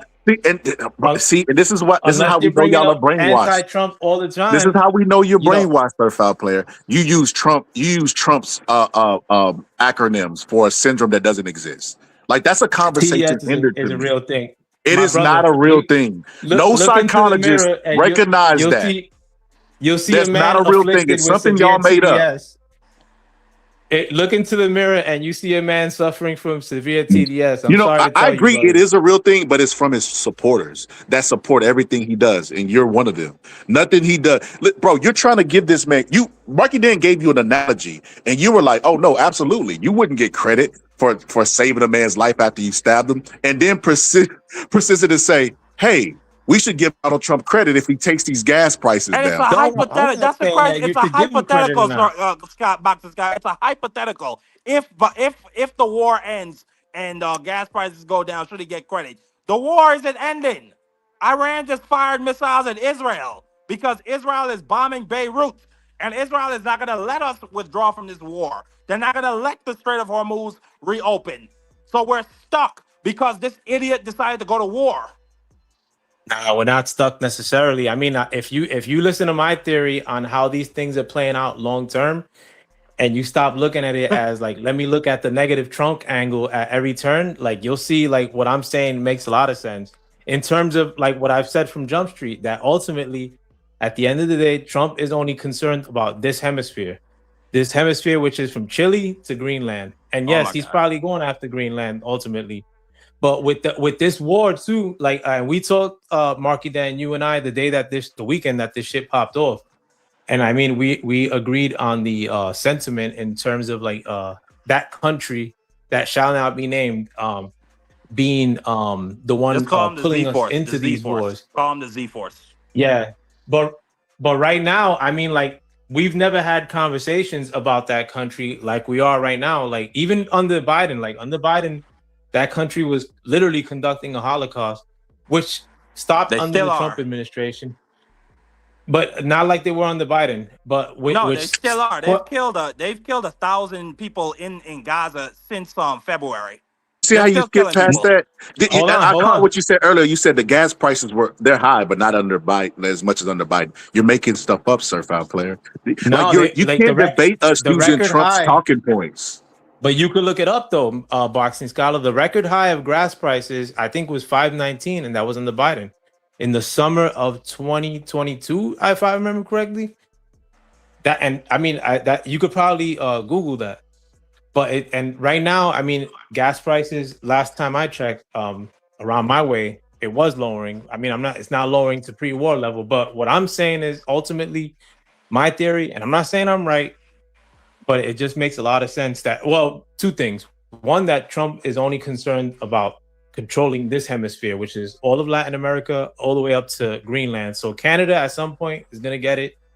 Greenland might get it too. Not no war shit, but wait. Hold on. When you say get it, you mean he's going to go to war with Greenland and Canada? Nah, I don't think it's gonna go to Canada, who's fought with us in all of our wars endeavors. Followed us into World War I, followed us into World War II. Let me finish saying. Followed us into do you think? Persian Gulf. Look, followed us into Afghanistan. I'll put it like this. Like at the end of the day, Canada has without anybody's support, Canada's probably less useless than Venezuela. Because you don't know much about politics. So why was Donald Trump trying to make them our 51st state? Why would he try to make it useful? No, this but is let what me I- get to the second point of that. What I was saying though. Well, hold on. like, Let me ask you this. and- Let me ask you this. What do you say? What do you say the comparison is of Iran to America as far as military is concerned? I mean, I'll tell you this. Iran They would putting up a probably pretty put good up fight, a better right? fight. They don't even have No, an air Iran force. would put up. No, hold on. Iran's not putting up a good fight. We got Are Iran you- locked down right now.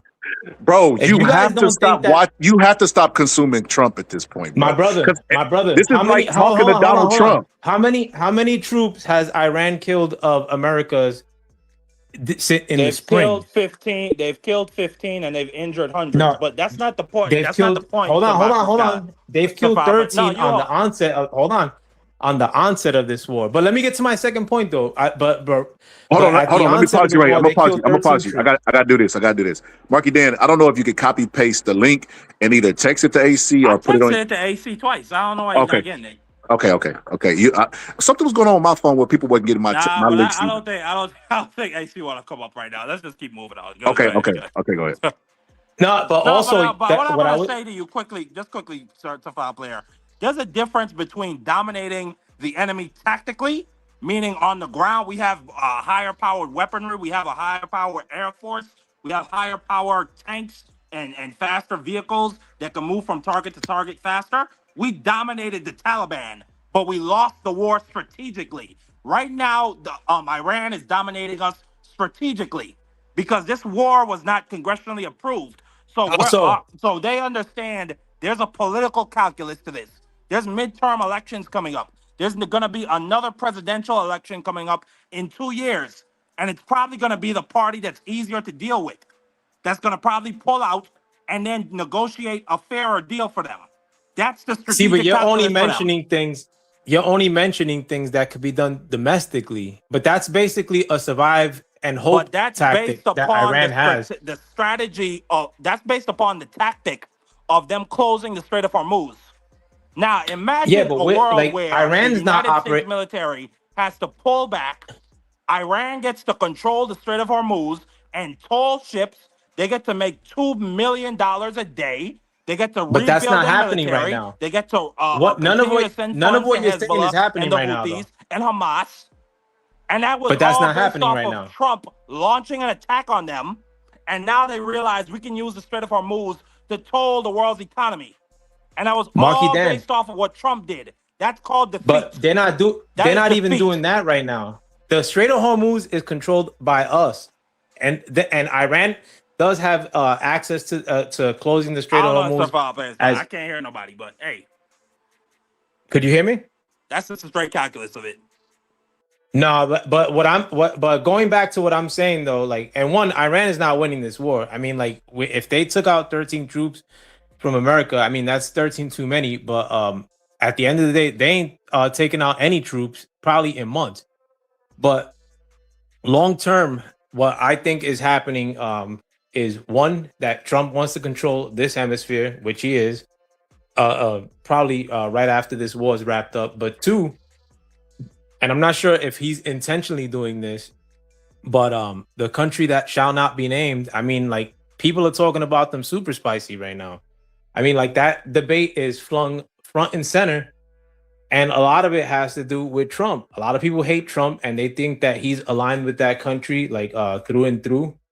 And a lot of times, Trump gives the impression that he's ultra aligned with that country through and through. But what that does, or the way that what that also serves, is the fact that people have conversations about said country like they've never done before. Like, we're right now in the time of a awakening of sorts, and how things play out geopolitically in this world. And those conversations would never be happening under Obama, because everybody thought that we were living in a good time under Obama, and we really weren't. But with Trump putting these things all out in the open, front and center, the fact that Iran at any point theoretically could have shut down the strait, could have threatened nuclear war. That, like, now he's putting that front and center. I mean, like, you know, and he's not even that he put that Iran situation front and center. He sort of settled it front and, like, I mean, that Iran situation could be squashed at any moment. You know, they don't control shit. Like, they can't kill any of our troops, and Trump's basically making it seem like they don't want to kill Iranian troops or Iranian people. We're at a stalemate in a sense. But if I think that who's gonna come out victorious, definitely America.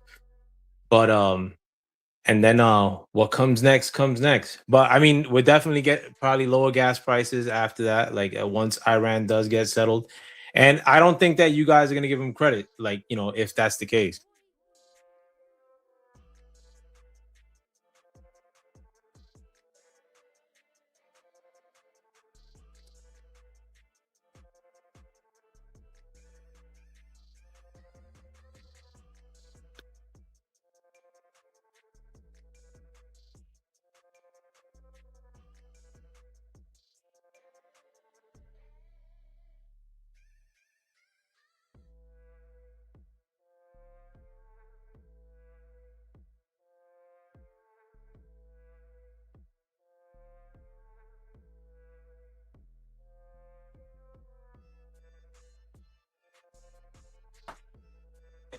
Yo, can y'all hear me? Yeah, I don't know what's going on with my phone, bro. I can hear you. Okay. But that's the problem, Sir Pop Player. We were told the war was going to be over in 6 weeks. We're now in week 18. And by all accounts, this war is going to continue into August and into the fall. So what happens when now we have the largest energy shortage in history? Farmers cannot afford fertilizer. We don't have helium coming through the Strait of Hormuz because 30% of the world's helium comes through the Strait of Hormuz. So we have a helium shortage, which we need to make chips, to make microchips. We have, on top of the fact, diesel continues to go up. That causes the price of construction materials, which come on freighters. That causes the price of groceries, which also comes on freighters, which is powered by diesel. What happens when that continues to go up all the way into the fall? It's called a recession, or at the very least, we'll be facing recessionary pressure. So you keep adding this caveat. Well, when the war gets settled, it's not going to get settled. That's the problem. That is the problem. They're not going to give up their drones. They're not going to give up their missiles. They're not going to stop. They're not going to stop funding Hezbollah and the Houthis and Hamas. And they're not going to give up their nuclear program. And as long as that's happening, they're not going to open the Strait of Hormuz. And they don't need to do much. They don't. And you keep saying that they just need to kill, or rather, they're not killing any U.S. troops. They don't need to target U.S. troops. They need to They're targeting cargo ships. They're targeting oil tankers. If there's even a 1% chance an oil tanker is going to get hit, they're not going to go through the Strait of Hormuz. And that's going to fuck with our economy. And that's going to cause political pressure to come in for Washington to come in and end the war, and to bend to Iran's demands. That is the facts.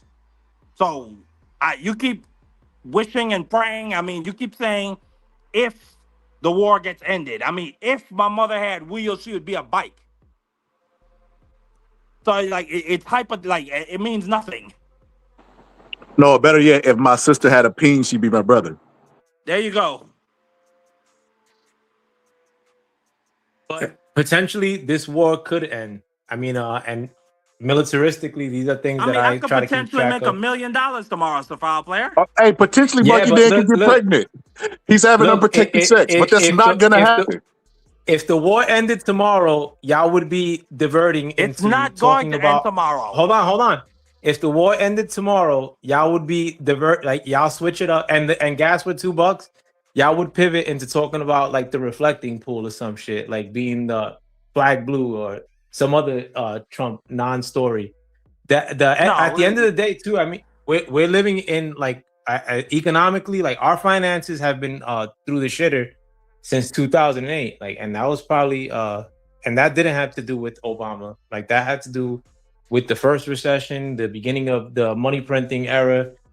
Our economy's set to crash regardless. Like, and I'm not saying it to give a cop out to Trump, because what if Trump loses and the economy crashes under a Democrat? Like, I mean, I'm not going to cheer for it either. But we're living in a whole new world. we stepped into the future in 2026. That's another thing that I subscribe to. That where like the way that the world was yesterday, it's I mean, and you guys could feel it too. I mean, like in some like in ways that a lot of times you can't even makes like where it's hard to like even put into words. But I don't know if it's like post 2020 COVID era, but the world of yesterday is gone to us. Like I mean, and at the end of the day, I mean, like sometimes I don't even want to get into the esoteric parts of all this, or what I think may sound esoteric. But with like this war, like another thing that it exposes is one, that Iran had the capability of locking down the Strait of Hormuz at any time under any president, threatening with nukes under any time and locking down the Strait of Hormuz in that fashion. I mean, we would have been in the same set of circumstances, except they would have had their Navy about them and their Air Force. And Trump eliminated all that. Like now if they have the capability of... He hasn't. They can't launch a nuke on us. I mean, I know that. Like we're good on that part. And I honestly, they couldn't launch a nuke on us under the Obama JCPOA. Well, because of some written words? Like, I mean, they could... No, because we had inspectors checking up on them, because we had a deal with them to give them back their $1.4 billion in a refund. And they promised, and not only did they promise, they were sending us their uranium. They were selling it to France. They weren't sending us their uranium. Where did you hear that Yes, shit? they were. There's a good chance that we gave them their uranium. No, this is my problem with you. Hold on, where'd they get that? Where do you think they got their uranium? Because they have a civilian nuclear program. Nah, but uranium ain't something that you just produce from ether or some shit, or from the nether, and you just pop they up have with a uranium. civilian nuclear program for power. Nah, I don't think so, bro. The uranium is very hard to come by. And there's not many sources. Bro, are you kidding me, Mr. Foul Player? Do you not know what a civilian nuclear program is? It produces uranium. I don't think so, bro. I mean, you think a lot of shit, Sir Foul Player. That's why I realize you just think a lot of shit. So why doesn't every African nation start producing uranium at full bore? Because they don't have the capabilities. They don't have the budgets. They don't have the materials. So how did Iran get the capability? With China and Russia. How did Iran get the capability, the budget, and the material? They ain't have that 10 years ago. Yes, they did. But Safa, what are you talking about? Why do you think we signed the JCPOA in the first place? It's a good question. Because they had the capabilities. Nah, I don't think so, bro. And Obama was a lot better off not giving them all that cash. I mean, and with the Uranium One rumors. I mean, which again, I mean, right now that's at the level of being a rumor with the Uranium One deal. Do you know who in 2017 certified that Iran was following the JCPOA? Donald Trump. So Donald Trump agreed that Iran was selling their uranium to France. The entirety of their uranium? No, just they were keeping 3.4% of it for civilian use. So why refine it to 60-something%? Because civilian Donald use Trump is 3 or 4%. The JCPOA. So but if you're a country full of heretics and full of religious zealots, full of zealots, I mean, and you go from producing uranium at a civilian capability, which is 3 to 4%, and then you boost it up to 60-something%. Why are you boosting it up to 60-something%? How's that gonna help me as an American? Because it's called leverage. Because it's called leverage. You tore up the agreement. Well, Now I have the freedom to do whatever I want.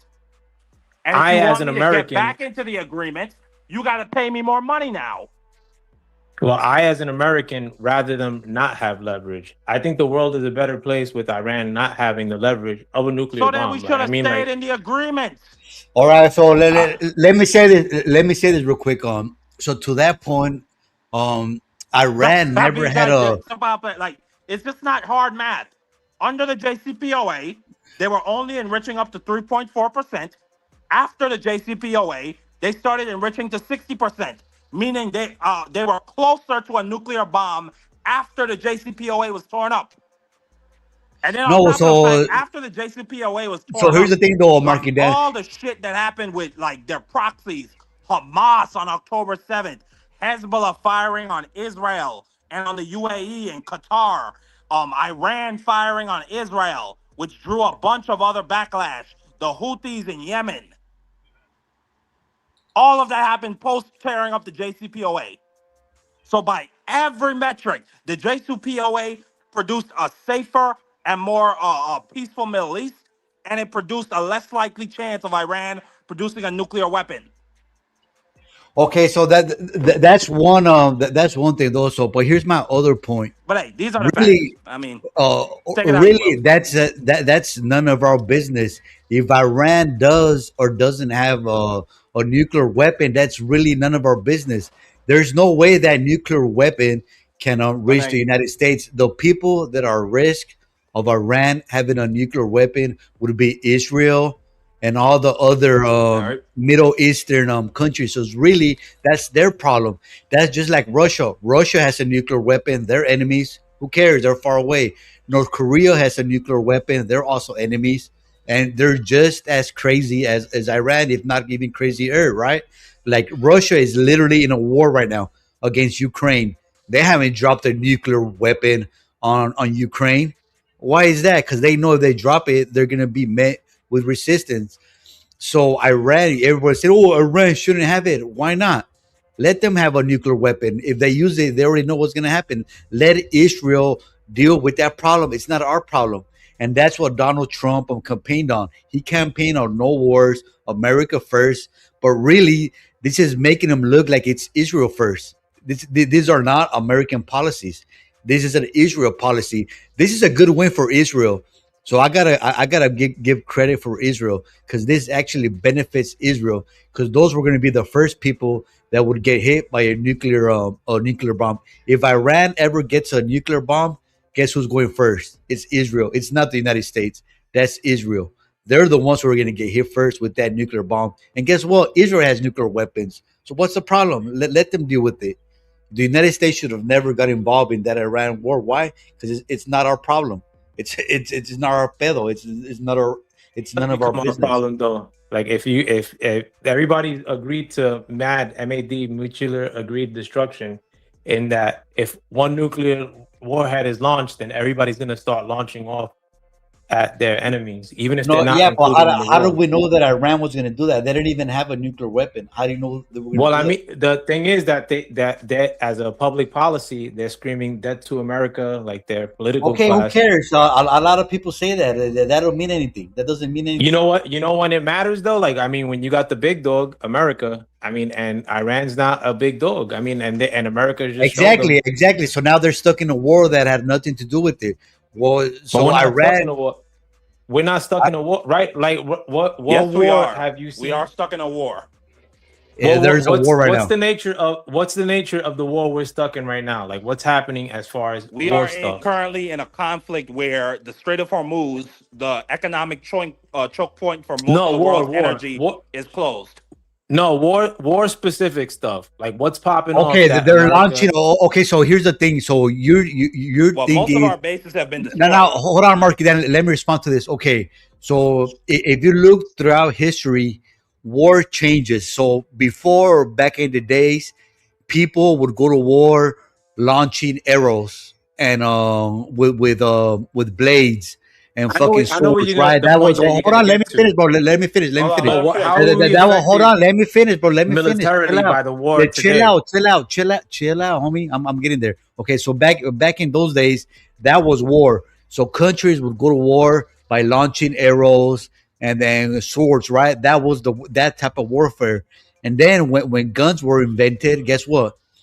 It was gunfare. It was the American Revolution with the muskets. That's how countries would go to war. And then as technology evolved, Then we had the machine guns and airplanes. Right now, there will be no more soldiers and hand-to-hand combat. That's over with. Right now, modern warfare. It's happening in Russia and Ukraine.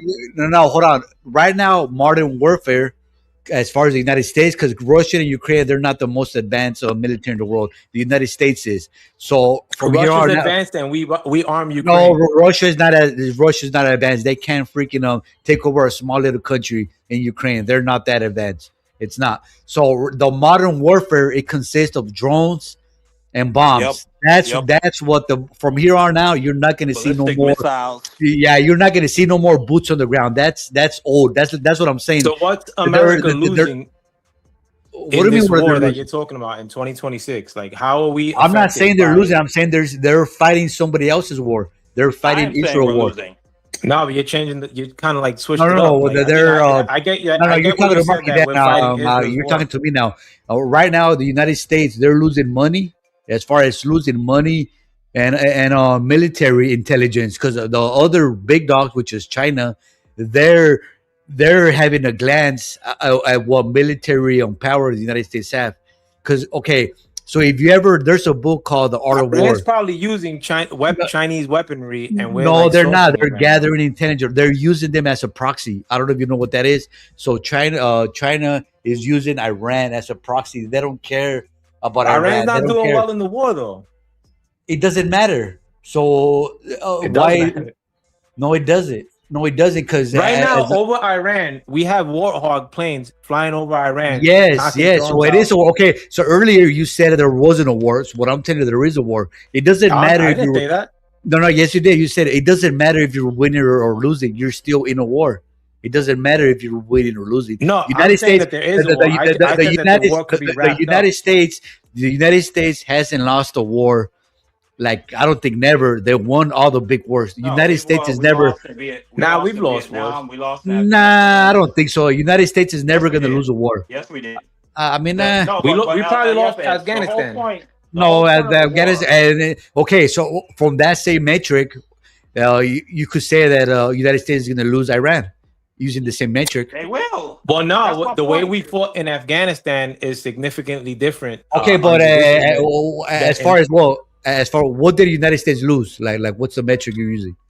Okay, so Well, let like me the tell, let me fact tell that- you what we lost. And firstly, No, when no. you're Well, at war- let him answer when it you're- though, Barry Dan. Hold on, let him I answer. could it. answer it if you want. Go ahead. Okay, what is it? What did they lose though? As far as what? I mean, there was no resounding victory in Afghanistan, and And- ultimately, Okay. What's a resounding victory in Iran? Let me tell you. I mean, we probably. So let me tell you. I mean, in but no, Afghanistan, but more in importantly, though, that the agreed upon decision that we came up with Iran, which I think was for us to leave, which basically would have equated to a draw. We were supposed to leave in May of, I believe 2020 or 2021. No, I'm talking about Iran. Well, what's a victory? What does a victory in Iran look like? Oh, in Iran. I'm sorry, I thought you meant Afghanistan. No, Iran. What would a victory equate to in Iran? Yes. Pretty much something similar to what you see what happened in Venezuela, in which the terms that Trump wants for Iran to give up their enriched uranium. Okay, but they for them haven't done to- that. They haven't done that. They No, haven't done it that. hasn't happened. But we're not Exactly, losing so in they're- Iran militarily. Oh, they're is not what I'm winning though. So, because you said that's winning, but they're not winning though. So, if you're not winning, No, I'm what not does that saying mean? we're winning, but we're not getting beat. Oh, We're okay. basically Then now posted up. we're getting somewhere. Okay, so Okay. at least you're admitting that they're not winning in No, Iran. but not yet. what America is doing right now is the street equation of me posting up in somebody else's. No, block, I don't care they about can't street. sell drugs, and I can't. I don't sell care. drugs. I don't care. Whatever. That But wasn't I'm posted happening up over before. there. Yeah, but that wasn't happening before. So it doesn't matter. So we need a victory. wasn't What does happening? So let me just. let me just Iran say- hasn't had. They weren't attacking nobody with nuclear weapons. Yeah, No, so but let the me fact just that say you this. have the strategic aims.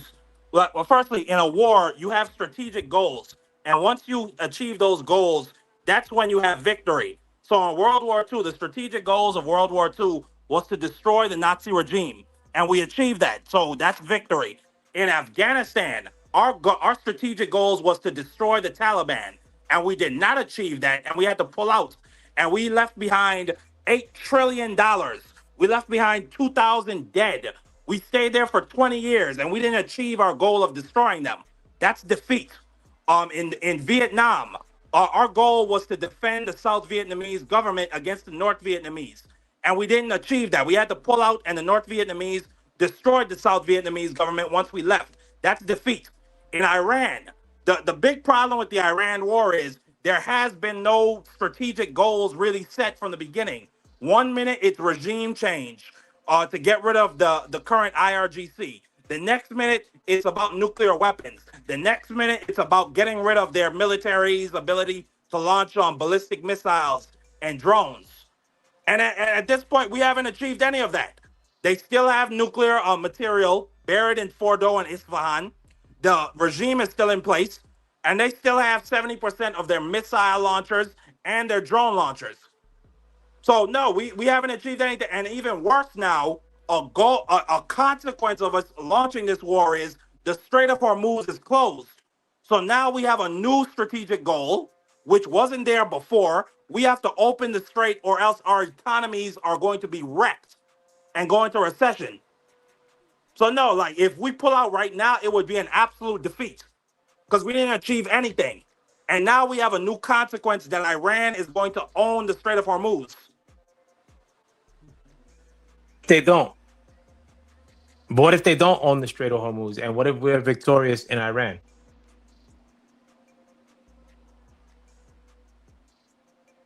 Could you hear me? Damn, y'all keep going on my end. Could you hear me, Scholar, or no?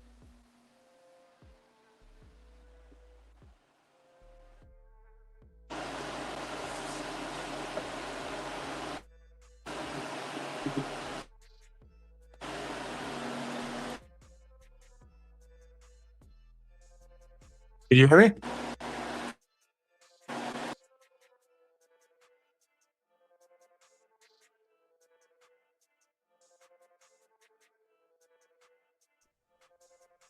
Yo, can y'all hear me? The StreamYard keeps going out.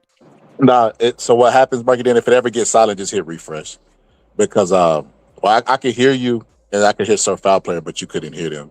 It's weird. Like I don't know what StreamYard did in their updates, but like it makes it to where you can only hear one person on the panel, but not the other. It's really weird. It's really weird. But yeah. So Foul Players gotcha question was, what if they don't? He said, what if they don't? That was his gotcha question. What if they don't what? You were talking about the port, and I can't remember what in reference to, but I just heard him say, "What if they don't?" Because I just, I'm trying to edit this video so I can react to it. So I was like, "So, Sir Foul Player, you just put up. What was your question? What if they don't take Hormuz? What was your question, Sir Foul Player?" My question is, it wasn't really a question. I'm basically saying that Iran's not winning this war. We're posted up on their block, and they don't have the ability to move oil. Right now, I mean, America is opening their capability of moving oil. I mean, as we speak, at some point, I'm not sure. I don't think that's ideal that we could potentially walk away from this war tomorrow and leave things as is. I mean, Trump's not looking to do that, but we wouldn't be much worse for the wear. I mean, the world would be far more affected than America would be affected. But right now, the conversation is front and center. Like, Iran is not a stand-up player in terms of the reliance on one little Strait of Hormuz for all the world's oil to go to, and the potential of a country that's run by zealots to be capable or able to close that Strait of Hormuz, like for all the countries of the world not to be able to ship gas through. That's BS. I mean, like, why like Oman doesn't do that or threaten to do that? Why should Iran be the people because you attack them? You attack them. No, I mean, but at the end of the day, though, besides them being attacked, I mean, they're popping shit about America. You killed the leader of their country. How about that? But their leader popped shit about America at a constant, and with the effect. So you're not okay with freedom of speech. So anybody that says anything negative about America deserves Iranians to be unalive. Iranians don't live in America. We have freedom of speech. They don't. But So they that's can't not how threaten. rights work, though. That's not how rights work, right? But they can't. That now So I if don't you care believe about it for Iran. Americans, you With that believe it type for care of the about world. logic, American rights. with that type of logic, why wouldn't they want to get a nuclear weapon? Yeah, but you're acting like them getting a nuclear weapon is helping you, Marky Dan. How's that helping you and your kids? I never said that. Matter of fact, it would help because Israel would leave them the fuck alone. That's how it would help.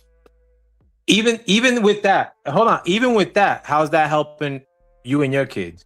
How is Like this war at the end of the helping me day, and my and kids? I don't know if you remember. Hold on, I don't know if you recall me telling you this, like the weekend that this popped off, Marky Dan, when the Iranian war popped off. But I've always had the theory that Iran benefits Israel. Iran always is the boogeyman that Israel has to keep getting weaponized for. Right now, we're having conversations like, why are we weaponizing like that country as we speak?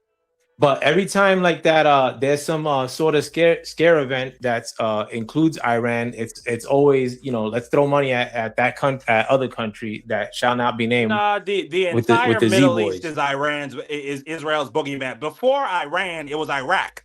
Israel actually used to. Israel it's actually funded Israel's Iran boogeyman. in the Iraq war. No, Israel funded Iran in the 1980s when Saddam Hussein invaded Iran because Saddam Hussein was the bigger threat to Israel. Then once Saddam Hussein got taken out, then it was about Bashar al-Assad in Syria, which was right on their border and was helping Hezbollah in Lebanon. Once Bashar al-Assad got taken out, now the focus is on Iran. That's how it works. They have because all these Muslim countries want to get rid of Israel because of what they're doing to the Palestinians. There's always going to be a boogeyman. I don't for think the that's Israelis. the case in 2026, though, Marky Dan. Like, you got to watch the news, though. I mean, a lot of these countries, I mean, not that they want to be happy ho hum with Israel either, but a lot of these countries are wanting to do business. Besides Iran and honestly Israel, like if you want to include them into that metric, but most of these Arab countries are totally cool with doing business with America and investing in America and tying up their dollars to this country. You know, it's only the only people that stick out in that region are those two countries, the two eyes. And right now, I mean, like we're being exposed to the fact that one, Iran could shut down the Strait of Hormuz and kill the economy at any time, regardless of who the president is. And two, that other country with the Z-boys is instigatory at best. I mean, willing to commit genocide at work on the Biden administration, especially. But you know, these conversations would probably never be had it not been for Trump, good or bad. Like, I mean, like people that hate Trump are bringing these points up, you know, and I think that even like you guys think I'm like rooting for Trump at every turn. I mean, like it may sound like that to you, but I'm really not. Like it. But these conversations are not had unless there's somebody who you hate, like to kind of like stir you into thinking about these things. Not you, gentlemen. I think a lot of you guys ultimately are some smart brothers, even though you guys like make your politics based on hating one man, but I can't really blame you, man. Like, I mean, like maybe when you'll one see things man differently. fucks up so much, it's really hard not to hate him. Like, that's the problem, though. Like, if Donald Trump had kept, like, if he had, like, if what you had said earlier, Donald Trump just focused on the Western Hemisphere, gas prices would not be above $2.90 right now nationally. But that can't happen overnight, though, too, Marky Dan. And look, and honestly, like another thing too, like you could get to that conversation far quicker of like drilling in America, let's say, if you have the reasoning of, hey, listen, Iran could shut that straight down at any turn. Nobody wants to go through there right now. America could be churning out oil. We used to churn out oil in Los Angeles. America could be churning out oil tomorrow. It doesn't matter because our oil is still sold on the global market. So if there's a shortage in the global market, it's still going to affect America's prices regardless. That's cool. I mean, like what I'm saying is that it shouldn't all flow through the Strait of Hormuz, or it shouldn't be have the capability of being shut down by a country with heretics, Iran. You know, because they get a hair up their ass. America is not shutting things down on their end. They're saying, listen, you guys want to invest here? You're more than welcome to. Iran may potentially end up, when this gets settled, Iran may potentially be in one of these countries that ends up we may end up paying them some sort of reparation. I mean, I'm sort of against that, but if it gets a solution to this war, whatever, it's just money. But if Iran maybe have to come some sort of agreement like that, they'll make some be open a business relationship moving forward, and that's the way these things Trump is settling. Like Venezuela, I mean, like was screaming pretty much the same shit Iran was a year ago. Right now, they're a neutered dog working for America. I mean, you wouldn't want that for Iran, or you want Iran to be something that you could use as a talking point against Trump. I think long term, as much as you hate Trump, that's the problem. Yeah, but Iran's not beating us, and Venezuela got knocked by us in a weekend. You know, and Iran's that's the problem. I think that it's pretty much at best case. I mean, at the end of the day, if Trump wanted to be an asshole and like say, all right, I'm just gonna flip the switch and start bombing the shit out of Iran. As much as I don't want that, I mean, like, but that could happen tomorrow, and Iran would be asunder. They can't stop. We're flying Warthog planes. Like Warthog planes barely carry missiles. That shit has just gunships on it. Like like that's what we use to shoot down their drones. Are Warthog planes? They're flying Warthog planes over Iran because those Warthogs can't be hit. I mean, otherwise you'd be hearing about them getting knocked out of the sky all the time.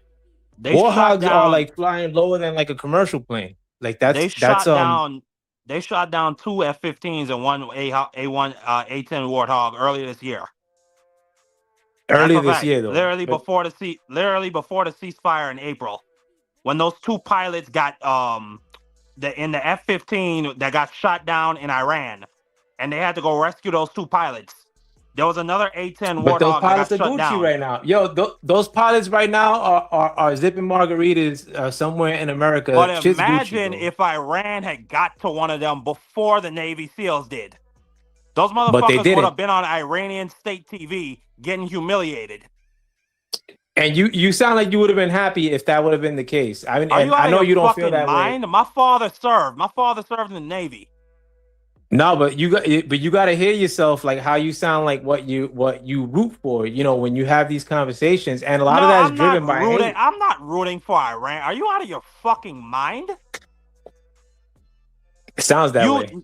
You're making statements. No. That are You know not, what it you're sounds making like? It sounds statements- like you're rooting against America. You're making well. Firstly, I live in America. I want the Strait of Hormuz to be open because I have to pay gas. Because I have to pay gas prices. That's just number one. I So have what to if pay we grocery beat prices. Iran? Would you take that outcome? Wouldn't you rather that America comes to some sort of agreement where Iran gets neutered like Venezuela did? Okay, well, And straight gets open? we would have to, number one, we would have to invade Iran. We would have to invade. That's not necessary. Yes, it is necessary to open the Strait of Hormuz. Did we invade Venezuela? We would have to invade Qasem Island, which is where Iran launches its PT boats that control the Strait of Hormuz. We wouldn't need any of that, Marky. Yes, we do. If they You came saw to what an you're talking agreement about. tomorrow, And then you fucking if they tell came me to an I want agreement, Iran to win. You're just dumb. if they came to an agreement tomorrow, none of what you said needs to happen. They're We not could just going come to to an come to an agreement. agreement because they're not going to give up their nuclear weapons. They're not going to give up their ballistic missiles. They're not going to give up their drones. And they're not going to get. And the IRGC is not going to allow anything other than an Ayatollah to rule Iran, because Iran is a theocracy, and the IRGC, their mandate is for Iran to remain a theocracy under the Ayatollah. Is that a good thing? It don't fucking matter. Let them do what they want in their country. But you live here, Marky Dan. You live in America. Is that a good thing for you, for them to remain a theocracy and keep their ballistic Who missiles? gives a fuck? I give a fuck, because one nuclear missile Why do you launched. get and that's why gas is at $4.10 right now. Marky Dan, if any nuclear missile gets launched anywhere in the world, every country is going to be launching off at each other. Like, Firstly, if Iran had a nuclear missile, we would leave them the fuck Right. alone, and gas prices would be under $2.90 right now. Pakistan has nuclear missiles. Pakistan funded the Taliban and hid bin Laden for decades. not under Trump. So, bro, so file player, this is this is the shit I'm talking about. Where it's like, and this is what Scholar is talking about when he calls you slow. Why does that matter? We're talking about logic Because right Trump's now. a different politician, my brother. Like, He's there's a never been a fucking politician invalid. like Trump. Oh, I put it like this. There's never been a politician like second term Trump. Trump's a G, man. Like, whether you like it or not. Like, I mean, and I don't like every move that Trump makes, but Trump ain't about the shits. Like, when Trump wants something, I mean, he's popping that shit off. And a lot of, like, what he wants benefits America. I mean, like, right now, yeah, the Iran war is you not... have to pay higher gas prices. While he's Right being now, a G, I do, Marky you Dan. have to pay No, higher right now, grocery I am prices. paying...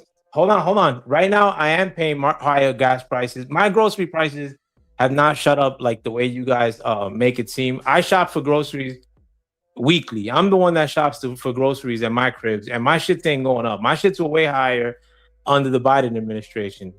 I could bag eggs for $1 when they're on special by the cribs. Like, when they were under Biden, they were like $7 at one point. So don't even give me that with the groceries. Groceries have stood, if anything, they got cheaper.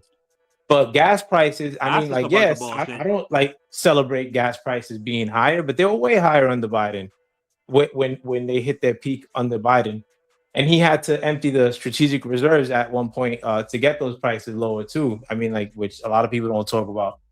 But ultimately, we may be at a point where where America doesn't need gas from the Strait of Hormuz. Shit, there could be a point where if this gets wrapped up, most of the Western Hemisphere. Aircraft carrier. Hold on, was it aircraft carrier? Your whole ass was talking about how do you believe it? How do you believe in stars but don't believe in God when you can look up in the sky and see stars?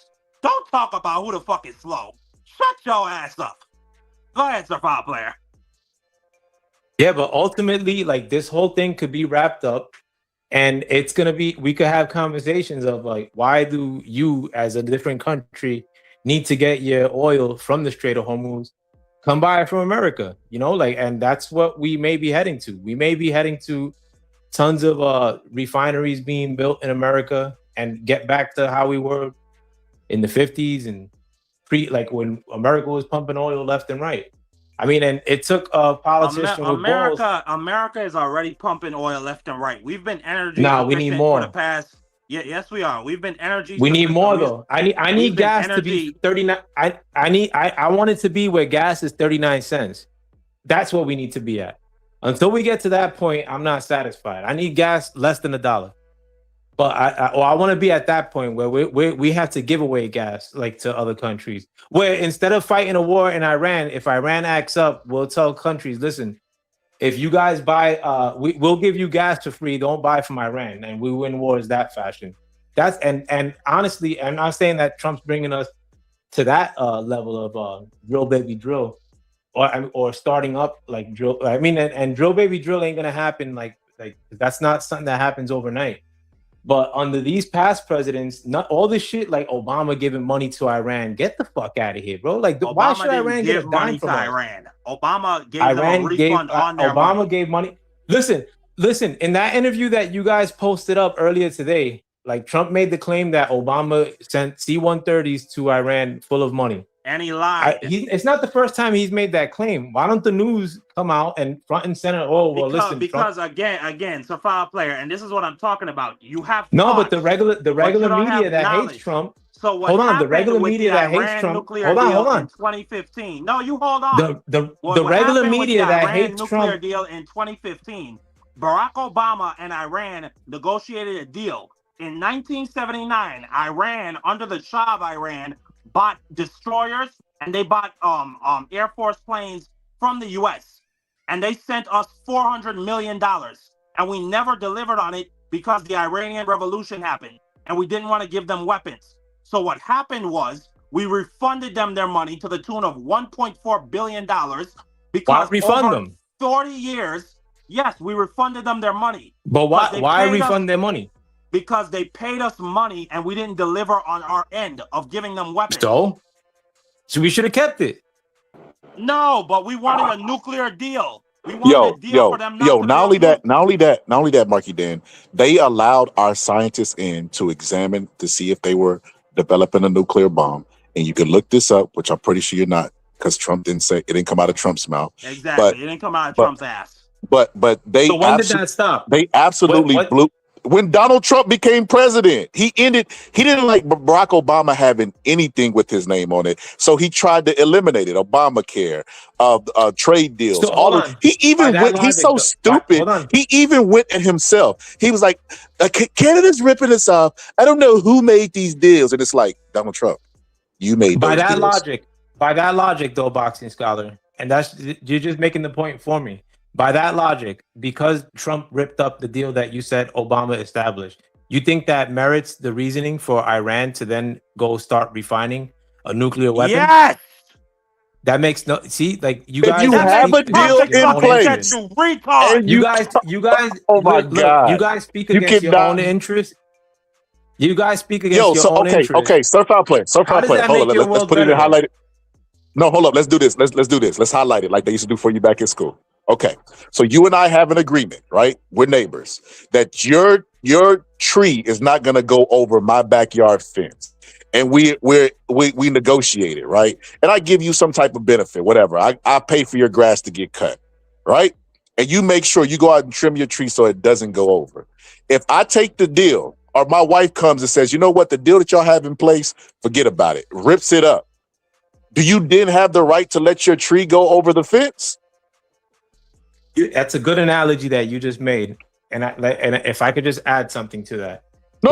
Answer. What if I'm that neighbor and I'm G'd the fuck up, I'm brolic as fuck, and you're just some like skinny ass like dude? Oh, like, so wimpy Mike as means fuck. right. Mike means right. Absolutely. Mike means right for America because I live in America. So then why shouldn't Iran get a nuclear weapon? Exactly. If Mike means right, they want to be mighty too.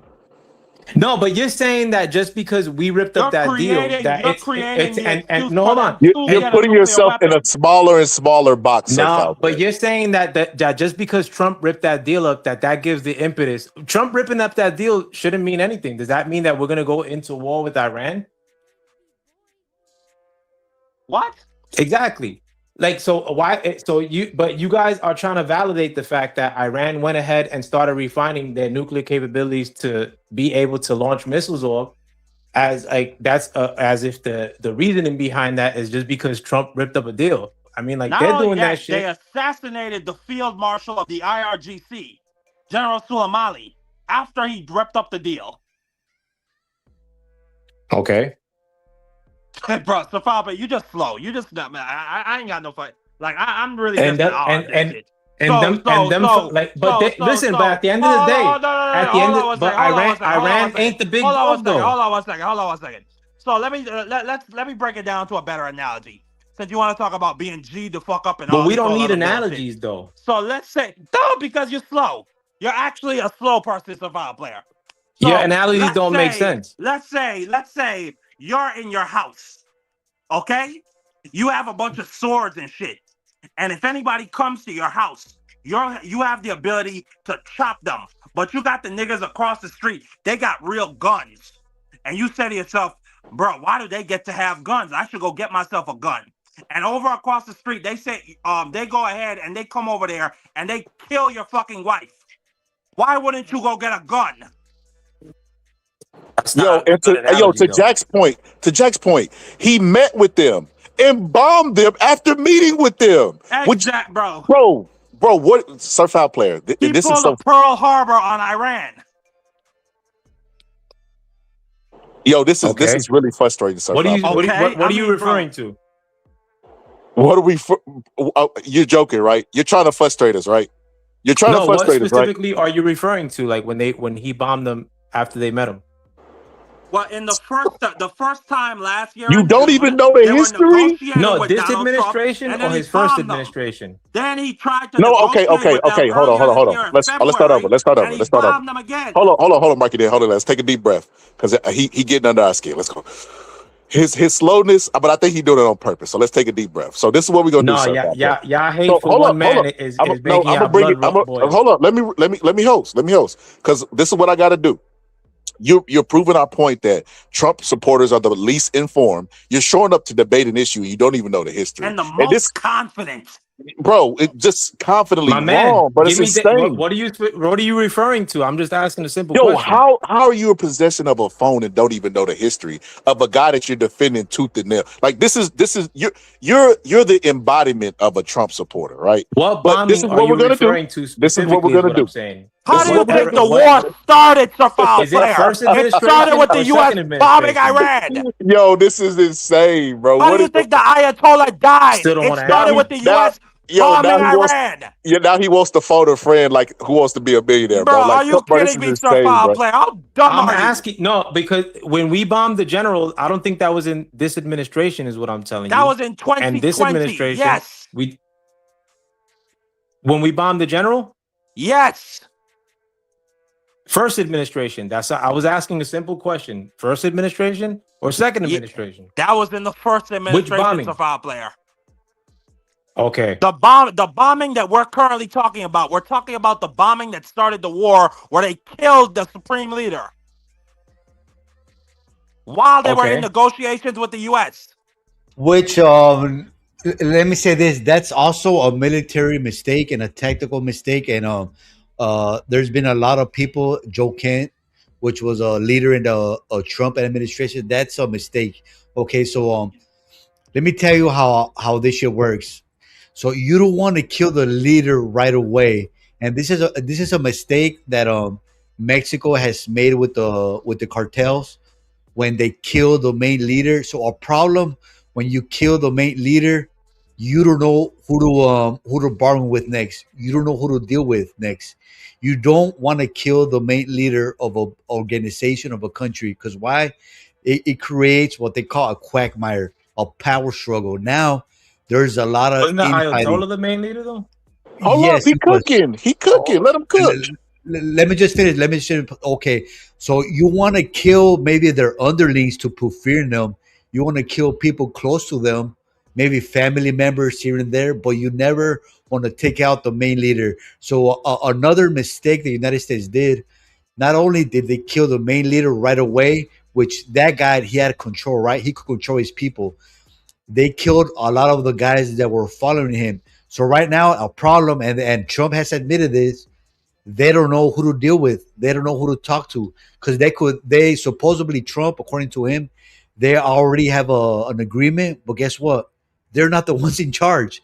Right now, Iran is going through a lot of infighting. They don't know who to deal with. They don't know who the main leader is, and that's basic war strategy. Like United States know this. That's why a lot of generals have quitted and are frustrated with the Trump administration, because you have to be.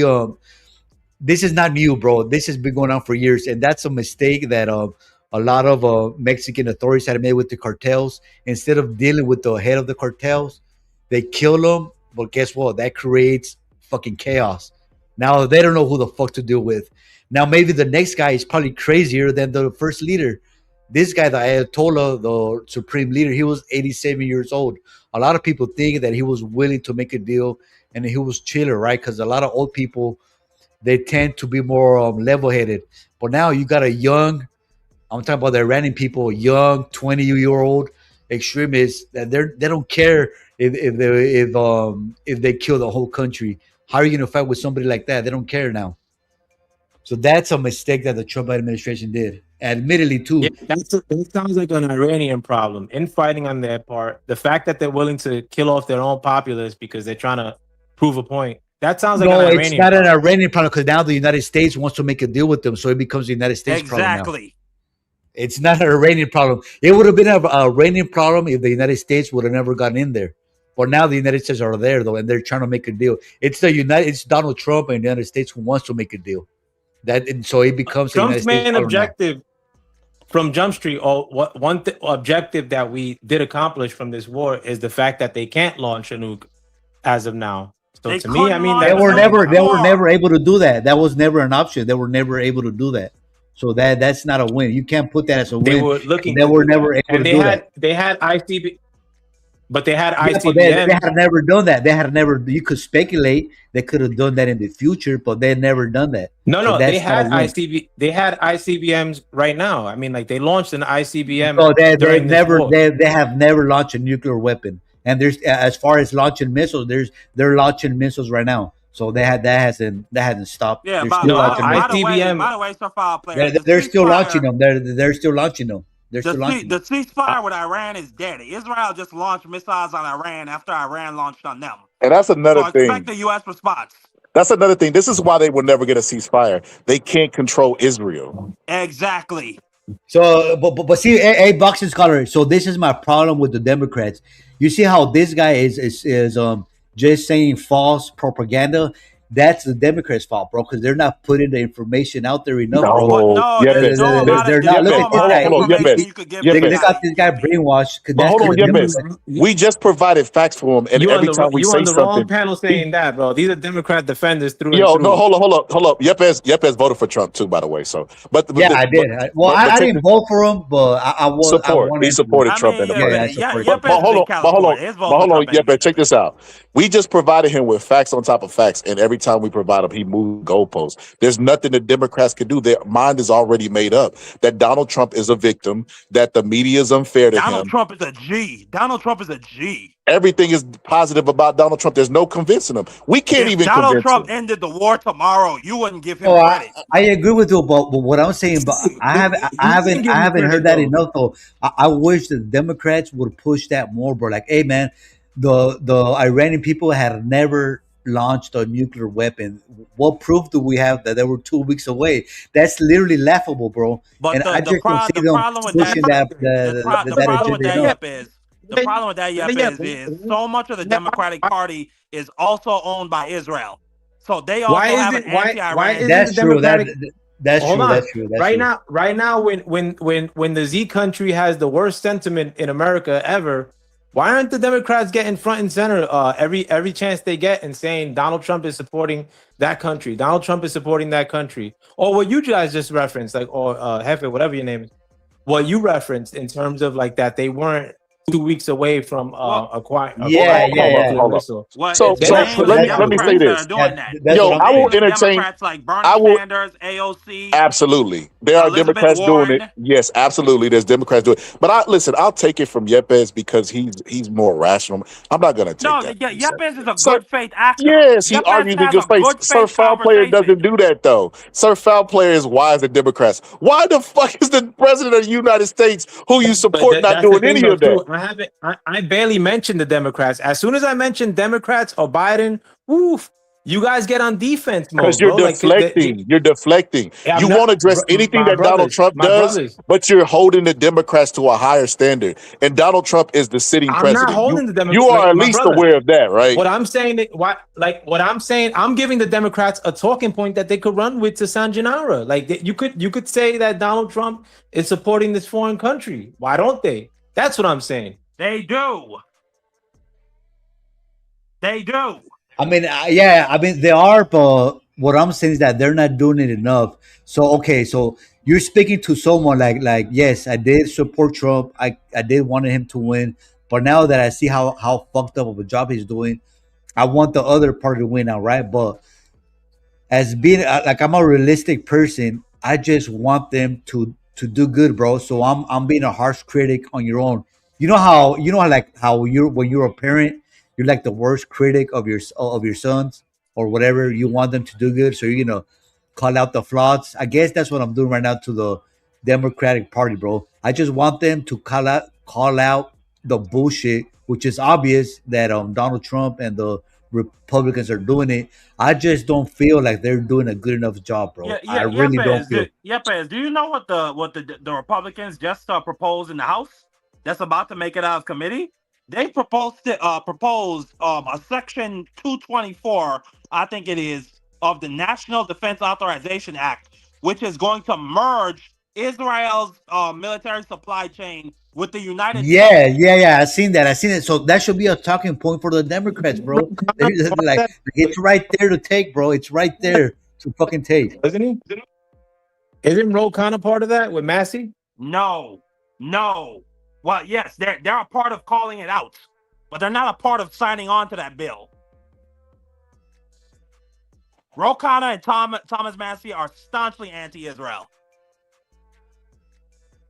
What I'm gonna say, Yep, is Yeah, Yepes, I will give you that, bro. Like this, I think this is the first time I've ever heard you talk politics outside of boxing and stuff. But Oh you, yeah. I gotta you- say, Yepes has really improved from like 2-3 years No, ago. yeah, he like I talks said, bro, I just got into he, politics like the last 3 or 4 years. Yeah. he debates in good faith, and that's a good block building block for to start from. As far as my homie I Sunfowl hope you player, pull up more Yepes to my channel. I already know you subscribe. as far as my homie Sunfowl player, he's absolute. I rock with him. I Yeah, I mean, love Sir he Foul make player my to he death, make but my I blood just pressure can't go up, but I understand do this rock with him. I just think that he's like greatly fucking misinformed, and he doesn't. He's not open minded enough to just be like, maybe I made a mistake. Like, is that a possibility? Maybe Donald Trump is not the guy that I thought he was gonna be. Like you did that with you say you didn't start criticizing Barack Obama until you left office. Well, let's learn from our mistakes in the past. Let's criticize the guy you support while he's in office. This guy's an idiot. He hasn't done anything But good. you got to also rationalize with the fact that Sir Foul player don't vote. One, secondly, at the end of the day, there's many other things that I look at the besides hating craziest thing. on. So hold on. You will participate in online At the end of the discourse, day, too, I look but at not things exercise your right to in vote. relation to. So if you silence That's yourself right. with the But vote, why don't you there's silence many yourself other. on the panels then? That's insane. Well, why? Because I don't think that votes. I don't think that elections in this country are on the up and up. I think there's a lot of crooked stuff that happens. I'm glad you said that. During I'm our glad you said elections. that. And this Did was you think before- did you think and there this was was corruption before- before Donald Trump mentioned it? Did you think elections were fair before Donald Trump mentioned it? Because this is some pretty good timing for you. Now that Donald Trump is talking about the election that was stolen from him, now all of a sudden you don't even want to vote because you don't I'll give believe in you- the integrity of elections. Without getting anybody in trouble, Boxing Scholar, I have proof that our elections aren't up to snuff. I hope Tyler. Reference Ju- my just- proof. just quick- My quickly- proof came quickly out in the before y'all newspaper. continue. Hold My on, proof came I out need in the to respond to newspaper. Somebody in the chat. I need to respond to somebody. But Eric, I'm not an atheist. I'm a deist. Hey, I believe in a God. Go ahead. let me just misspell another myth, bro, that I hear a lot of people say, and it's totally false. So a lot of people think just because you have a felony, you can't vote. That's not true. As long as you follow with you get out of jail, and you follow with the terms of your probation, you just have to submit some paperwork, and you will be able to vote again. That's another myth that I hear a lot. And I understand why it's spread, but you are able to vote even if you're a felon. You just have to provide the proper documentation and your probation, blah blah blah. You took the steps, whatever. But you are able to get your Felons voting do vote. right back. Felons should be able to vote. No, they are though. That's what I'm saying. That they are. That's what I'm saying. I think there's No, only definitely, two and they states that should- and don't. they I think should. there's only 2 states that don't allow felons to vote. And DC doesn't allow felons. Okay, maybe I'm wrong with the whole country, but in California you can for sure. In Yeah, no, California, but you can. you're correct. It's under specific circumstances, and you have to provide like certain documentation.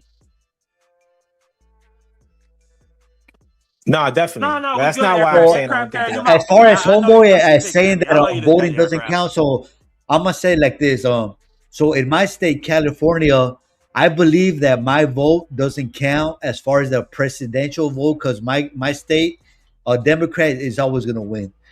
So when I'm speaking, I'm not speaking as far as me being a California voter. I'm speaking where it matters, which are the swing states. That's the people that I want to reach to, because that's where the presidency is decided. Like I said Michigan, earlier, Wisconsin, California Pennsylvania. is always going to be Democrat, and there's going to be certain states that are always going to be Republican. It's the swing states that really matter. Those are the ones that the Democrats should have to go after, which are the swing states.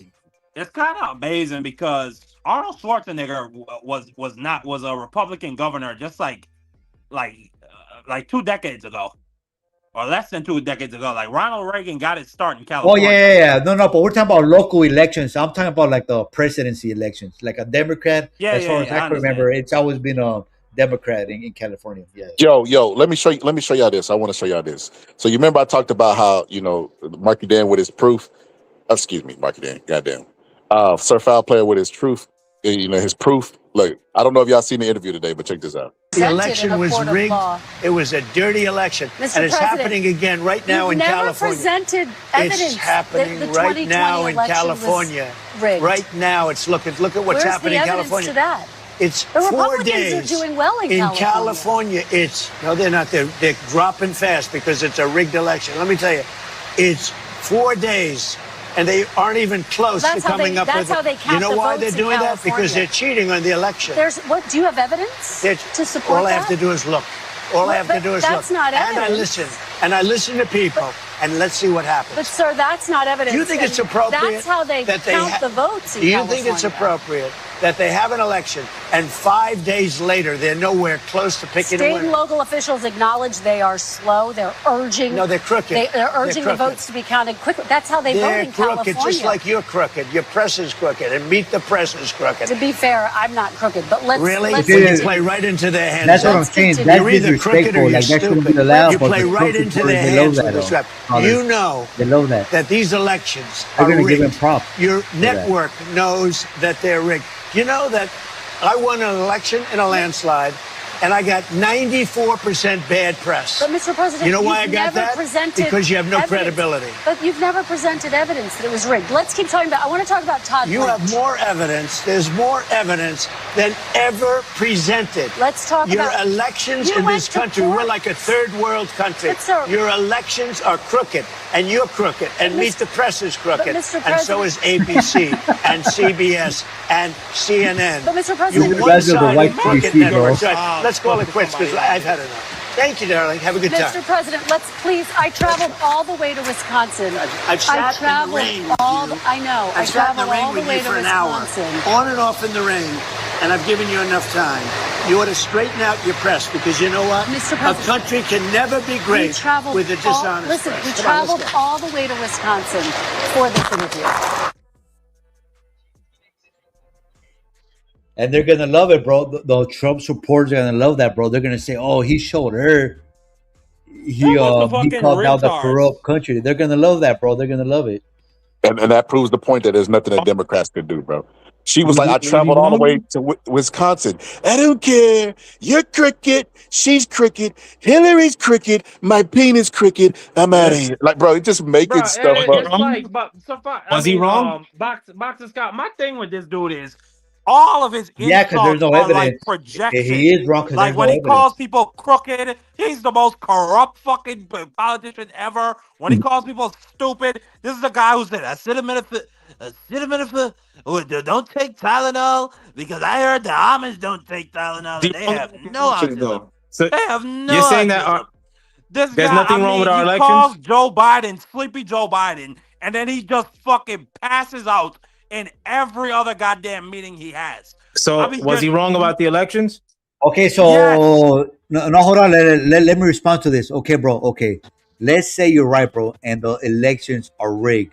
You know what elections are? That's a federal crime, bro. That falls under the jurisdiction of Donald Trump and his presidency. Why doesn't he fix it? Why aren't people going to jail for rigging elections? Facts. And not only that, let me add to that. How did he win with the rigged election? Did he cheat? Yeah. Exactly. Did they rig the elections in 2020? really Why doesn't didn't they make rig the sense, elections him- in 2024? No, but what I'm saying, Marky Dan, really him saying that the elections are rigged, it doesn't make sense because he's the one in charge. He could put people in jail, bro. He's a fucking president. Why aren't people going to jail? Bruh, Why aren't people in California or whoever's rigging this election going to jail? Why is he going after them? El Yepes, like, let me tell you something. This guy went to court 61 Yeah, times but I could to tell- get I could elections. tell you- Hold I on, could tell Sir you File- how- hold on, Sir File Player. This guy went to court 61 different times to get the elections in 2020 overturned. All of them failed. He then pulled up this bullshit conspiracy theory about Dominion voting machines being rigged. And Fox News had to pay Dominion voting machines $900 million in a settlement because they lied so much on Dominion voting machines.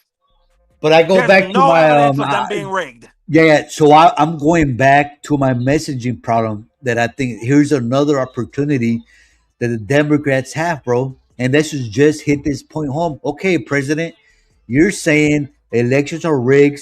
Here you go. investigate. You have all the authority. Put people in jail, or prove to us, bring us evidence. Right now, you're in charge. You got everything in your favor. You got the DOJ. You got the majority in the House, in the Senate.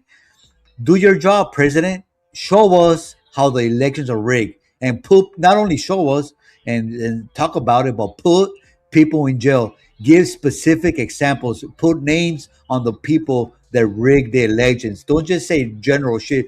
Oh yeah, the government is crooked. Oh, okay, cool. Government is who is? Name names. Put people in jail. That's where I think the Democrats are fucking up, bro. Imagine if for 5 years you went around like saying they cheated me. You would think like you would have at least 9 minutes of facts you could run off. This guy just you would think there would be a lot of people in jail, bro. You would think people would be in jail by now, but nobody's in jail. Nobody's going to jail for this so-called rigged election. I honestly, like, with a case like what's happening in Los Angeles right now, I mean, like, that's being witnessed nationally. I mean, like, when Trump says it, it doesn't really have that oomph with liberals, but when they see it played out in Los Angeles, a lot of liberals were agreeing with Spencer Pratt's messaging and were either staying home and not voting, or were voting for Spencer Pratt outright. The fact that a third place contender in that election, that Indian chick, whatever her name is, all of a sudden starts getting ballot drops that are more like going. Okay, I understand what you're saying, but okay, I understand.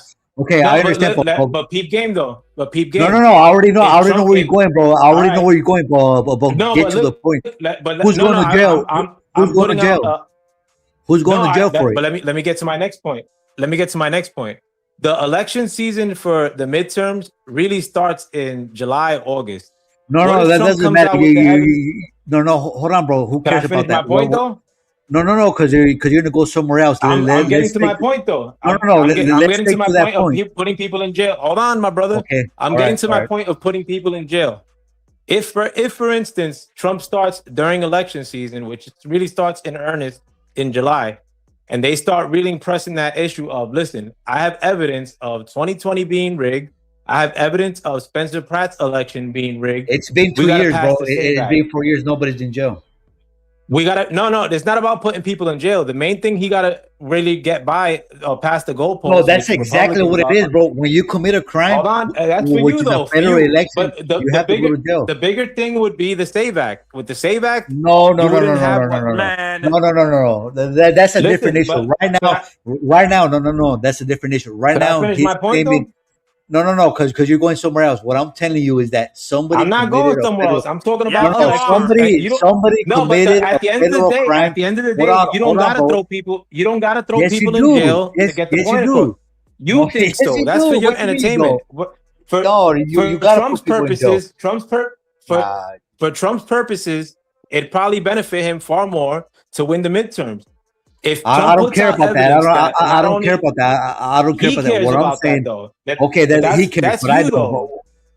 No, but Yepes doesn't matter in the grand scheme.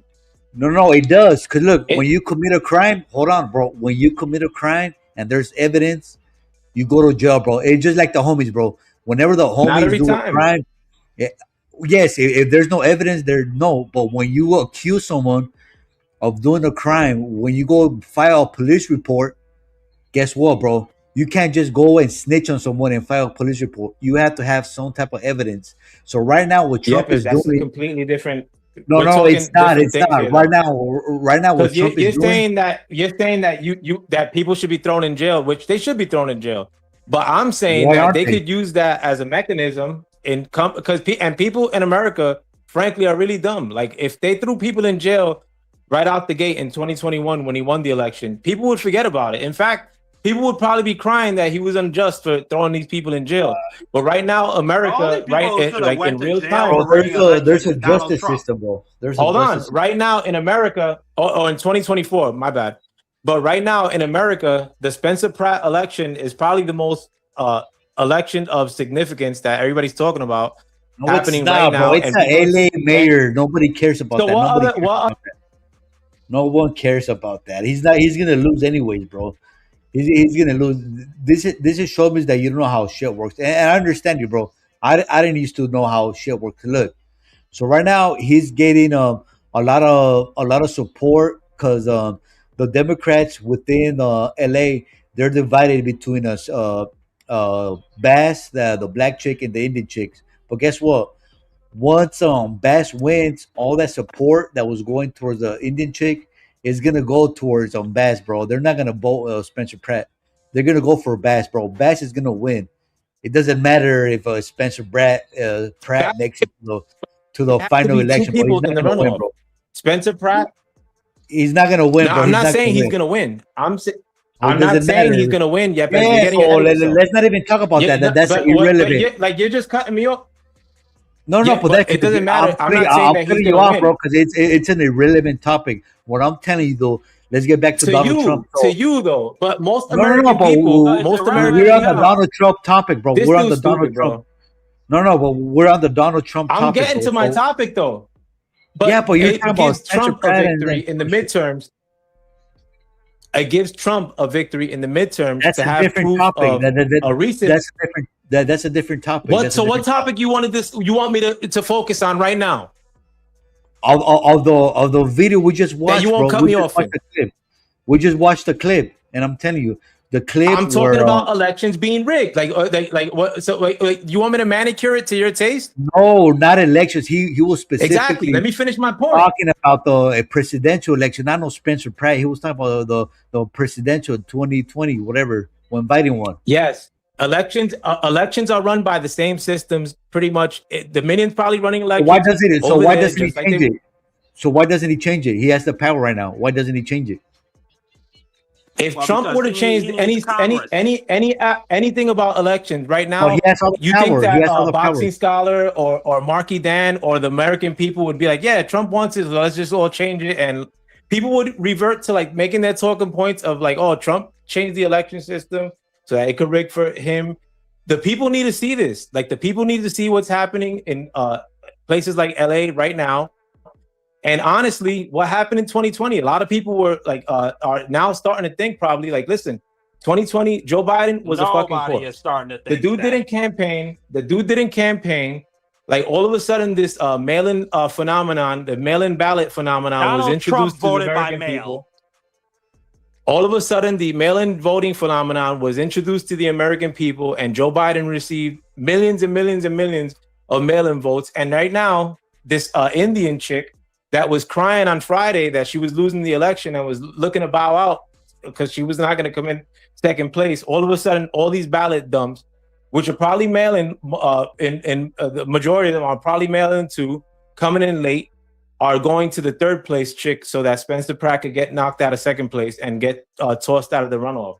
It's instances like this that Americans see, and when the State Act debate comes up, probably in July, August, or if it gets passed, like then it gets passed, and really 60 votes. That's. I mean, you'd probably be opposed to showing ID for election. I mean, that's on you. I mean, because you know it favors Democrats, and you're a Democrat defender ultimately.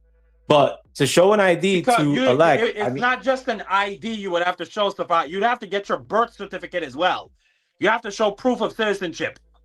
10% of the voting population cannot. 10% of the voting population cannot access their birth certificate right now.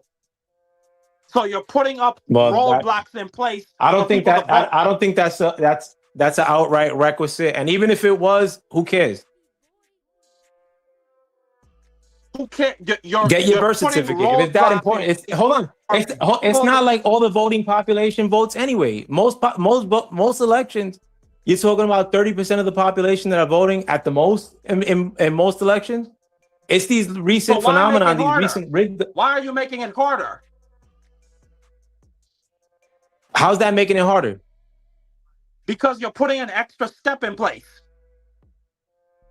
And do the extra step and vote. I mean, like, if would you do the extra step? If you, I get so invested in these arguments with you, you're just fucking slow.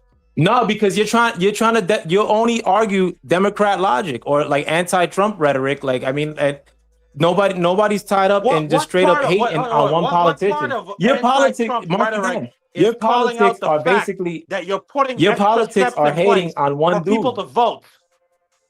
Your politics are all invested on if Trump's doing this, then I want the opposite. And even with the Iran war, you were pro like for the Ayatollah getting capped off when the Iran war popped off. Now all of a sudden, like Iran should have a nuclear bomb.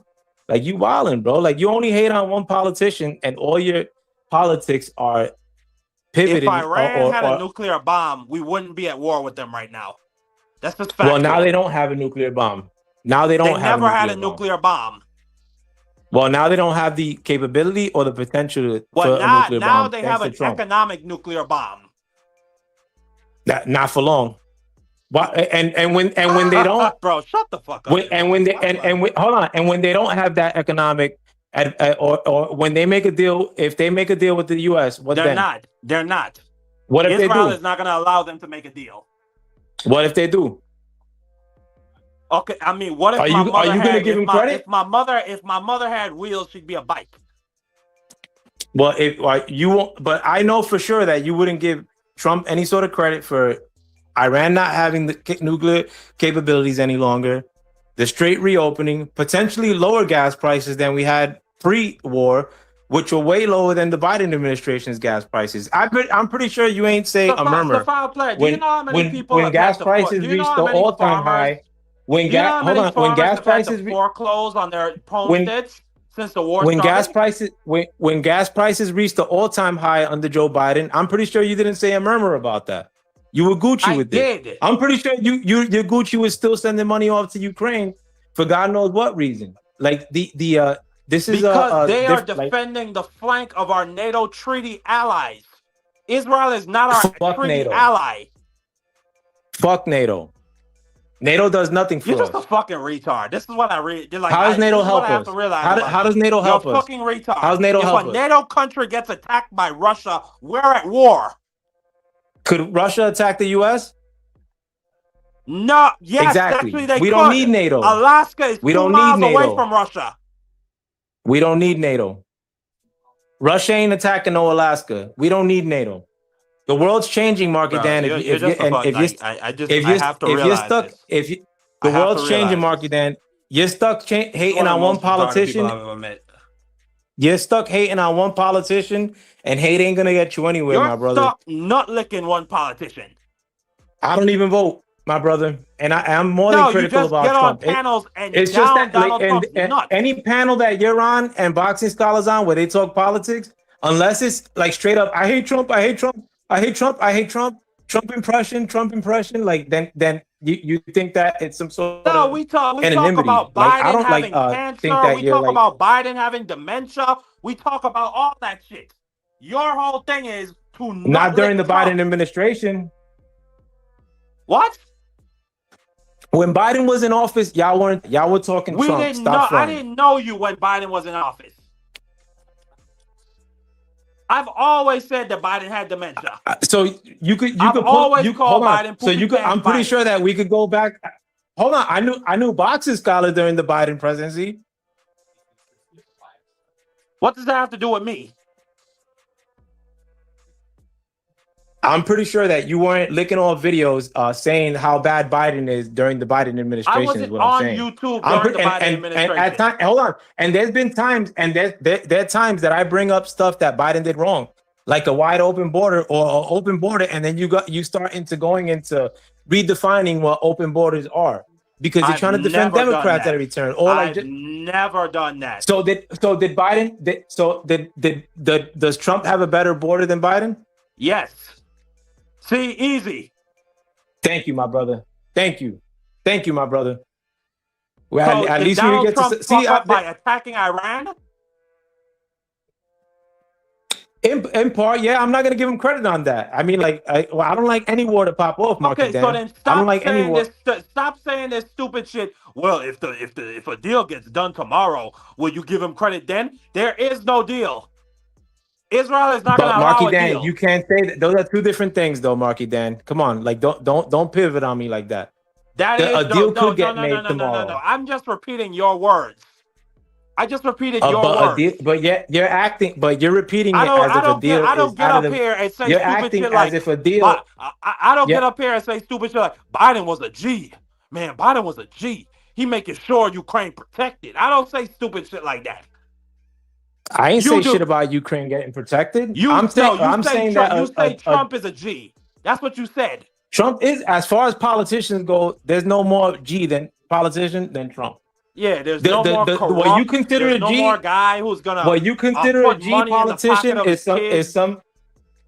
is some black chick like like snapping her neck and having a mic drop moment. I'm looking at like people that do shit that I need for my country, even if I think that they're dicks. I don't think Trump's a nice guy. Like I don't put it like what has he he done? he just gotta be. What has he done for your country? What has he done for you? Iran is not a good player internationally. If they were dangerous, And now Iran has made sure you have to pay higher gas prices. Right now they are, but what if they make a deal? They won't. They're not gonna make a deal. Iran is neutered. Dummy. Iran is neutered right now. You don't know that though, Marky Dan. You're acting like you like they know like that. Israel is launching attacks on Beirut to make sure there's no deal. My man, think about like if Israel, right now, if America just wanted a whale on Iran, Iran will come to the table. America and Trump is pretty much putting it out there. I don't want to whale on these dudes like that. Bro, so they're gonna make a deal at some point. They like it's like I don't even know the correct analogy. Here's It's the not thing. like That's where I know talking you're to not an paying audience. attention. You're locking yourself into a position as if Well, a you're not deal paying is attention. impossible to happen. You're not paying attention to my point, bro. I just said earlier that they don't know who to negotiate with. They don't know who's the leader. You're saying, oh, if we put a deal, they're gonna come to the deal. There's no leaders in Iran because they killed them all. That was a first military mistake, bro. That's that's your problem, bro. That you're not paying attention. So who's running Iran right now? No one knows, bro. No one knows. That's the problem. That's a problem that now the United States has to figure out. Who's the leader Somebody in Iran? always Nobody comes knows. out on top. Somebody always comes out on top. Okay, and but we make a deal with that until person. then, you can't make a deal. Guess what? Until they champ, you have to pay more higher taxes, and you have to suffer the political consequences for that. Because people, I understand that. I understand your point. Because people, okay. So I said this earlier. So we got people that are hardcore Democrats, and you got people that are hardcore Republicans. They don't care if Trump pisses on their face. They're gonna say it's golden showers, right? But now the people that really run the elections and decide who's the next president are the people in the middle, such as myself. I'm a person in the middle, and right now I'm not feeling this. And a lot of people in the middle, which aren't like you and aren't like Marky Dan. I'm talking about people in the middle. Right now, people in the middle are gonna suffer the economic harms, bro. This gas shit is not gonna get handled, and people in the middle like us, we don't care. Hold on. We don't care. So right now, it's gonna take a while for that Iran thing to get resolved. It's not gonna happen within the next 2 or 3 months. It's just not. So it's gonna take at least if the 6 election were months to a year. tomorrow, And they're gonna and now Donald Trump, and that was a mistake, and he's gonna have to suffer the political consequences for that. That's just what it is. So Yepes, if the election were tomorrow and it were between Marco Rubio and Gavin Newsom, who are you voting for? It doesn't matter who I vote for because I'm in California. So in California, a Democrat is always going to win. Who would you vote for if it were your choice? You're not listening. That's what I'm saying, bro. You're not paying attention to what I'm saying. Yeah, you're afraid to answer, which is worse. No, because it's the people in the middle that you have to convince, bro. It's not. But me. you said you're in the middle, though. So give an answer. Yeah, but I'm in California. So it doesn't matter, though, my brother. Yes, it does. Because you do know it's an electoral. If it were your choice. If it were your choice, it's an electoral college, so it's an electoral college system. So it doesn't matter, bro. If you were living in Wisconsin, come 2028 or whenever the vote. But I don't. I don't live in Wisconsin. I don't live in Wisconsin. If you did, though, if God put you in Wisconsin and you had to vote between Gavin Newsom, be brave, bro, and Marco Rubio or JD Vance, who are you voting for? Well, let me ask you a simple question, Yepe. Come on, let him answer, though, my brother. No, this is the question. Which one do you think is more scary, of a war hawk? bro? Super Which one scary. do you think is more of a war hawk, Marco Rubio or Gavin Newsom? But Warhawk, being a Warhawk isn't the only thing I'm voting for. That's probably 20th on the list. A war right now is the reason why you have to pay higher gas prices. Are you gonna let him answer though? Are you gonna let him answer the question? Answer the question, Yepes.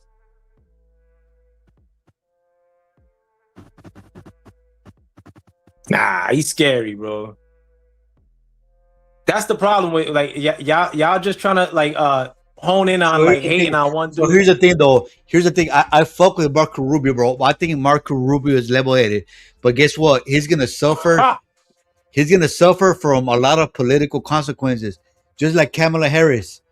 Kamala Harris suffered from all the political consequences from the Joe Biden's administration.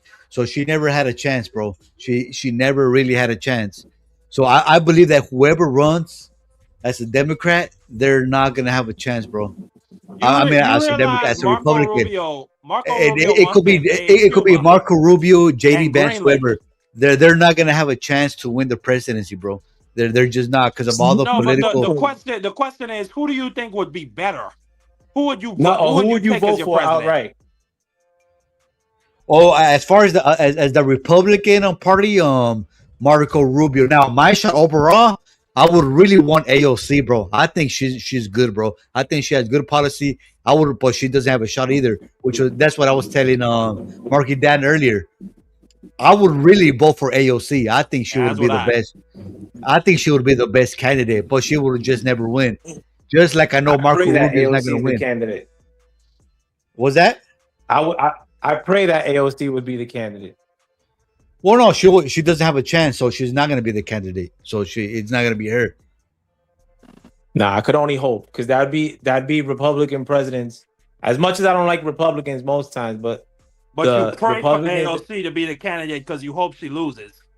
But you don't like Republicans. Nah, I'm with that, bro. AOC's nuts. AOC's nuts. Nah, she's not nuts. AOC nice to look at, bro. But Donald Trump is she's well spoken, bro. Are you out of your mind? AOC is what? Yeah, wilding, bro. Put AOC on, like, look at videos where AOC's under any sort of pressure and it's not a manicured interview, and you see how well she speaks. AOC's retarded, bro. Name a specific one. AOC is retarded, but Donald Trump is a G and a master negotiator. When she got pressed by, hold on.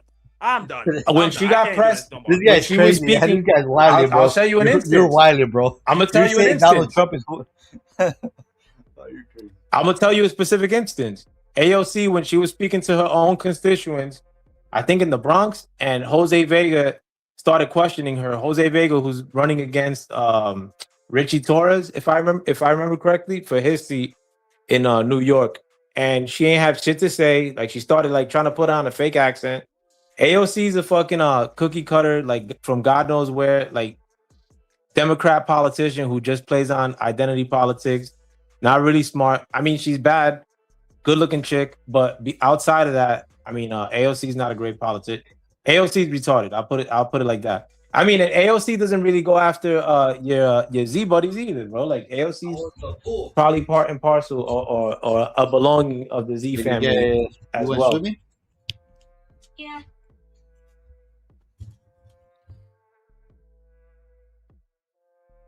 Nah, but Marky Dan, you got your answer too, because I know my brother right here, Yepes, and it's not because we're both Latin, not because we're both Latin brothers.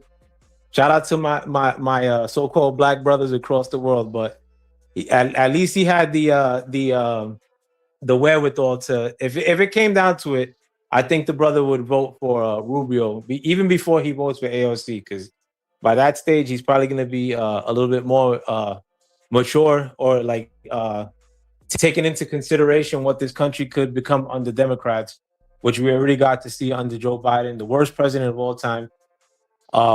Irreparable damage to the country, and we don't need that shit no more. Knock it out, bro. We don't need Joe that Biden, shit no the more, worst bro. president of all time. Absolutely, and like again too, like with. Did things get better for you under the Biden administration under any metric? Yes. Exactly. How? Yeah. Yes. I got more money back. What? I got more money back. We got more COVID money. We got more money per child. You know, I even increased my network under Joe Biden. So, but that's not how the presidency works. It doesn't. See, you think that's what I'm trying to say. Like, people that go out and vote that are misinformed, and I was trying to tell Yepes that earlier.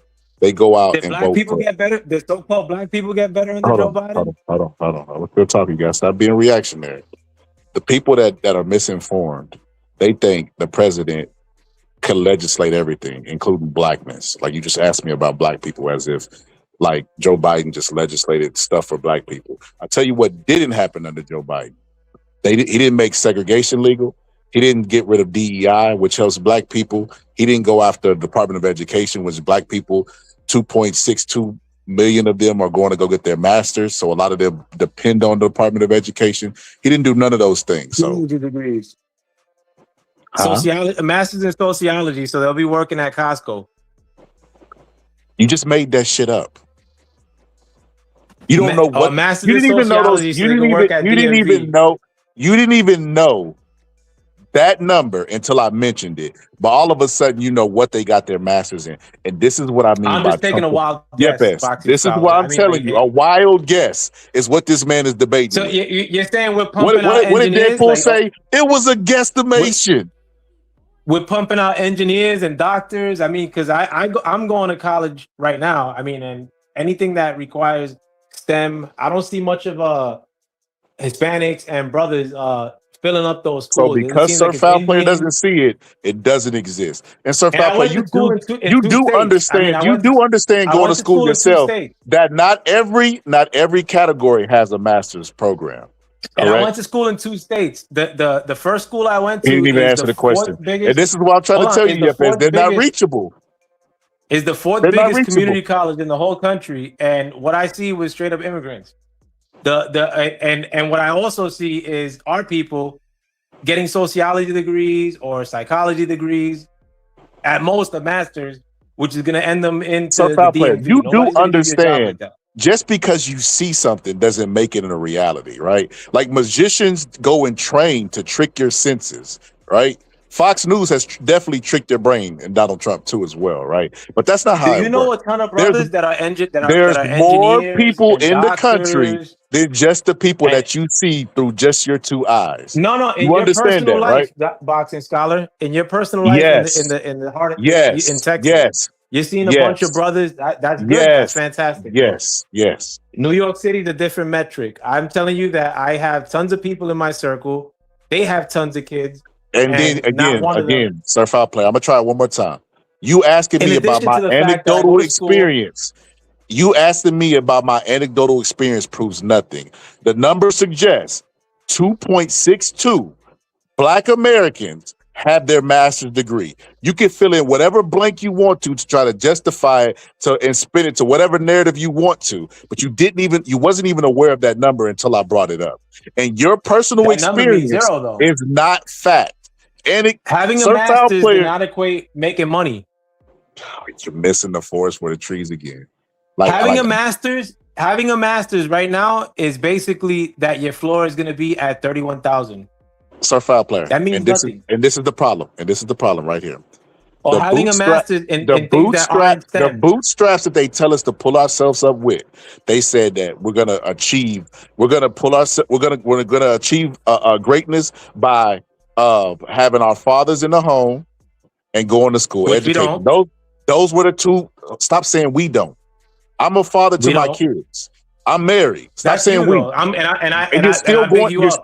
And you're still going back to anecdotal stuff, right? Still going back to anecdotal stuff, right? So Hold on, but education, you make videos. Hold on. You make videos. You make videos about all women.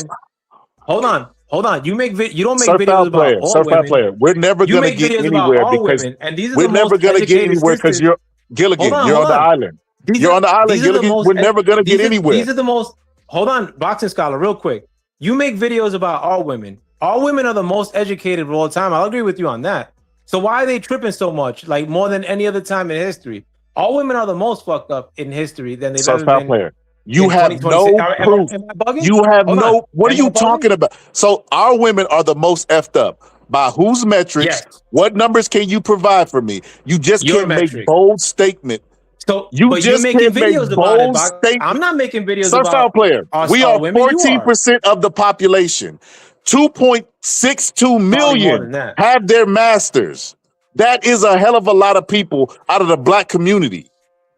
You can't go with your That's anecdotal fantastic. stuff. Well, what are you seeing? What are you looking around? That's not What are you anecdotal, though, observing? boxing What are you? scholar. Do you know what? Our Oh my women are God! hold Oh on, my God! boxing scholar. Oh, yo, Boxing scholar. Yepes. Our women They're are the unreachable. most. Hold on. They're unreachable. Boxing scholar.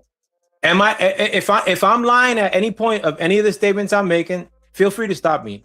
Our women are the You're most lying. slutty that I'll they've stop ever you been. at the beginning. You're lying. Our women are the You're most lying. ratchet that they've Yo, ever hold on, been. hold on. Before you Our women even are make the these least. statements, put a Our link in women the are the back least chat. accountable that they've ever been. Put a link in the back chat that I could click to show me that you have some type of metric that you're basing your opinion on. Because it sounds like it's going to come You out must your not ass. deal with all women then. You must See, not deal with all no, women. no proof. So you have no proof. You must not deal with all women. So you have no proof, right? You know what? I have You're proof. feeling. I do You're have proof. feeling. You're I'll put feeling, any right? of the videos that you make about. I'll put up any video that you make about our women. You're feeling, right? Exactly. You're feeling, right? You have a feeling. When you make videos about our women, your it's not proof- bigging your- them up and saying. First of all, so many things to unpack there. So many things to unpack. The first thing to unpack there is I don't know if you watch my channel. I don't make a lot of derogatory videos towards black women. That's number one. And your proof, when I ask you for a metric, a link, or anything, Fox News, and they're misinformed to the T. You couldn't even provide me a Fox News. Listen to link, Fox right? News. What your answer and response was, I'm gonna use your videos and the work that you've done to prove my point. And this is the problem that we have. Trump supporters are a part of a cult. They don't accept facts. They feel everything. Everything is filling with them. Donald Trump felt like the election was stolen from him. He felt like it was a lot of fraud, even though he won the second time around. So if you're insinuating that the election was stolen from you the first time, why did they steal it the second time? Why if they had the power to steal it the first time, they absolutely had the power to steal it the second time, and you won. This guy keeps rounding up people to try to get a whole bunch of proof that the election was stolen from him, and can't find 1 ounce of evidence, not one. And somehow he's still doubling down. There's more proof than ever. Well, show us some. I don't have it. When you ask them for links, numbers, metrics, anything that you would need during the scientific method, they disappear.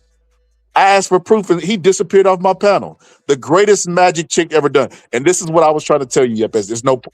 You can't get through to them. You can't get through to them. And they swear to God that I'm the crazy one.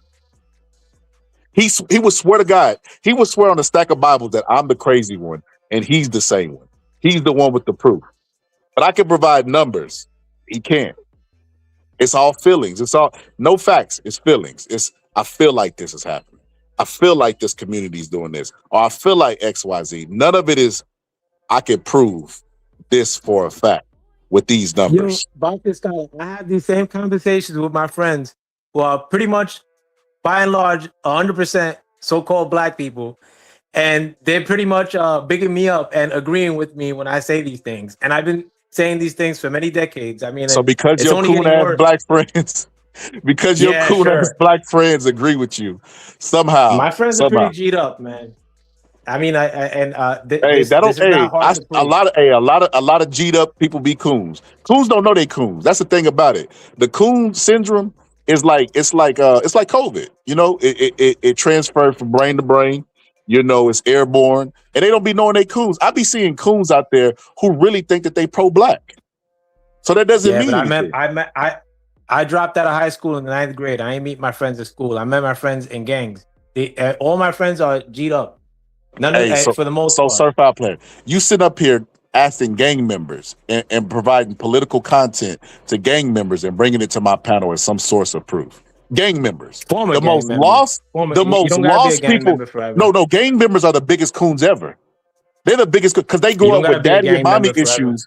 They link up with other people who have the same issues as them and have this bromance and start killing innocent people and what do you call it? Neighborhoods where people that are civilians are scared to tell, and they will unalive them for telling on it.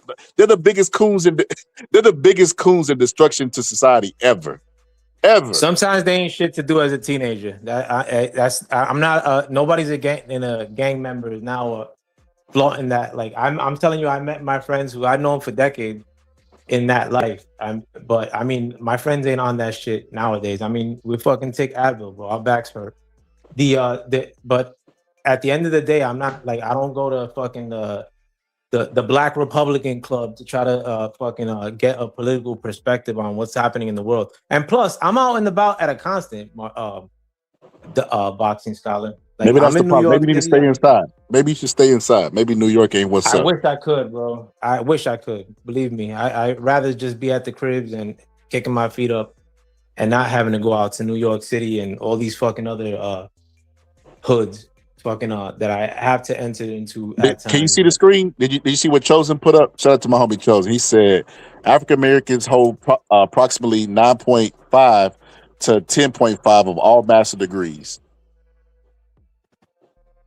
That's fantastic, but I'm telling you right now that there's people. I'm at the precipice of getting my master's myself, which I ain't gonna do shit with it.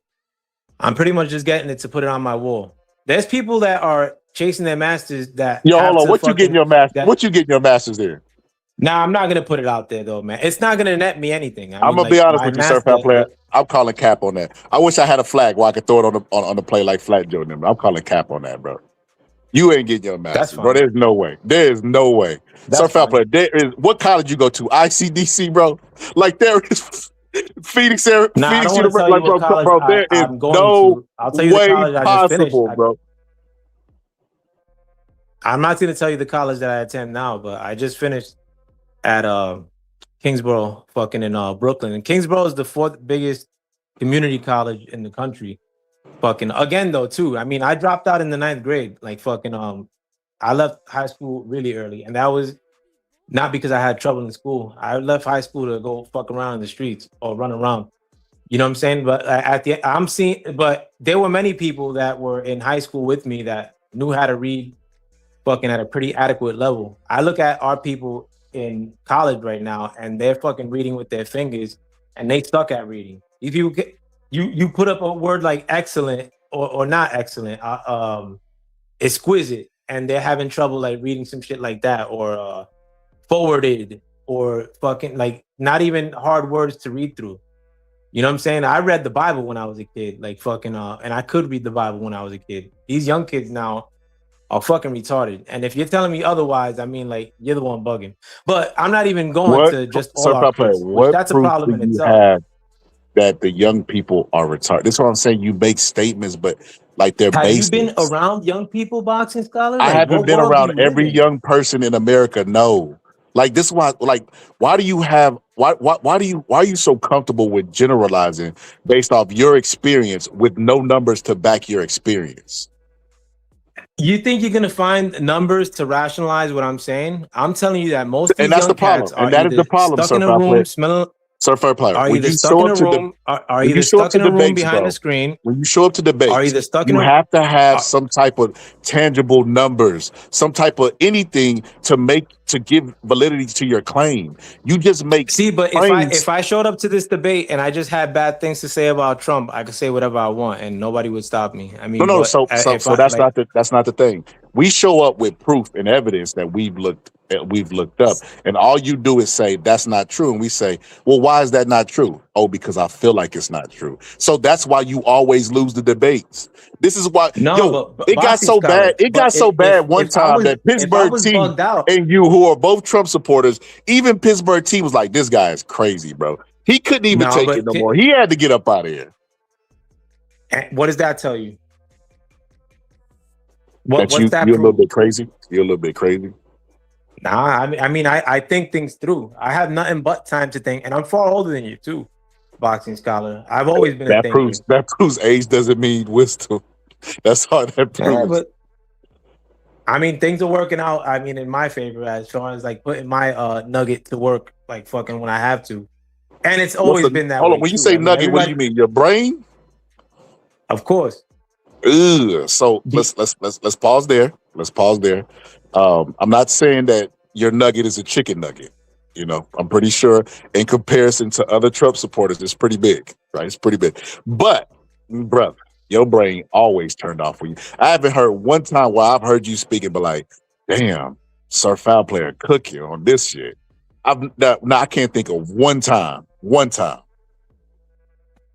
Well, the thing is that you actually agree with what I'm saying about our people, but you're trying to front like because you're getting defensive, but because that's like apparatus for you. And I'm not blaming you for that. I think most of our people are relegated into acting that way. If they hear something that criticizes our people, that we automatically get defensive, No, or we start pointing at white people. No, I think it's very tap dances. But that's why we ain't know. That's why we don't get nowhere too. Okay. Well, I think we get in a lot of places because 2.62 it got their master's degree. I think what you're doing right now is self-hate, and a lot of people suffer from this. And I need what my you people do to is win. you hold And the black honestly, community. you know hold why I the say black this too, community Boxing to Scholar? a standard that you don't hold the president of the United States to. That's the most. No, sickening you know why I part. say why I say this so to you, you Boxing hold the Scholar? black people to a standard. They need to do this. They need to do that. Both parents in No, the I'm home holding and our all this people. old crazy stuff. I'm holding But my you don't. people. Okay. Well, let me ask you this. Has Donald Trump been married and divorced a bunch of times? Yeah, but do we get Is one of married his and divorced kids? a bunch of If times? one of his kids, We a don't even crackhead? do that. We don't even get Is to that one part. of We his just kids a fuck. crackhead? Is one of his kids a crackhead? We just straight up we Is look for one of bitches to fuck. Is one of Donald Trump's kids a crackhead? We look for bitches to fuck. Is Donald And our Trump on the bitches and our Epstein women list? Is Donald Trump on the Epstein list? Was Donald Trump hanging out with PDF and our files? women look for dudes with papers. Exactly. Won't answer any questions about Donald Trump, but will have the nerve to try to hold the black people that you do not know to a high standard, and they're meeting the standard just because you don't want to accept the standard. When I talked Look about at my Facebook 2.62, all my Facebook hold on. When I pictures, talked about I'm a 2.62 of rice them, among raisin. when I talked about 2.62 of them having their master's degree, you know what you said? Oh, they probably had their master's degrees in something that's not usable. You just made that shit up. Sociology and So hold on. psychology. When they meet a standard that you set for them, you disregard the standard and I try didn't to set that belittle it. standard. But when I asked you to answer a simple question about Donald Trump, you can't do it. You cannot do About it. Donald Trump And getting this is what I mean divorced? by self-hate. Yes. When I asked you about him, I asked you about him getting divorced. I asked you about one of his sons being a crackhead. I asked about him being an actual PDF and potentially playing for the other team too His as well. son's not. Hold Because on. His son, Bubba is not a female Which name. son is his son's not a crackhead. From what I've seen. Don Jr. is Secondly, definitely a you could crackhead. get bro. if you have bread and get divorced. I mean, They it call those sucks, broken but- families. They call those broken families. So the same thing you're criticizing the black community of having, him getting divorced creates broken. I didn't say homes. that. You said that. You're saying that, Boxing Scholar. Okay. So anyway, I don't know how You're we got saying on the that. black community. This was supposed to be an episode about Trump. Now, and this because is you what I get mean. defensive. I'm So spitting the foul play. truth. This is I why want us don't to be better. Believe me. why don't you want Trump to be better? If this is an episode about Donald Trump and about him, what opinions do you have about Donald Trump? Let's go there. Let's go there. How is Donald Trump going to be a better person? Let's start there. You want me to give my criticisms? I want you to talk about how Donald Trump could be a better person. Well, if he was unaligned a lot more with the country of Z's, I'd be a lot happier for it. A lot of times, I mean, I think that the whole repeating himself in a lot of these speeches over and over, it gets redundant. Trying to think what else he could improve upon. I think that he should deport far more people than what they've already attempted to, but I know it's a pain in the ass because look how hard it is. From the little that they have deported, look at how much pushback they've gotten. But I still have hope that could be accomplished. What else? I think that they should build a lot of affordable housing, one shot, like even if it's like pods, like homes that are 1 bedroom, one like kitchen, bathroom for single men to live in. Like that'd be fantastic. Something that you could sell at 50 grand or 45 grand. That'd be cool. These are just ideas though. I mean, but again, like let's say that idea that I'm proposing. We just witnessed her foul player. When a job asks you what's your weaknesses, and you say my biggest weaknesses is that I'm an overachiever. That's basically what you did. I asked you to criticize Donald Trump, and nothing you said was about morality. I said that I would criticize Nothing Donald you Trump. said was about education because he's not educated. Nothing you said was about him morally. No, I or think any that of the stuff that you the held way for the that- black community. So you just proved my point. I have a big time problem with education though, Boxing Scholar. The way that it's our kids don't know We how to could read, tell. Boxing Scholar. I don't know We can tell you have a big problem. if our kids know how to with read an emoji, education. but Our kids don't know how to read, Boxing Scholar. Like, Certified player. How old do you think schools Marky in New Dan York- is? How old do you think Marky Dan is? Marky Dan was raised in the Virgin Islands, Boxing Scholar. How old do you If think go to Marky Dan kids is? in though? Houston? Hold up. If you Let's go to answer kids that. in Houston, Hold up. Let's answer that for I a think second. 24 or 26. He's around 24, 25-ish, right? You just said that young kids are dumb. So I would consider Marky Dan young. I would put you and Marky Dan Marky was Dan had to raised in the West educate you on the Indies. history of Iran being bombed. And You're Marky supporting Dan a guy is and you don't even show emotional up as with hell. facts. Like, Marky Dan's emotional too. How could And you he call is a man? smart, but How could you call a man emotional and all you do is go with feelings over facts? I do not go with feelings over facts, my brother. I'm saying So that what Marky facts do Dan you bring up? What facts do I not bring up? Like, what are you talking See, about? you do the same thing that Donald Trump does, bro. You don't answer real questions, and if you do answer them, you answer with benign statements like that. I ask you, But what what you're facts do you bring asking is up? benign. What facts don't What I you're bring up? asking is benign. So, though. okay, You- what like, links d- have I you gotta li- provided today? So I got to Let's list go. off. Let's Hold on. I got to let's list go with off. just today. I got to list What off links? all the facts What that I links bring. and numbers? Yes. What links and numbers have you provided today? Because I provided a fact, right? About My brother. 2.62 million Americans, Black Americans, have their master's degree. That was a fact, right? What facts have brother, you I provided just came today that from we a- could go look up? I just pulled up to your channel after I went to a Greek fest in New Jersey and Oh, picked up the some Greek cake fest. for my family in It a was the diner. Greek fest You and the think I'm gonna cake. have a list of facts that I could Bro, just spit off to you for, for so a you YouTube have to channel? look it up to know what you're talking about, but you show up to every debate. I don't even know what None of you're the stuff referring sticks to, in your my brother. memory. None of the My stuff brother, sticks I in don't- your memory. I don't think you're trying to like have me like regurgitate some sort of facts like that. You're not even being succinct as to what you want So, me to bring and this up. is why I call cap on you having a master's degree. All college is regurgitating facts and using the scientific If I method. hold on. Source, If I cite have your my master's sources. degree, I don't have my master's degree yet. I said I'm almost done with my master's degree. If I have my master's degree, will you make a video saying sorry to me? I will make a video saying sorry to you, Oh no! and I then actually look. If I had my master's degree, we will make a video saying sorry to you, and then hold on. By completion, I will also by find out completion- what college you went to, and we will recommend that nobody ever enrolls to this college again, because that is absolutely. I'll do one better. I'll do one better. Will you make a video saying Donald Trump is my master? If I get my master's. What does your personal accomplishments have to do with Donald Trump? Now we're back on Trump's bro. job. So stop. Now so we stop back trying to on trip Trump's me up about job, some bullshit, bro. Bro, do you realize how you sounded right now? So if you graduate Now from because I'm trying to college raise the stakes and get on your you. master's, I have to make a apology video for Donald Trump. How is he responsible for you getting your master's?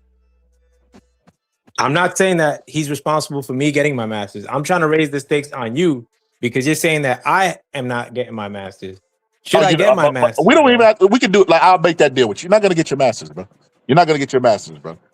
But will you make that other part of the deal? Yes, I'll make the deal with you. You're not going to get it, bro. You're not going to get it. Listening to you talk, bro, so I got to regurgitate facts? Yes, that's what you do in college. You regurgitate facts in the form of papers that you submit to your teacher. And when you do your master's program, in college. it's all College fucking is retarded. It's the easiest shit in the world. The fact It's that the you think easiest college shit is in the easy, world. hey, what 50 Cent say? You're not gonna make it. You're not gonna make it. If you think college is easy, you finna go get your ass chewed up for a master's. I barely get out of here. I fuck around on my phone pretty much the whole time in school, and I'm passing like with fucking with well, you steady cheating B's and there. C's. Like, were you cheating there? I'm sorry. Were you cheating? I'm not cheating. It's fucking easy. College is retarded right now, Marky. College is meant for kids that can't so read. you can at least tell us this. What are you going to school for? What is so easy? What do you do? I mean, Kinesiology? What I told you earlier in terms of me dropping out in the 9th grade. I always felt like kind of a loserish about that, even though I'm decently I'm well positioned in my life as we speak. Are you in your at this first year of current juncture, college? but- No, I'm almost done with college, my brother. Done with what? What are you working on? I'm not going to tell you the degree. My degree is useless, my brother. It's not no fucking. It's Well, not. that's why it's easy. That's why it's easy. Your it's not degree is useless. It's not useless like African studies or some shit like that or art. but it's an official degree. If you, I'll put it like that. Why are you being so secretive? Nobody can look you up based on that. Nah, Why because are you being so secretive? I've had problems like as far as I don't like people knowing like my personal life. I'll give out the town that I live in, everything, like, but I don't. So you'll want, give like, out the people to bother town, me but you at won't give school. what you're going to school for. That's crazy work. That's No, how you know. I've given out If you're saying it's easy, in the past. if you're saying it's easy, in the and you're in the saying past, I've given. No, what if one of my teachers listens to the fact that I fuck around on my that No. I'm gloating about the fact that I'm no, on my phone none of your all the time? teachers are gonna watch my channel, bro. You never and know. figure out, bro. Stop it, bro. Some hater, somebody that hates Trump could forward this to a teacher in some They don't care faraway that much. world. I guarantee you. I guarantee you. You never know. People I hate guarantee- Trump a lot. I guarantee you, they don't hate Trump enough to where they're gonna send your college that you don't, bro. You told us you're not gonna give us the college. Why won't you tell us? Why won't you tell us what you're going for? Nah, I mean it's kind of giving it away though. I mean you could base it off where I live. Fucking I mean I go to Or school maybe in this, Jersey, maybe this, brother. I'll maybe give you this. that. If you think college is easy, you're not doing it right. And the degree that you chose is a pretty easy degree if you're able to text, right? Because you're not learning shit, right? So you criticize the kids not earlier. them. You criticize the kids earlier for being dumb and not learning shit. And meanwhile, you're texting in class. You can't make this shit up, right? Then you show up to the panel and tell everybody how you finna go get a master's degree. How you finna go get a master's degree and how easy it is and how the kids are so fucking dumb nowadays. Do you think you're doing a justice to yourself by texting while you're in class and not being able to regurgitate facts? You think I'm reading books that are fucking in depth recreationally. You think that I'm learning that I will learn anything in college? When No. like a lot of that You stuff can't is regurgitate. fucking You can't melted regurgitate. into like social justice shit, like or like both like sociology is ripped into every subject in college nowadays. And I went to college pre-COVID too, and I stopped for a while. But the today's version of sociology has bled into pretty much every subject in college. You think I'm listening and intent on what they're teaching? I mean, if it's like something with math, which I struggle in, yeah, I do listen in those classes.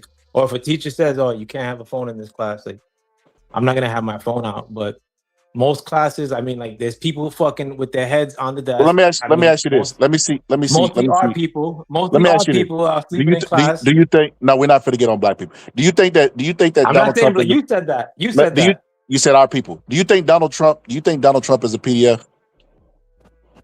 No, absolutely not. No. Okay, that's proof. So you got Todd in the chat. You got you on the panel. That's proof that Donald Trump supporters share one brain. They are part of a cult, right? And the Trump derangement syndrome that y'all talk about, y'all actually suffer from is self-projection.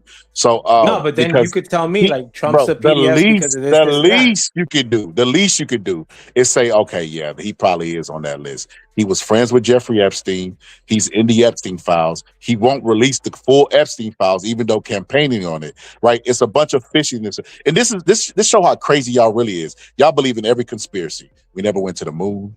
COVID was a hoax. All of these things. And then you have a conspiracy as good and sweet as this one, and you won't dive into this one. Donald Trump is Did definitely you in did those you take the files. jab? My brother boxes scholar. Did you Bro, take the jab? bro, I'm not going down. I'm not going down the Did you take the wormhole. jab? I'm not going down the let us wormhole. know. Because you We're get into not- my personals very much, bro. We're Like, not going you down sound the like wormhole, somebody bro. who's highly jabbed. Bro. I and think you took the jab and based you on know your what you politics sound, too. and you know what you sound like? You sound Did like you take the, somebody nah, who tell might me. be a Hold chromosome on. Tell me, short. Marky. You might be a chromosome short, bro. Did you take the jab? What difference does it Give make? it to me. Give it to me. What is it going to Like, prove? 'cause What is you it going to prove? You sound What's it you going to sound prove? like somebody who's highly jabbed. Let's say no, I didn't. Then what is your response to that? I actually would be in elation. I don't want none of my people to take the jab. Okay, and let's say yes, I did. What would be your response to that? I feel like that sucks. Like I don't like the fact that my people were the ones that were forced to take the jab more than anybody. Poor people, my people, minorities, so-called minorities, were the So-called ones that were minorities. relegated to taking the jab the most because they couldn't take off of work or they couldn't stay. Like I'm gonna find a new job. So that sucks. Like I don't take any sort of joy in that. But I do take offense to people that pushed it or make it seem like if you didn't take it, like you're anti-science I'll or tell you you're something. a bigot. I filled up my gas tank yesterday. It was 100. $100 to fill up my gas tank. Do you think I give a damn about 2020 and 2021 and COVID? That's what I mean. Y'all can never stay focused on the issues at hand. Like, who gives a goddamn, bro? There's wars breaking out. You know what I mean? The country is constantly at war from a guy who said no new wars, and you're talking about the jab. Maybe you should have. Yeah, but from my house in New Jersey, the war is not breaking out for me, with the exception of the fact that gas has gone up, and that sucks. Interesting. I got to fill up my gas tank. So we're back to anecdotal shit again. So if you walk outside, and it's snowing, that means global warming is not real. That's Republicans in a nutshell right there for you. If the Democrats did push the jab upon my people and there are long-term bad effects to it, then that is a problem. Yeah. That will affect 2026 and beyond. 2026 and beyond. Yeah, we get it. Gas prices are up. Eggs that y'all voted for, even though the president can't legislate eggs, are They're not up. You're lying. That's wrong. Eggs are not up. You sound like Donald Trump. When was the last time you bought eggs? Lies. When was the last time when was the last time you bought eggs? Yesterday, and they are definitely up. What are you talking about? How much were they? God, oh my God. How much did you pay for eggs yesterday? I can't with you. Tell me the truth. How much did you pay for eggs yesterday? Bro. I can't, bro. Tell me the price. You should tell me the price. If you're saying I made up. Hey, look, I made up eggs. I made up gas. You got any final words, bro? I'm not saying you made it up. Just tell me the price. Who cares? What difference does it make, bro? Like, I don't understand why that's important. Because you're saying that the price went up. But hold on, Sir Foul Player. Eggs differ from state to state, correct? Okay, so tell me how much they are. Hold on. I live in my state and I live in my city, and I'm telling you that eggs went up, right? And what you tell me is wrong. And what was the price? I can make up a random arbitrary number. You wouldn't know the difference. You would still have to trust my word. This is why I don't understand, bro. I don't understand. Like, this is what I mean by we can never shop in to look for the price of eggs. We can't. Now we got to go to the store, and this is why I say, you got any final words, bro? Because I could tell you the store that I shop in. You can look for the price of eggs in my store. Now we got to Google your price of eggs to prove that Donald Trump is right. This is what I mean by silly stuff, bro. So you got any final words, man? What did I offend you, my brother? Like I'm no. giving you. I'm going to set up my. You're saying I could pull up facts. I'm telling you that the price of eggs are down. The price of eggs, like when I shopped for them recently. Now you know how to regurgitate facts. I'm telling you facts, and you could look up the price from my store. Oh, it's crazy. I shop in ShopRite of Nugget, which bro. is a big chain in New Jersey. So hold on. Let's start here. Is the president solely? I'm gonna ask you and Todd because y'all know MAGA shares one brain. Is the president? Can he legislate the price of eggs? Say it again. Can the president legislate the price of eggs? Can you repeat that? I'm sorry. Can the president of the United States? I mean, I'm pretty sure he has some sort. He can't. So if the eggs are up or if the eggs are down, he did legislate the eggs, right? Even though y'all voted for eggs, correct? It shows to me, that proves to me what you just admitted, how misinformed and slow that Donald Trump supporters are. I wanted lower grocery prices. You just said that the president can't legislate it, but you voted for. This is so fussed, bro. I cannot do it whole live with you, bro. I swear to God, I will bust a vessel. Scholar, you just admitted that the president cannot legislate the price of eggs. You did, but said you voted for him because you wanted lower groceries. Cannot make this shit up.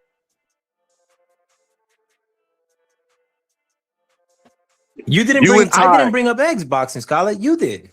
You and Todd showed to me, y'all proved to me that Republicans, let me say Republicans, y'all are not even Republicans. Your phone's like breaking up a little bit, Docs and Scholars. Y'all are proof to me that MAGA shares one brain. Could you hear me? Yeah, I can hear you. MAGA shares one brain. No, your phone was breaking up a little bit on my end. I don't know if it's But you don't have your facts though, just like you told me. Like I'm telling you that the price of eggs are down.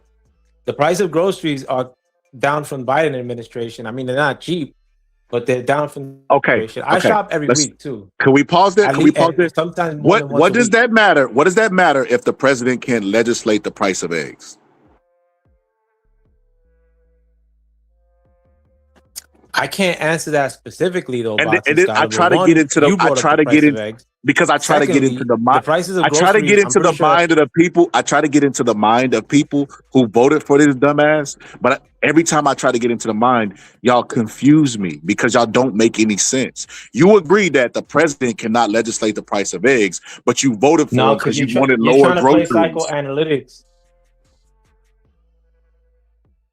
which my groceries are lower. I mean, they could get lower. I'd rather them be lower than what they are now.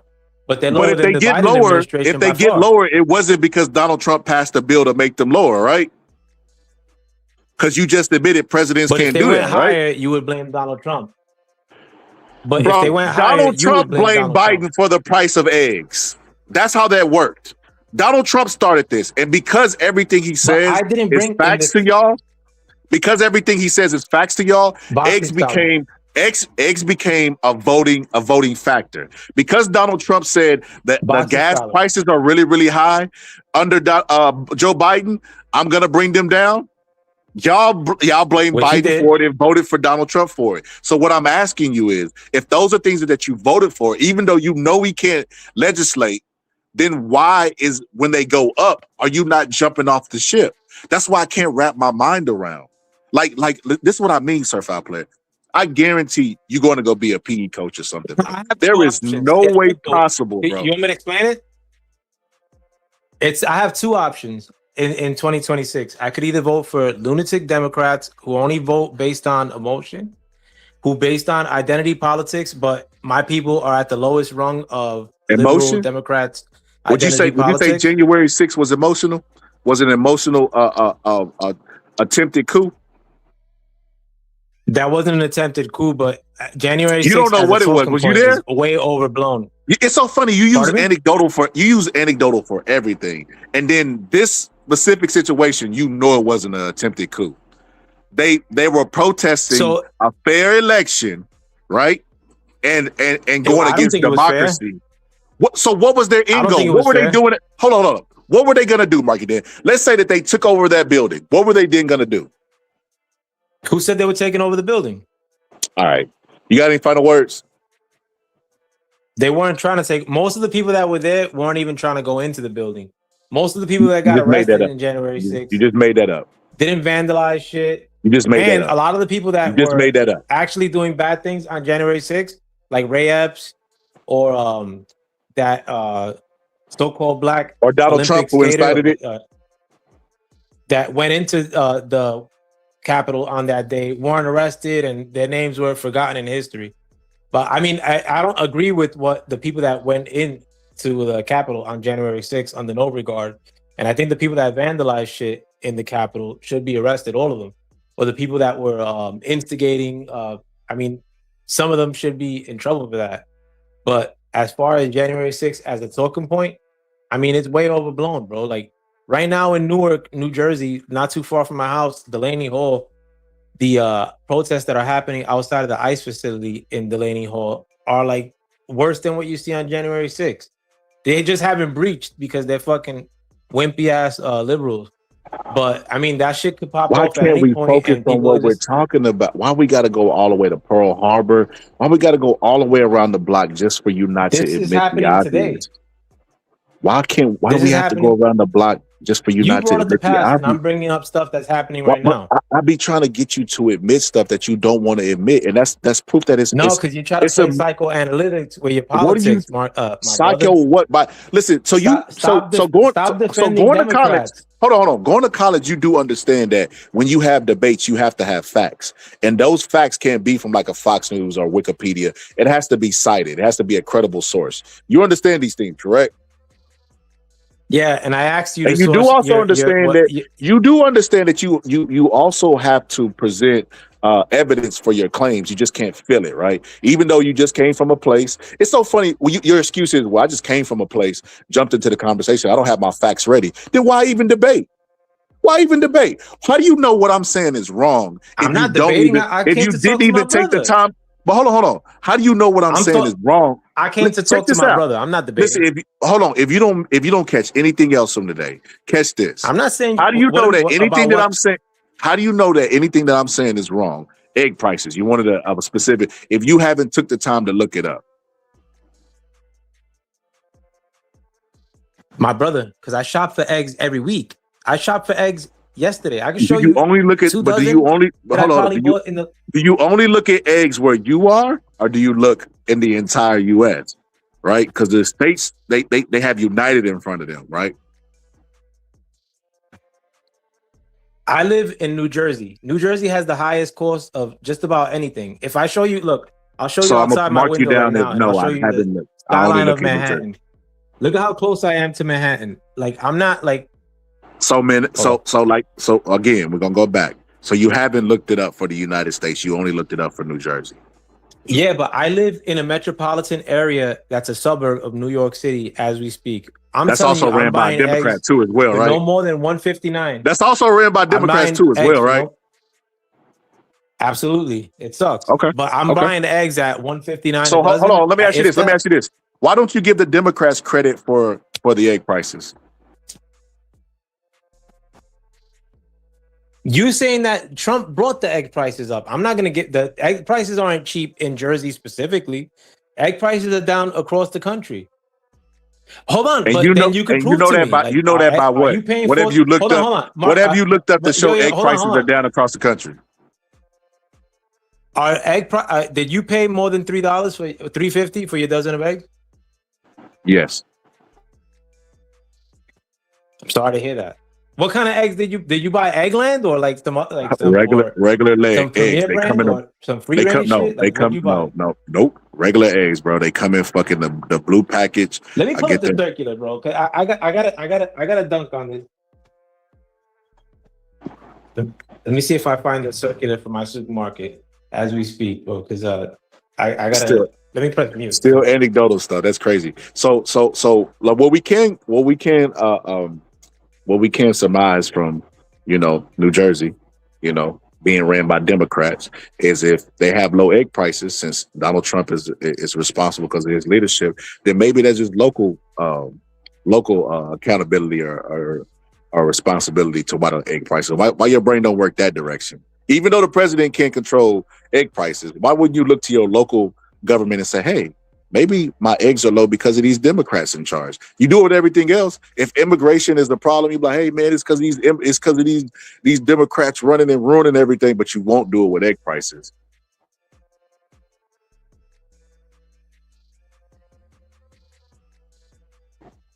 I guess he's still looking for the thing, but after he shows that, man, we're gonna get up out of here.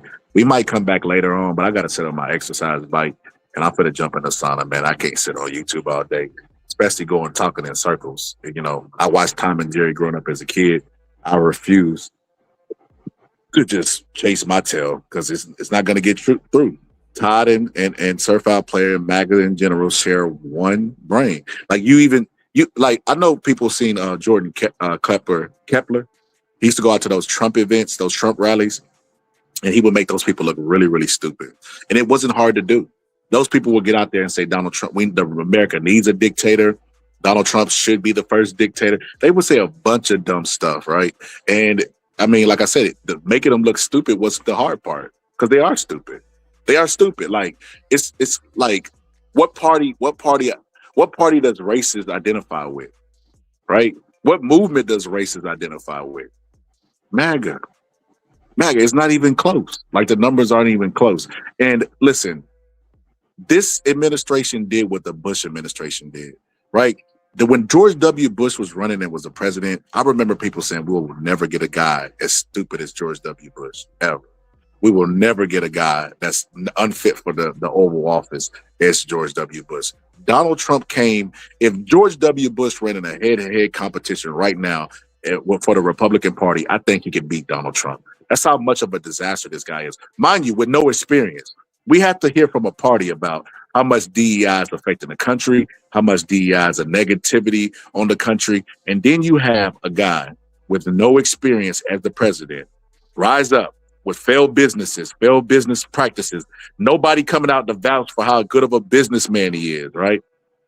Even in his book, The Art of a Deal, he talks about businesses that no longer exist, right? We have to watch this guy rise to the highest position in the land, which is the Oval Office, right?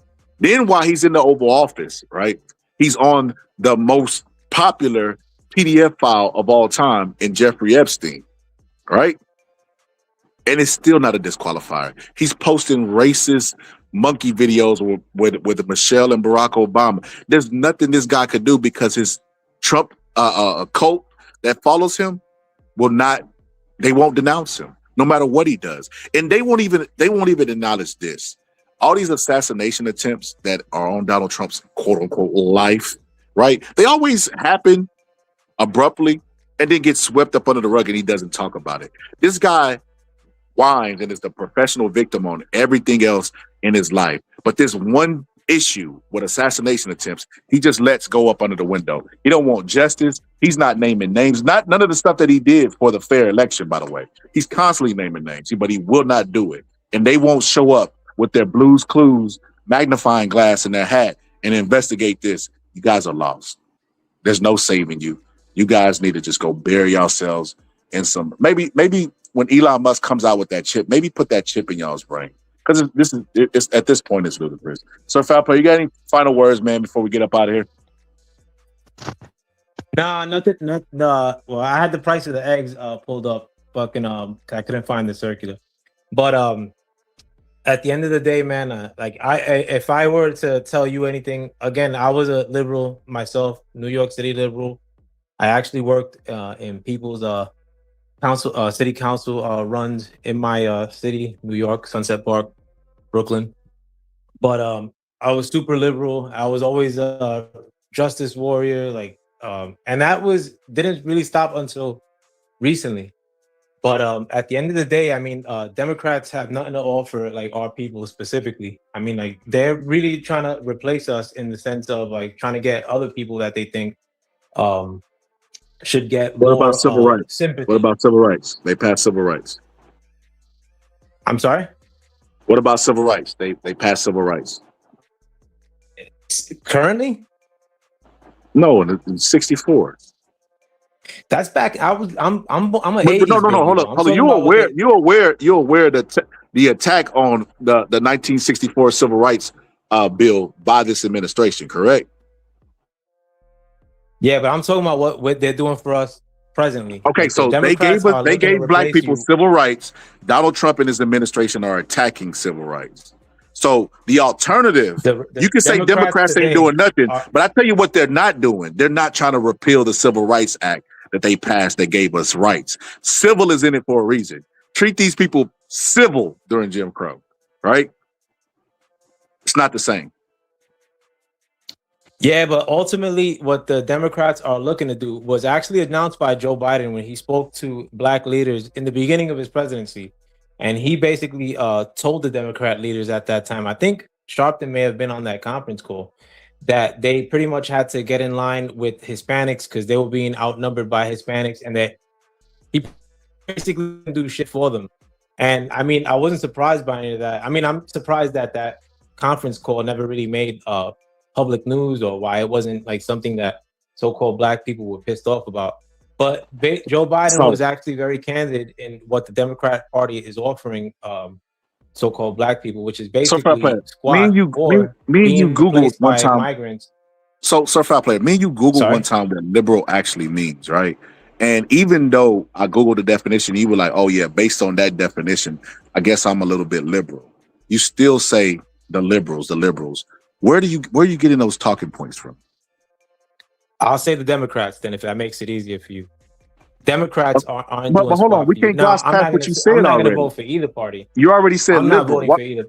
Where are you getting that from? Where are you getting those talking points from? Why is a liberal? Well, liberal, maybe if it helps you, liberal as far as the hyper liberal ideology. I don't have problems with liberals necessarily. I have problems with hyper liberal people.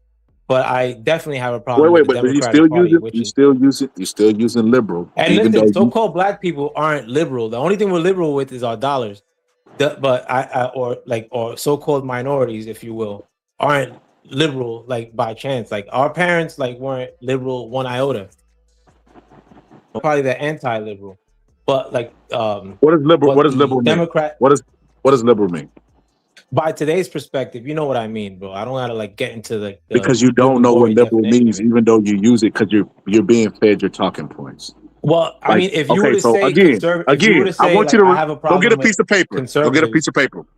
look, if you were to say I have a problem with conservatives, I would know exactly what you meant by it. Like, because I'm not trying to play dumb. Like, for the sake of trying to get a zinger on me, like I'm not trying to get a zinger on you.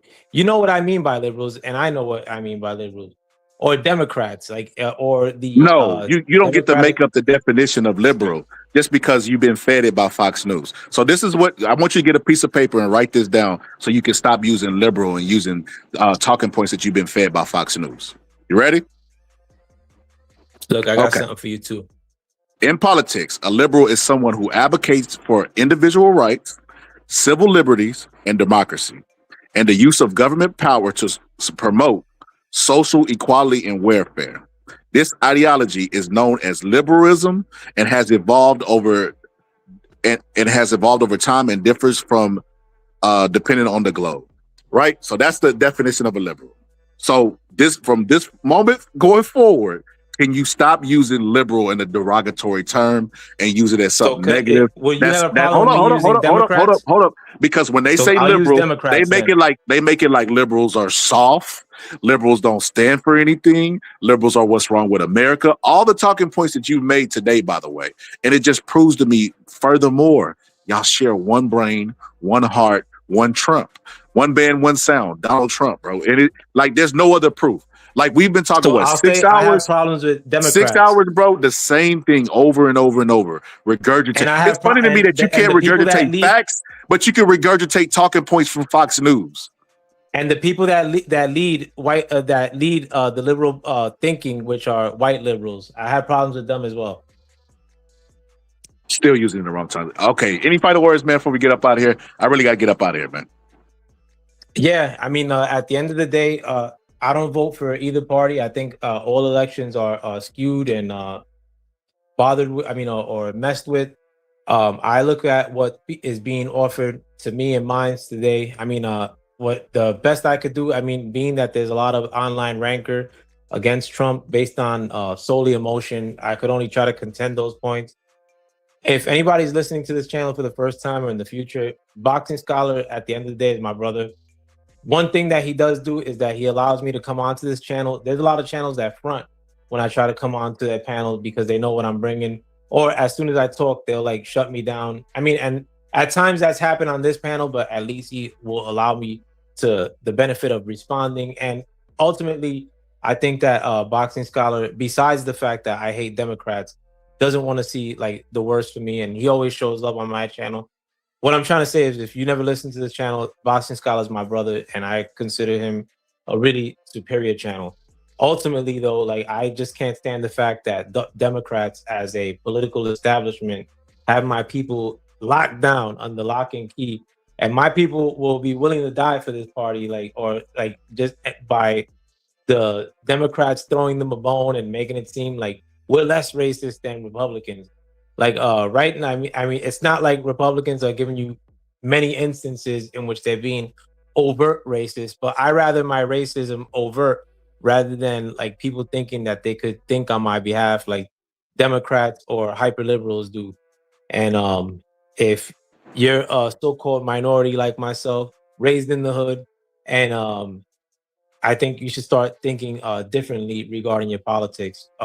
Emotional politics has been something that was introduced to our people from the 60s till now. And if you look at how bad the so-called minorities families are in America from the 60s to now, things are getting worse and worse and worse. But in 2026, things probably couldn't get any more worse. So we only have one way to go. That's up. Thank you, Boxing Scholar, for letting me come through. I have a lot of faith in my people. I think that the Messiah is probably coming from our people. And we got to make the conditions not whack when he arrives onto this planet Earth once again. And I'm not a Christian neither, but I think that the true Americans are the so-called minorities of America, or the true natives. We've been here longer than anybody for the most part, regardless of what storyline you subscribe to. And I want to take ownership of this country. I talk about this country as if it's mine. I don't try to like herb anybody away from it either. But a lot of times so-called minorities speak as if we're rooting against this fine nation that we live in. And I think that this nation is an inheritance that I want to pass down to my children. And I want to claim it as mine and not hand it out to no migrants or not root for other countries that want the worst for America. Wow, that was a good paragraph and a half. Good dissertation, leaving TED Talk. Shout out to Sir Foul Player, man. We're going to go ahead and end it there. It's been a good one, man. We'll pull back up with some more topics, man. Make sure y'all subscribe. Anyway, man, Smart Scholar, I'm out. Superstar, wish to have a fancy car, wish to have $1 million bucks. Well, I wish I don't be in love. So feel me, pretty baby. I make one wish and I wish it all on you. Make it love to the break of dawn. Me and you to the baby's born. Till my baby's born.